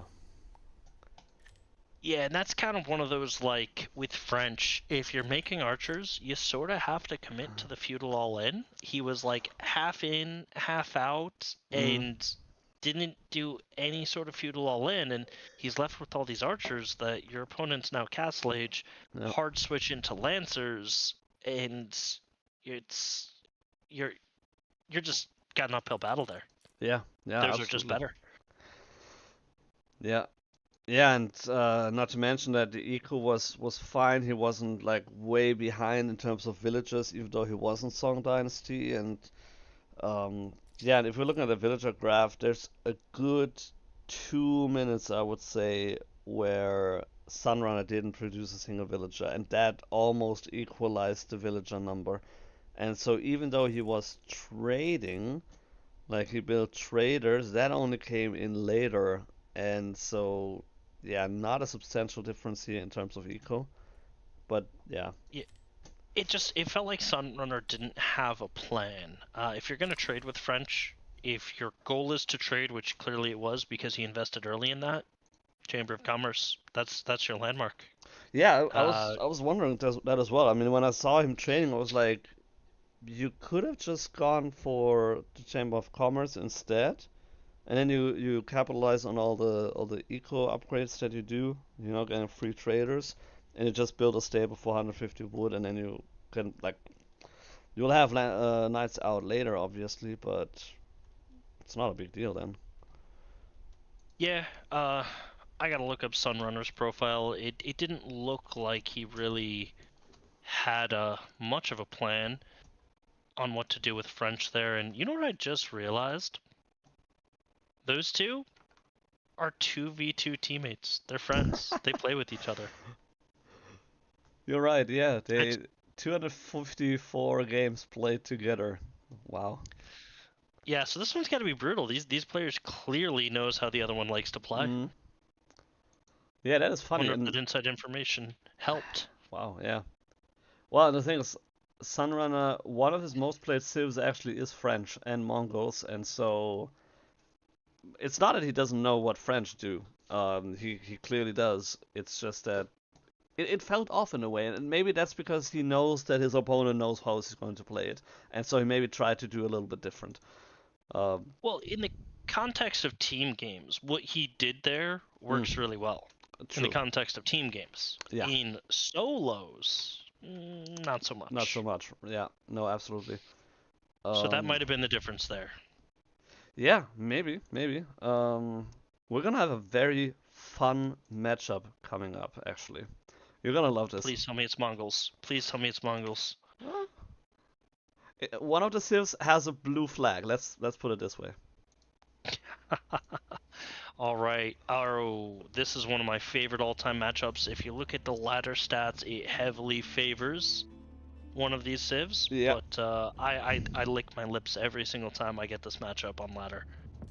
It is Mongols, piloted by SunRunner, versus Rus and TheButcher. And as a Mongol player, I love this. You're just going to... It's like a free pass to make Mangadai. That's what it is to me. And that's my favorite thing in the world. Yeah, pretty much. Yeah, it's at the same time it's also one of the matchups that I don't like as much because it can be really tricky to like, you know, harass Rus early on. I mean, their food is underneath their town center with all the sheep. If they go pro scout, that is something that you can attack, but they don't really need their gold early on, and so that's nothing that, like, tower rush obviously is out of the picture, unless you want to tower rush the wood line. That might be an option, but I don't know if that's something that anybody ever really tried. Yeah, so Pasture and Dark Age, go to Feudal Age, make 6 Mangadai, or make 4 Mangadai double pump twice, Khan Hunter, Steeled Arrow, and all you do is you just kind of kite around and deny the pro scouts. Yeah. And then you go castle with step readouts, and then just lean heavier into Mangadai. The only thing you have to watch out for is that hard horseman switch from Rus that could come. And as soon as they do that, you just make a hard spear switch, you go imp, and you know what? Have a nice day. That's the recipe that works really well for me. I don't want to sound stupid, but you go spearmen into horse archers. Horsemen. Oh, horsemen. If they go horse archers, like I just lean heavier into Mangadai. Mangadai actually win that fight. But Mangadai only win that fight if you micro correctly. You can't, basically you have to move around so the horse archers can't shoot as often. Yeah. You kind of have to kite them because they cannot shoot while running, and the Mangadai can.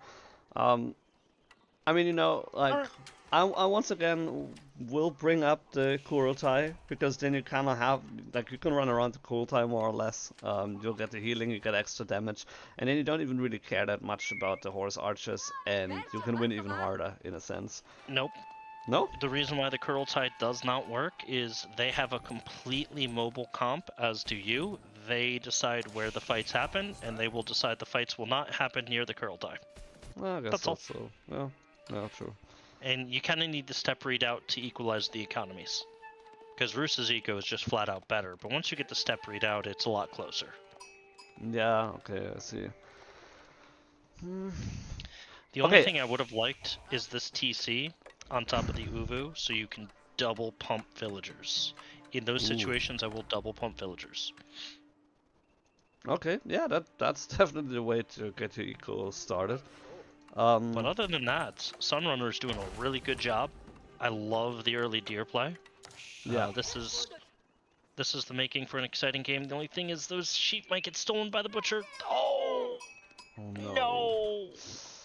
Ah. That's why I sent him That to the was a girl heist. first. Yeah, that was. Oh man. Very well done by the butcher. Yeah. Oh, that was painful. That was so painful to watch. He kind of came in and he stole like 8 sheep. Yeah, that is brutal.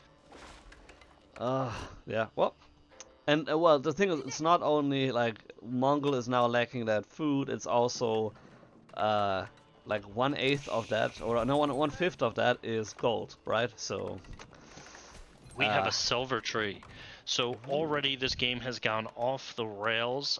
There is a really good trade post, really good neutral market available to him. I would probably say the north one makes the most sense. it's a little bit better, just slightly. This south one is also okay. I mean, to be honest, it's probably so close. There's not a wrong answer here. Yeah, it's I would say it's like 74 to 72 or 70 gold. Like it's not a big difference either way. But the only issue I now have is you're kind of giving Rus a free pass to go into Fast Castle, into Horse Archers, because you lose the Khan Hunter, so you lose your really good weapon to sort of raid Rus, and trade is going to be hard to defend.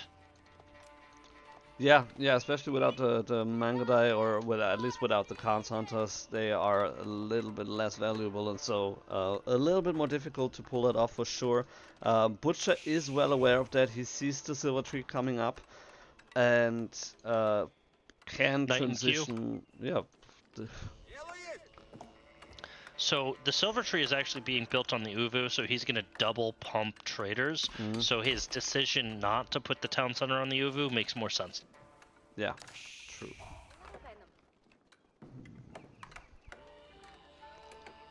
Well, yeah, I mean, how do you deal with the knight then? Because that is gonna be... Oh no, he's not gonna... Oh, okay, never mind. The butcher has... He didn't double pump? No, he immediately packed it up and tried to move it over, but then there's a scout there, so there's... Unless he has superior mobility, he's not gonna be able to unpack that. And there's the knight here on the gold. Will get there in time. Will he? Will not get there in time. Oh, he's not moving it. That's what. Oh man, he's not. Oh, that would have been such an easy villager kill. He could have prevented that outpost actually from being constructed. Now I'm so confused. We have an archery range. Mangadai is the only thing that makes sense, but you're on a Silver Tree, not on Deerstone. So I don't understand what SunRunner is doing here. Yeah, I'm really confused too. So okay, the last time I played that matchup, like Mongols against Rus, actually was in Low Elo Legends in the middle bracket. So lesser skilled people than those two, you know, like that's like, wanna put it out there. And I went silver Deerstones into Kurotai, was trading in the back, so that was like, you know, like try to offset the Rus equal advantage. And he was not really going into horse archers, and I'm guessing that's probably the reason why it worked so well, because he was mainly playing an infantry comp, and I was like archer Kashik, and so that's why it worked so well. But I feel like this would have been a good choice here now too. I mean, if you imagine now against this comp, you have the archer Kashik comp, or maybe even Mangadai Khan's Hunter Kashik comp. You would destroy the Knight Horseman comp. Yeah, I mean, listen, you can still go Mangadai here. They're just a little bit less effective without the Khan Hunter. Yeah. I feel the Khan Hunter is a critical piece. Scout's going to get caught out here a little bit, but the Butcher's already moving into Horseman here. You're going to have Kashyyyks coming out. You have no choice but to go Kashyyyks here. You can't go Spears. Your opponent's too mobile to go Spears at this point. So, because you're going trade, Kashyyk is a foregone conclusion, and I just don't think Mongols has the economy to win a fight like this. Ooh, a lot of scouts. 2 scouts going down, attempting to greedily steal some of these deer packs. Yeah, at the But same the Butcher time, does get a Vil. Getaville loses 2 horsemen. Overall, could have been a lot worse for SunRunner here. The traders are not really effective right now, so he would love to relocate the silver tree as soon as possible, because right now the trade is not really that great. And he's moving out now, so he does have a couple of Mangudai, moving out onto the gold here. So, oh, he's splitting it up. Okay, so he's not fully committing to get the villagers here on gold, which otherwise they would have all died, rather. Counter raid going on at the Butcher's gold. Butcher doesn't realize one villager is going to go down here. Me, 2, more than 2, could be 3 here. Yeah, at least 3, maybe even 4. He pulled he used the arrow, the signal arrow, the attack speed arrow. So another villager kill. Did lose the Khan and 2 Mangudai, but he also killed 4 villagers. So that's quite okay. I mean, Castle Age is going to come in for the Butcher, though, so Horse Archers could be next. Oh, he's canceling. I don't know why he got rid of... oh, that... Why did he delete? He wants to build it there, that's why, but... Okay, alright. Yeah, I mean, it's safe. Against these Mangudai, you have no choice. Yeah, you kind of need to have it safe against Mangudai. I do get that, and like the little opening here that he created is just not big enough to put the high trade house in. But yeah, I mean, it's still kind of hurtful here. But yeah, SunRunner has done a good job so far to intercept the scouts. The pro scouting hasn't been as effective. I mean, he did donate a couple of sheep in the beginning, so... Archery ranges, though, horse archers are coming, and this is kind of one of those areas where the Khan Hunter, not having it, going to be huge. It's going to be hard to kite the horse archers the way you need to without that unit. Yeah, absolutely. Do we... No, we don't have a landmark coming up here anytime soon for SunRunner. No, we do not. Okay, so he's doubling down on Feudal Age, but he doesn't have the Khan's Hunter, he doesn't have, obviously, the Kurultai that would also be helpful in fights like that. Especially, I mean, I love the Kurultai with the caching, it's just so good. And also with the Mangudai, because they're so squishy, and if you have the Kurultai, you can at least, you know... Oh no, Mangudai are about to find the wood line, and this is where you attack Rus all the time. You hit their wood line. There's no wooden fortress there actually, so yeah, that's a lot of eco damage that you can find here. A couple villagers going down, 6 villager kills already, there's the 7th one, 8 villager kills, almost the 9th one, and there's the horse archers. Alright, so little by little, I'm starting to like understand SunRunner's position, but at the same time, I'm just a little perplexed about how we got here. Yeah, I think I know what you mean. Yeah. Well, I mean, and in terms of like trade, he has 7 traders right now on the field, so he does have the first tier up. Getting 3 food extra per trade is super sad. No steeled arrow, by the way, which is so important. Yeah, it doesn't and have... this is where I think Butcher takes over these horse archers. Yeah, they just have the superior range, and that's where the issue comes in for the Mangudai. They cannot really successfully, effectively kite them. Oh no! Mangudai running right by a fully garrisoned TC. Yeah. Oh, that's a donation. That's a select all army mistake. Horse archers are going to come over and finish those guys off. Yeah, I mean, he did kill a villager, but he lost like, oh, that's a bloodbath. 5-6 Mangudai maybe? That's definitely not worth it. Yeah, and horse archers doing a really good job here with kiting, and it's just the age difference. I mean, in terms of number and army value, at least, SunRunner is way ahead right now, but he cannot take that fight effectively because they're all Castle Age units, and he's still just Feudal Age. Yeah, he needed to be Castle Age a little bit ago. Yep. And these horse archers are going to quickly, and this is the problem with trade, right? SunRunner can't dial it back. He has to continue committing to feudal age, which, believe it or not, actually doesn't look like the Butcher is getting the horse archer mass he needs either. No, actually, he lost a couple ones here and is down to 7 right now. 5 in Q against 12 Mangda and 5 Keshik, and the top trade is slightly better for SunRunner. And so Yeah, 9 traders, he's going up to 10 traders, so he'll get the second tier unlocked pretty soon. And yeah, it's working. Going back to the it's not wall? really great, but it's kind of working for him. Yeah, SunRunner wheeling around to that wood line, and you know, versus Roos, these wood lines are like gold mines. You love them. Yeah, Another raid coming in. especially if there's no wooden fortress on that side of the tree line, of the wood line. 11 villager kills. There's a couple more actually. 12 villager kills. That's nice. And so, what? Okay, help me understand the villager numbers. What happened there? 20 village? Okay, that's the trade. Never mind. That's the trade as well. So. Yeah. So the south trade is getting shut down now, and there's no towers. Traders aren't really getting yam to boost them.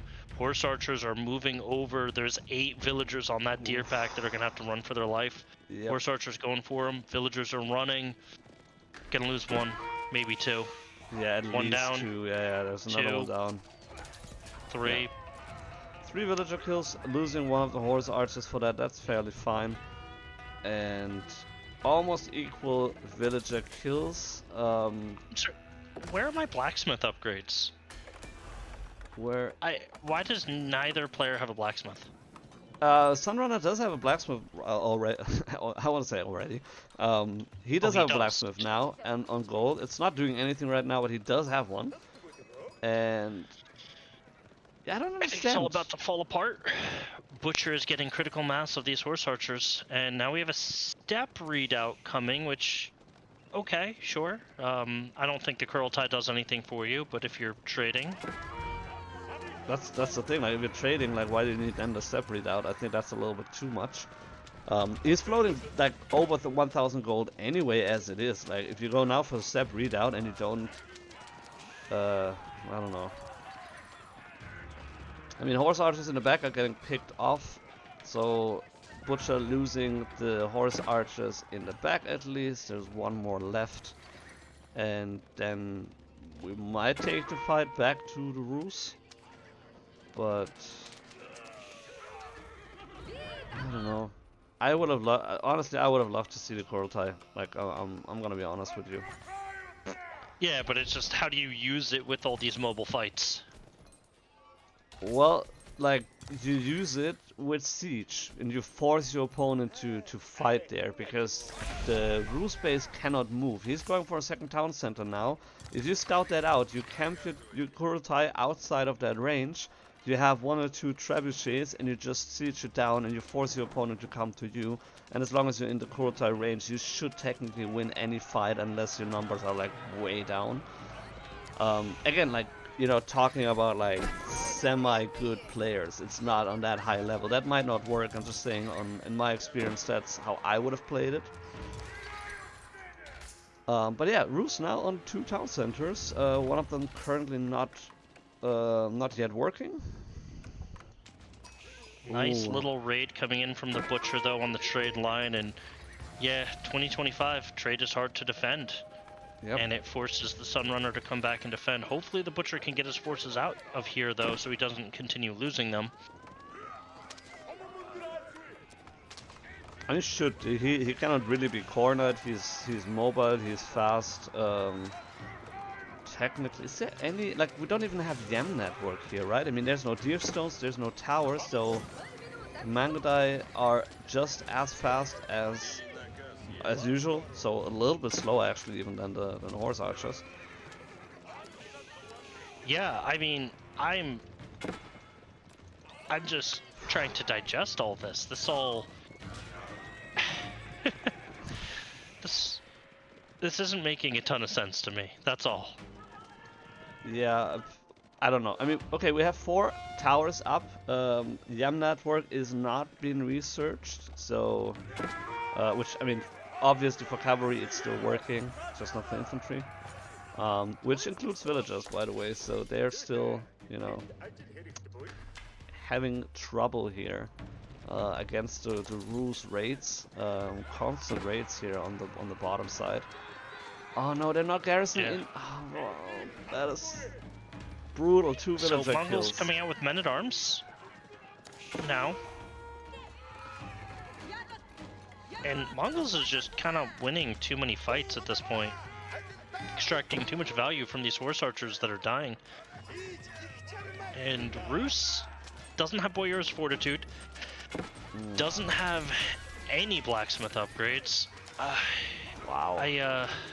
I just, you know, Mongols now is starting to get a lot of their upgrades in, so that's going to be very helpful. And in spite of trade, I think Mongols is going to slowly start winning this one. Look at this. Rus is just running his horse archers next to the 15 garrison town center, so it's just a repeat of what we saw earlier with the Mangudai next to the Rus town center. It's just the same in yellow now instead of blue.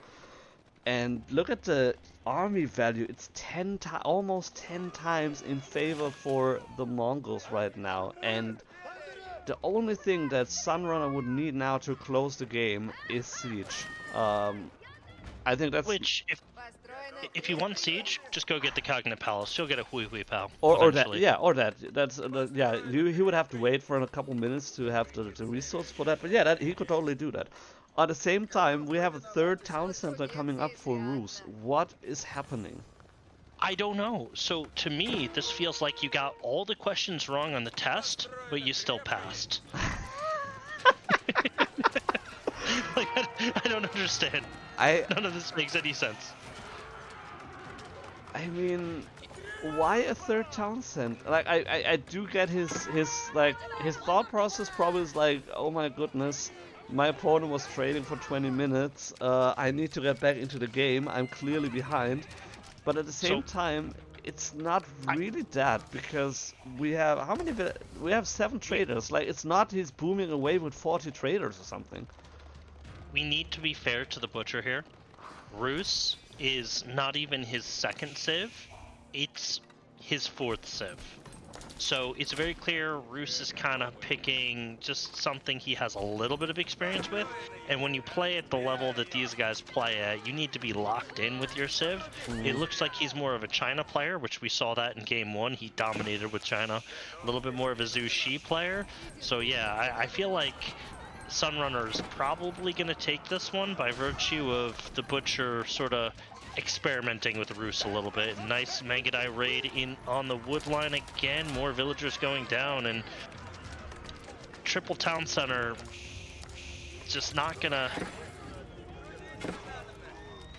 get it done here. No, and on the other side, as the one part of the army was running away, the Kashik from the left side came running in. Couple idle villagers, a couple kills as well. Not really any Kashik lost in the process, because they already have quite a nice amount of armor rather. And yeah, Butcher taps out. Yeah, that was something. That was something. I mean, listen, SunRunner definitely played it well, but Silvertree not even in an optimal position, just sort of head scratching right there. Yeah. Trading against a highly mobile Civ in Rus, also head scratching. Going immediately into Mangudai without deer stones, also head scratching. Again, you got every question wrong on the test, but you still passed. Yeah, absolutely. Yeah, strange. I don't know. That's. It was a very that's the thing. Like, I played, as I explained it earlier, I played it completely different the other day when I was playing it, and my opponent also played it differently, and so that's why it worked just well. And it was a very entertaining game for sure, and well played on the SunRunner's part. and we should have a third one. Yeah, we're definitely going to have a third one. And so as I kind of just take a look at these players, so I guarantee you SunRunner is banning out Zhu Shi, right? Because he knows the Butcher is a Zhu Shi Chinese player, so he had to take one on the chin there and play Chinese in game one. Now he's going to permaban Zhu Shi, so the Butcher's going to be forced into his fourth, his fifth civilization. The comfort level just becomes a lot harder, right? It's the decision making that you have to do it high levels sometimes isn't there when you don't have that much experience with the Civ. So I feel like SunRunner might have a little bit of an edge, but vice versa, the Butcher understands SunRunner very well and is likely SunRunner went through Mongols, SunRunner went through French at this point. So those are the two civs that SunRunner plays the most. So now SunRunner is going to be on his third or fourth civ. And that's what makes these best of 3 series so fun, is it forces you outside of your comfort zone and you can get some really good players kind of doing these wonky things. Yeah. I mean, technically he can play French again because he hasn't won with French in that series. He cannot pick Mongols anymore, and Butcher cannot play Chinese anymore. But yeah, technically you could still play French if he wants to. But we're gonna see. I mean, I think right now, I don't know if the players are drafting yet. I don't see any draft link for that. I don't know where's the... So they haven't done game 3 yet, is what you're saying? Not as far as I know. I'm gonna... No. Let's see.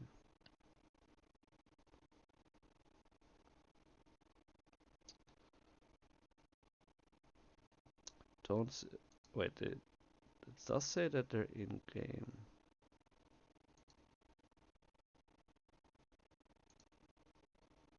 No. I can't observe that. Wait. Let's see.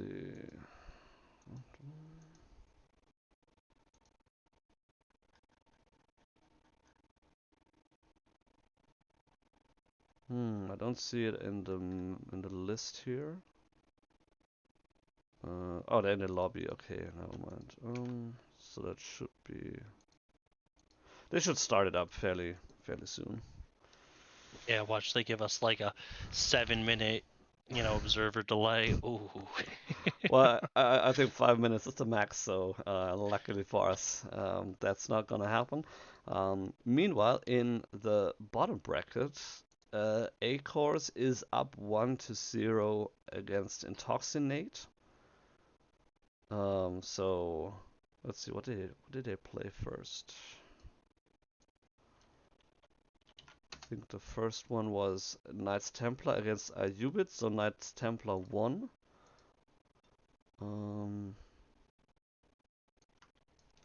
Is that even the third game actually now? Because then they played Mongols against French, Jeanne d'Arc.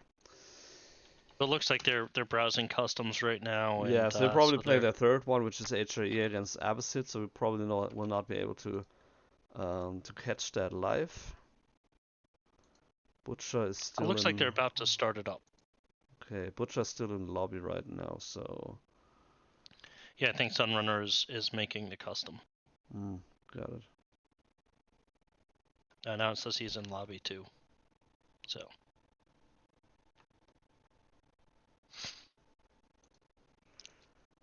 game's probably going to start soon. This is fun. So you said it was HRE versus Abbasid? On the bottom bracket, not here. Oh, do we know what top bracket is? No, not yet. I haven't seen a draft in the chat there, so I don't know. It would be fun if it would be HRE versus Abbasid. Okay, now they're in game. Yeah, so okay, cool. You're in my group.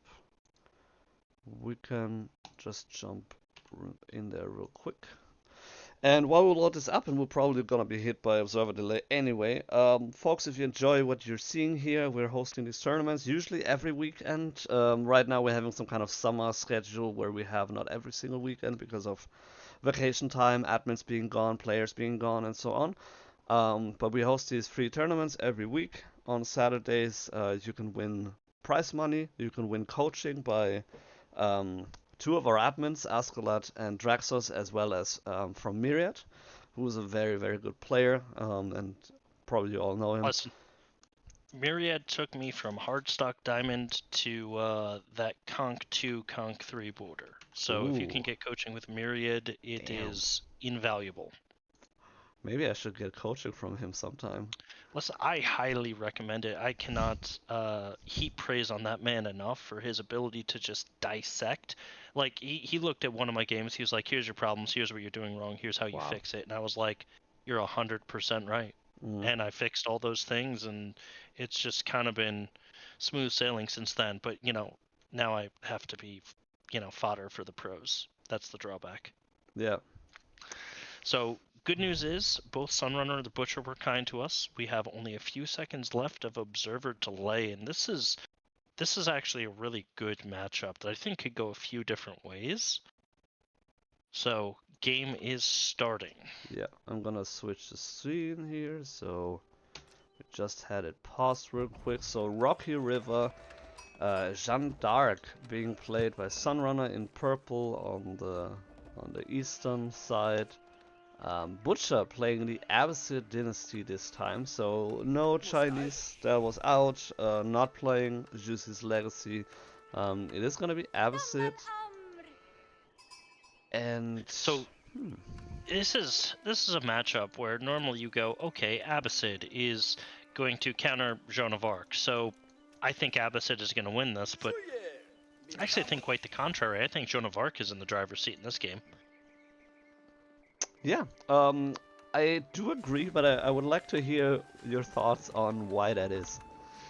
The hero unit and the ability of Joan of Arc having feudal knights to force a feudal fight, get map control, and really just create this environment where she's going to get leveled up to level 3 in feudal age, and from that point forward she becomes a nightmare to deal with.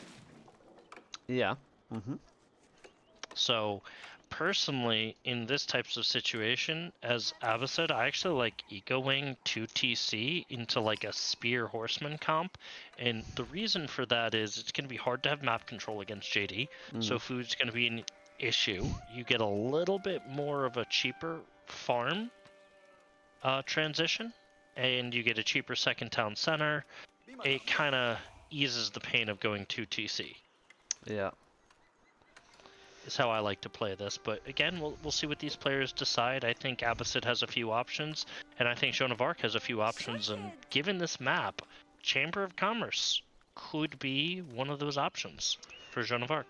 Yeah, I was gonna ask you if you think, like, I've seen some build orders with Jeanne d'Arc where you go into the Chamber of Commerce. I don't know if that's like the preferred way to do it. I heard, like, you know, voices saying that's good. I had other people saying that's not so good. But yeah, I mean, if you're looking at the markets here, pretty much on the border of the map, you can get a very decent trade going with the Chamber of Commerce, and that will be more of an eco-focused kind of playstyle. And then you can still go into the Knights a little bit later on. So I wouldn't be surprised if we see that, especially with SunRunner. We saw the last two games. Both games he was actually going into trade. With French he was going into trade with the School of Cavalry though. And then he was going for the Silver Tree with the Mongols. So he was in both games prioritizing trade. We have Eco-Wing coming up, so that's not a big surprise. I was expecting the same. And then, second TC, and then maybe going into a third one a little bit later. I don't think we'll see like 3 immediately. 3 is death. Yeah, that's the thing. Like, unless you expect the opponent to not, like, to let you do it, basically. If you play if both players, you know, one focuses on trade, the other one focuses on town centers, then you can do it. If you don't expect that to happen, then yeah, 3 town centers would probably be your doom. Nice little dock here, by the way,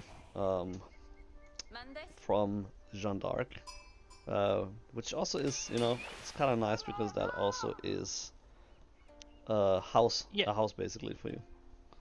Yeah, it's a good play. You're only getting 1,000 food out of this, so you got to be careful not to overcommit on the fishing ships. And you have a forward school of cavalry. I mean, if this doesn't scream, I want to all in you, I don't know what does.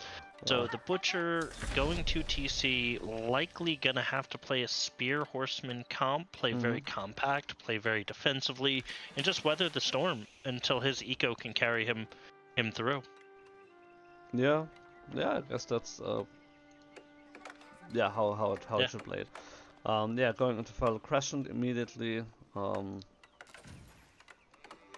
Yeah, he does have to get that house with the full cost still. He cannot really wait for the Fertile Crescent because he's getting pop cap right now. But yeah, we'll have cheaper houses, cheaper eco buildings, cheaper town center eventually. And he's getting close there. Here's the thing, that second town center probably needs to go on the secondary wood line. I would normally say where the House of Wisdom is where I want that secondary town center because it is weaker, and you're just going to farm transition fairly early because you're not going to have map control. But the House of Wisdom is there, so you can't put that second town center on gold or on stone because it's just going to be too easy of a target. You have to play very compact in this situation. Yeah, I mean, I could imagine he puts it like above the stone, maybe that it, like it's, you know, it connects with the houses, you know, getting your golden ages up, and it's still kind of close to your primary town center. But we'll see. We'll see where he's putting. Okay. Oh, yeah, there it is actually. Yeah, that's He's that's still why on I stone. would This put is it. 3 town center. Oh no. Yeah, interesting. Huh. I don't like this anymore. No, it's I mean we have woman at arms, so the melee form coming out right as the first Royal Knight hits the field. Yeah, I think 3 town centers is a little bit too greedy. I totally get the feeling that it feels awesome to have 3 town centers. And it actually, like, I think this is at least the 4th game that we saw today where the player was going for 3 town centers. She's gonna burn the gold vein, I think. Oh no, she's gonna try to stop the wall in the back. It's not gonna work. No. She's not gonna be in time. Yeah, I mean the knight can go in there on the very villages. Oof, okay, he'll get that villager at least. Yep, that villager's dead. Oh, the villager was trying to get a sheep.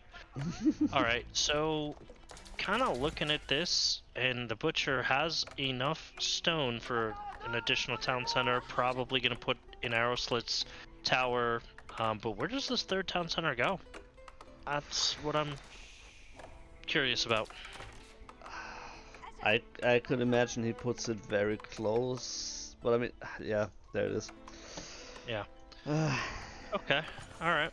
I guess that's not the end of the world. Boar going down. JD just needs to get a couple ramps here. It's going to be kind of hard. I mean, Abbasid does have cheaper villagers. They're 30 wood, but now you need to pretty much do a full farm transition if you plan to survive this. Yep. And I don't know.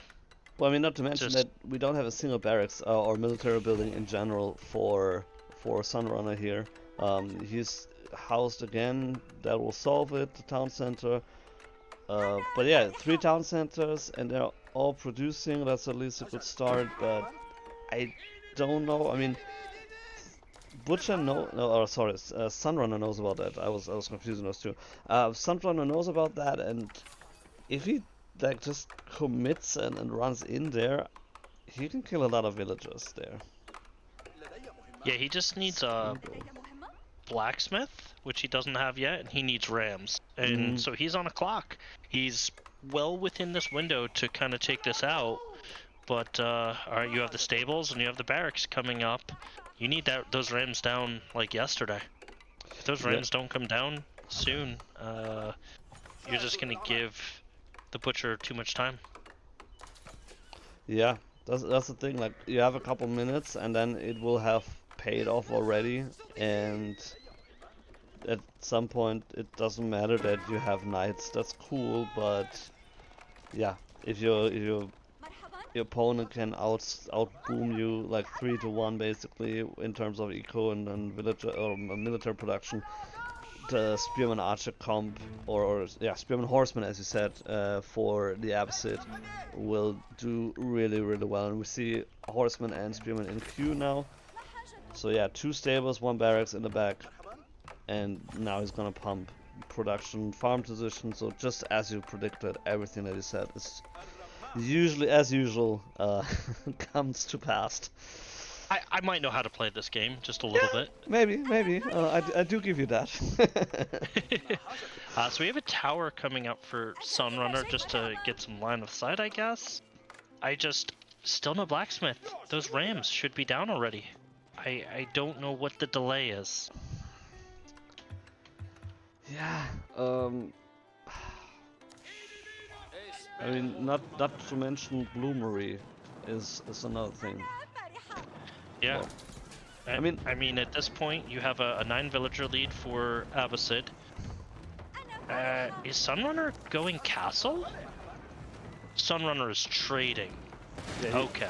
Yeah, he's trading a little bit. Okay, and added a second market now, so he's up at 5 traders. You know, I like SunRunner. It's really funny, right? These two seem to play a lot like my brother and I, and I love it. The problem is how I play in teams and how I play in solos is very different. Yeah, it needs to be. Yeah, and so here comes the farm transition, and I mean, SunRunner, if you're not gonna commit with Knight Bow here, I think you should just go castle and scoop relics. I mean, you're going up against 3 TC Abbasid. You're playing for the late game at this point by going trade. So you might as well just take the relic advantage. Yeah, plus you know that your opponent is not gonna be castle anytime soon because he's been off gold for like 7 minutes now. And doesn't have any gold right now, no upgrades in any kind of form. I mean, he literally only got Fertile Crescent and that's it. Nothing. Oh wait, did he? Oh, okay, and the fresh foodstuffs. Those 2. That was the only ones that he was able to get. So let me explain why I do not like this strategy against a 3 TC Abbasid. Playing the late game against Abbasid is so bad. Their villagers are superior to yours because they have faster gather rates. Yep. Their production is faster. The House of Wisdom bonuses just give them so much of a benefit. So you're kinda on your back foot playing in the late game here. Knights trying to burn down, spears are gonna respond. Pretty soon the Butcher is going to feel comfortable with where he's at. He's going to move his horsemen out. He's going to start raiding and go castle. And yeah, castle is incoming. He's got 12 on gold. He just wants to go up to the next stage. Yeah, which I mean, at this point, like that's the next logical step for you to go for. I mean, that you had your farm transition, that looks really nice. Your spearmen will do really well against the knights for the time being. But yeah, you're kind of running out of space and you kind of want to expand out on the map. You want to grab the relics, you want to grab the sacred sites, and you cannot do that in feudal age. This tower stuff here is really interesting. I mean, you know, funnily enough, SunRunner now has almost as many towers as he had last game with Mongols, and he's playing Jeanne d'Arc. Alright, so we have a guild hall coming in, which means fast Imperial for SunRunner. Horseman raid trying to pick off a trader. Knights are there to defend.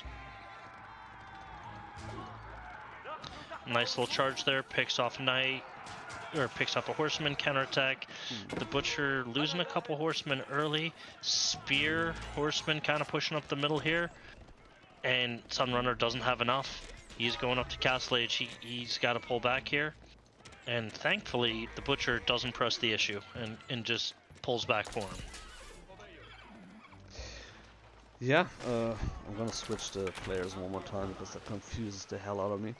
Yeah, the Knights were just not here in the middle when Butcher was trying to pounce onto Jeanne d'Arc. He's almost fully healed up again, and Butcher's unfortunately lost a couple horsemen with his raid and not really achieving a whole lot here. Culture Wing coming in for the Butcher, which makes sense why he didn't get too many upgrades there. Culture Wing is just going to give him access to Preservation of Knowledge and a 20% discount on all of his upgrades. And Butcher now moving out to try to just take down some of these towers. But again, the longer this goes on, the better the Abbasid eco kind of takes over. And sure, SunRunner is trading. The Butcher's villagers aren't that much less efficient than traders. No, definitely and he's got not. a lot more of them. Yeah, also they're not as exposed. I mean, we have, like, you know, we're talking about 16 horsemen at this point. If he takes only a handful and just, you know, like puts them on the berries or whatever on the left side of the map, he can easily shut down that trade. Whereas his villagers, they're safe in his back. Like, there's no way for SunRunner to actually to idle out that eco. And yeah. Yeah, I completely agree. And the other thing is the Butcher's farm transition is going to be pretty much complete, which means he's going to get in this state of full pump where you don't make any more economy, you just keep your production buildings fully queued, and you just fight. And he's going to be there a lot sooner than SunRunner. I also suspect SunRunner wants to go castle another horseman raid on the trade, and this is the difficulty with trade. It's really hard to protect it. Yeah. Yeah, even with the knights, I mean, the knights are not as fast as the horsemen, so you can easily run away if you don't want to fight, that's fine. You can easily chase up to the traders. He killed a couple traders now, killed a couple villagers here as well. He also intercepted the monk from taking the relic, so that's another small eco damage in the sense that he was able to do. And now he can just run away, and he's losing only like 3 horsemen here while running away. Yeah, Preservation of Knowledge is coming in, so I expect the Butcher to get all of his eco upgrades, all of his blacksmith upgrades, and he'll be kind of ready to go. Meanwhile, the guild hall is only at 240, so there's no Red Palace coming anytime soon.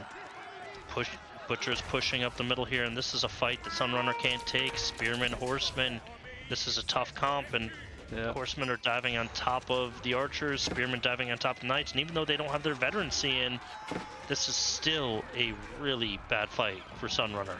Yeah, and the thing is, if he loses this position here, with all the production, everything that he has set up there, with the School of Cavalry, that is going to be really difficult to come back from. Horsemen now bringing in the knights here. With a little bit of micro, you can, you know, switch the horsemen on the archers. All the archers are dead. Yeah, almost. JD's gonna follow suit. Almost on all the archers. There's a couple of camel riders here as well, so they further decrease the value of the Royal Knights, at least for now. Jeanne d'Arc has fallen, and this, and at least SunRunner was able to, you know, pull the Butcher away from all of this production here, but this is just still gonna take a while for military units to come out of here. And there's so many units here from the Butcher right now, and just constantly streaming in. The Butcher's eco is straight go. It's too much to stop. You've given 3 TC Abbasid way too much time. And now the trade is going to be shut down, and SunRunner is just going to die a slow, painful death. I think we're kind of watching as this one ends here. Yeah, I mean, the Springle is kind of nice against the Spearmen, that's no question, but the Spearmen are still pretty strong, and now they can get on top of the Springle and just torch it down. And the Knights, we don't have Chivalry, by the way, as of yet. This is not good. No, this is pretty much GG. I mean, for the most part. I don't see how SunRunner comes back into this. Butcher's on top of his production. Springholds aren't going to save him. They're nice, but there's no front line. Yeah, Camel Quick Riders repair here. coming Oh from my the goodness. villagers. Camel Riders on the back killing a lot of villagers, also the traders. So there's 25 dead villagers slash traders on top of on the side of SunRunner. Yeah, there's the military wing, so he's just going straight imp, and that at least would be the moment when you have to tap out and SunRunner. I mean, this is game 3. He's gonna hold on, but it's not looking good for SunRunner. True, it's game yeah, and night numbers are still kind of okay for SunRunner at the moment, even though they're like most of them are super low right now. He doesn't have an answer to the Camel Riders actually, and not really to Spearmen either. It's basically down to only Knights and yeah, 2 Springles. Yeah, but the Butcher's just gonna remass. He's going up to imp. He's got military wing coming in, which is gonna give him 3 hand cannoneers. Yeah. Which really isn't that much, but I mean, he can get agriculture right now to increase his food gather rate. I mean, the Butcher's eco is fully set. He doesn't need anything else. Jeanne d'Arc now finally hitting level 3, 20 minutes in. This is not where you usually like to go, and that's like the one issue that I have with trade Jeanne d'Arc, is that it takes you a little bit longer usually to get that level 3 that you wanna get to. Yeah, I mean, if you want to trade, go French. Jeanne d'Arc can obviously do it, but it just, the Civ doesn't normally want to play that way. Yeah, exactly. That's what I mean. There's the Imperial Age, and I think SunRunner, let's take a look at this Guild Hall. Guild Hall has 1540 in it, so there's some resources there, but SunRunner's Knights are being hunted down by an army of Camel Riders and Camel Archers. Elite upgrades probably can't be too far behind. This is just brutal. He cannot really do anything here with... How are they getting through the forest here? That's interesting. I mean, at least he didn't lose his forward-facing, you know, position here with the School of Cavalry. He lost most of his trade. That's like a lot of his trade actually. I mean, he's really heavy on trade right now still, but this is just so painful. He's bleeding left and right. Yep. Agriculture coming in for the Butcher. That is gonna just fix his food issue, which he's generating over 2,400 food per minute right now. I mean, if you just look at resources per minute, the Butcher is just so far ahead of SunRunner. It's insane. Push coming back up the middle. These Knights can't take this fight. They have to run. And at this point, there's no comp that SunRunner can get into that's going to solve this Horseman, Camel Archer, Camel Rider mess. I mean, this is just a deadly blob. Butcher's bringing a villager forward, probably for a tower, I assume, or a misclick. I don't know. He's holding 11 food, so not sure. Yeah, I mean, he is going a little bit into archers, so they technically... Oh, now we have the Imperial ones. Imperial Camel Riders, and they're not really fun to deal with at all. We have a couple of Spearmen coming out, but they're only hardened Spearmen. You know, we have Feudal Age Spearmen on Jeanne d'Arc's side, which, spoiler alert, they're not gonna counter elite units. Oh, this is just brutal. The Butcher is butchering. True to his name, just genocide after genocide after genocide right here, spreading out all over. You've got crisis after crisis for SunRunner to put out, and yeah, he just taps out. Yeah, GG gets called. A very well fought series by 2 close friends. Butcher going out of it with a 2-1 victory in this best of 3 series in the top bracket. Well played, and at times a little bit unconventional, I would say, but yeah. So, from playing a lot of 2v2s, a lot of what SunRunner looks like he does is he was playing a 2v2 style. Like Yeah. trade works really well in 2v2s. Yeah. So I kind of get the feeling like that's how the style of play he has, which again they play together. But right here, trying to out boom Abbasid feels like a little bit of a it's just impossibility.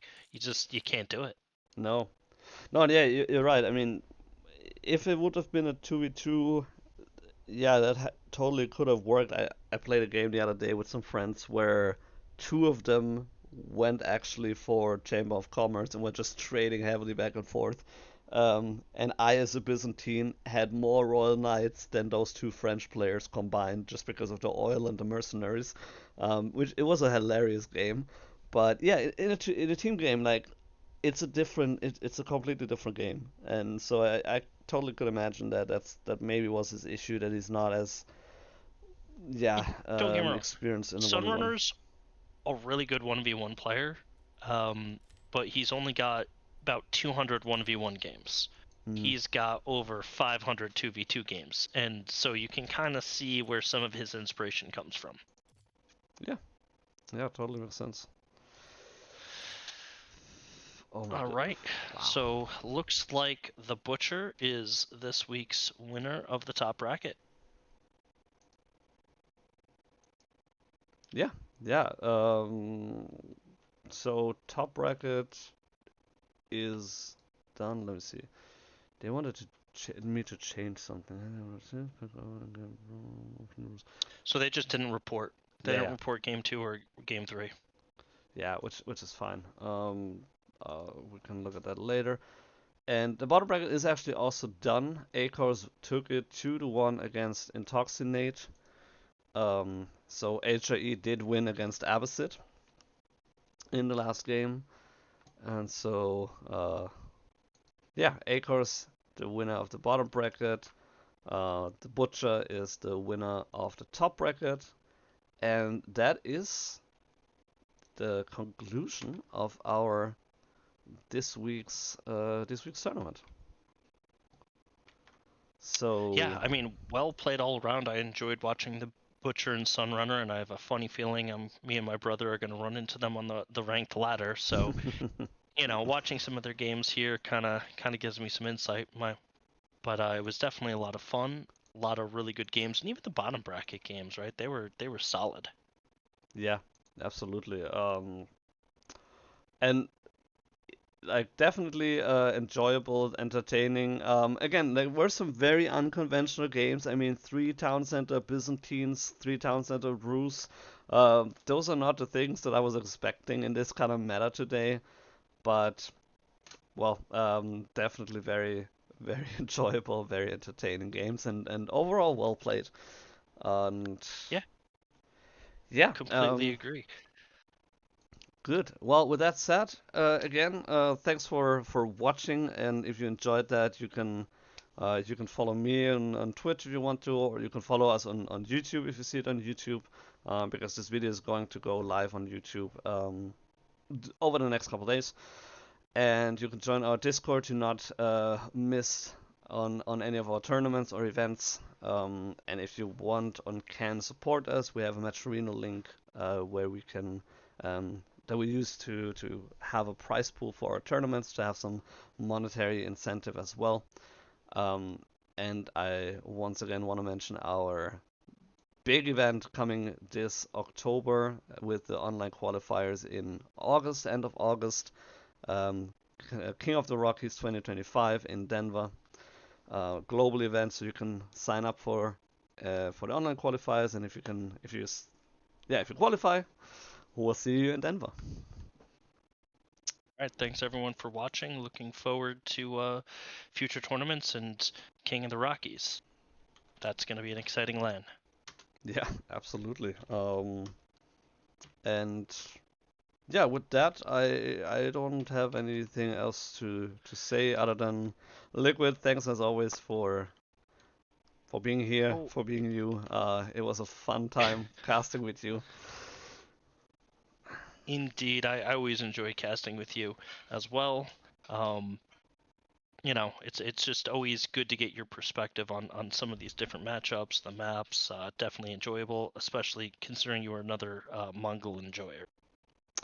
Yeah, yeah, Mongols are one of the funnest civs I personally think, and they're very versatile as well. I mean, we saw a couple different games, and Oh, I there's accidentally closed my window. Sorry, I went off camera. My bad, man. no worries, I no didn't worries. realize that. But yeah, very enjoyable tournament. Thanks for everybody who participated and who watched and supported us in any way. And I hope we see you next week. And with that, we're gonna hand you over to Sir Penguin, who is currently also streaming Age of Empires. So thanks for watching, and we hope to see you next week. Thanks, everybody.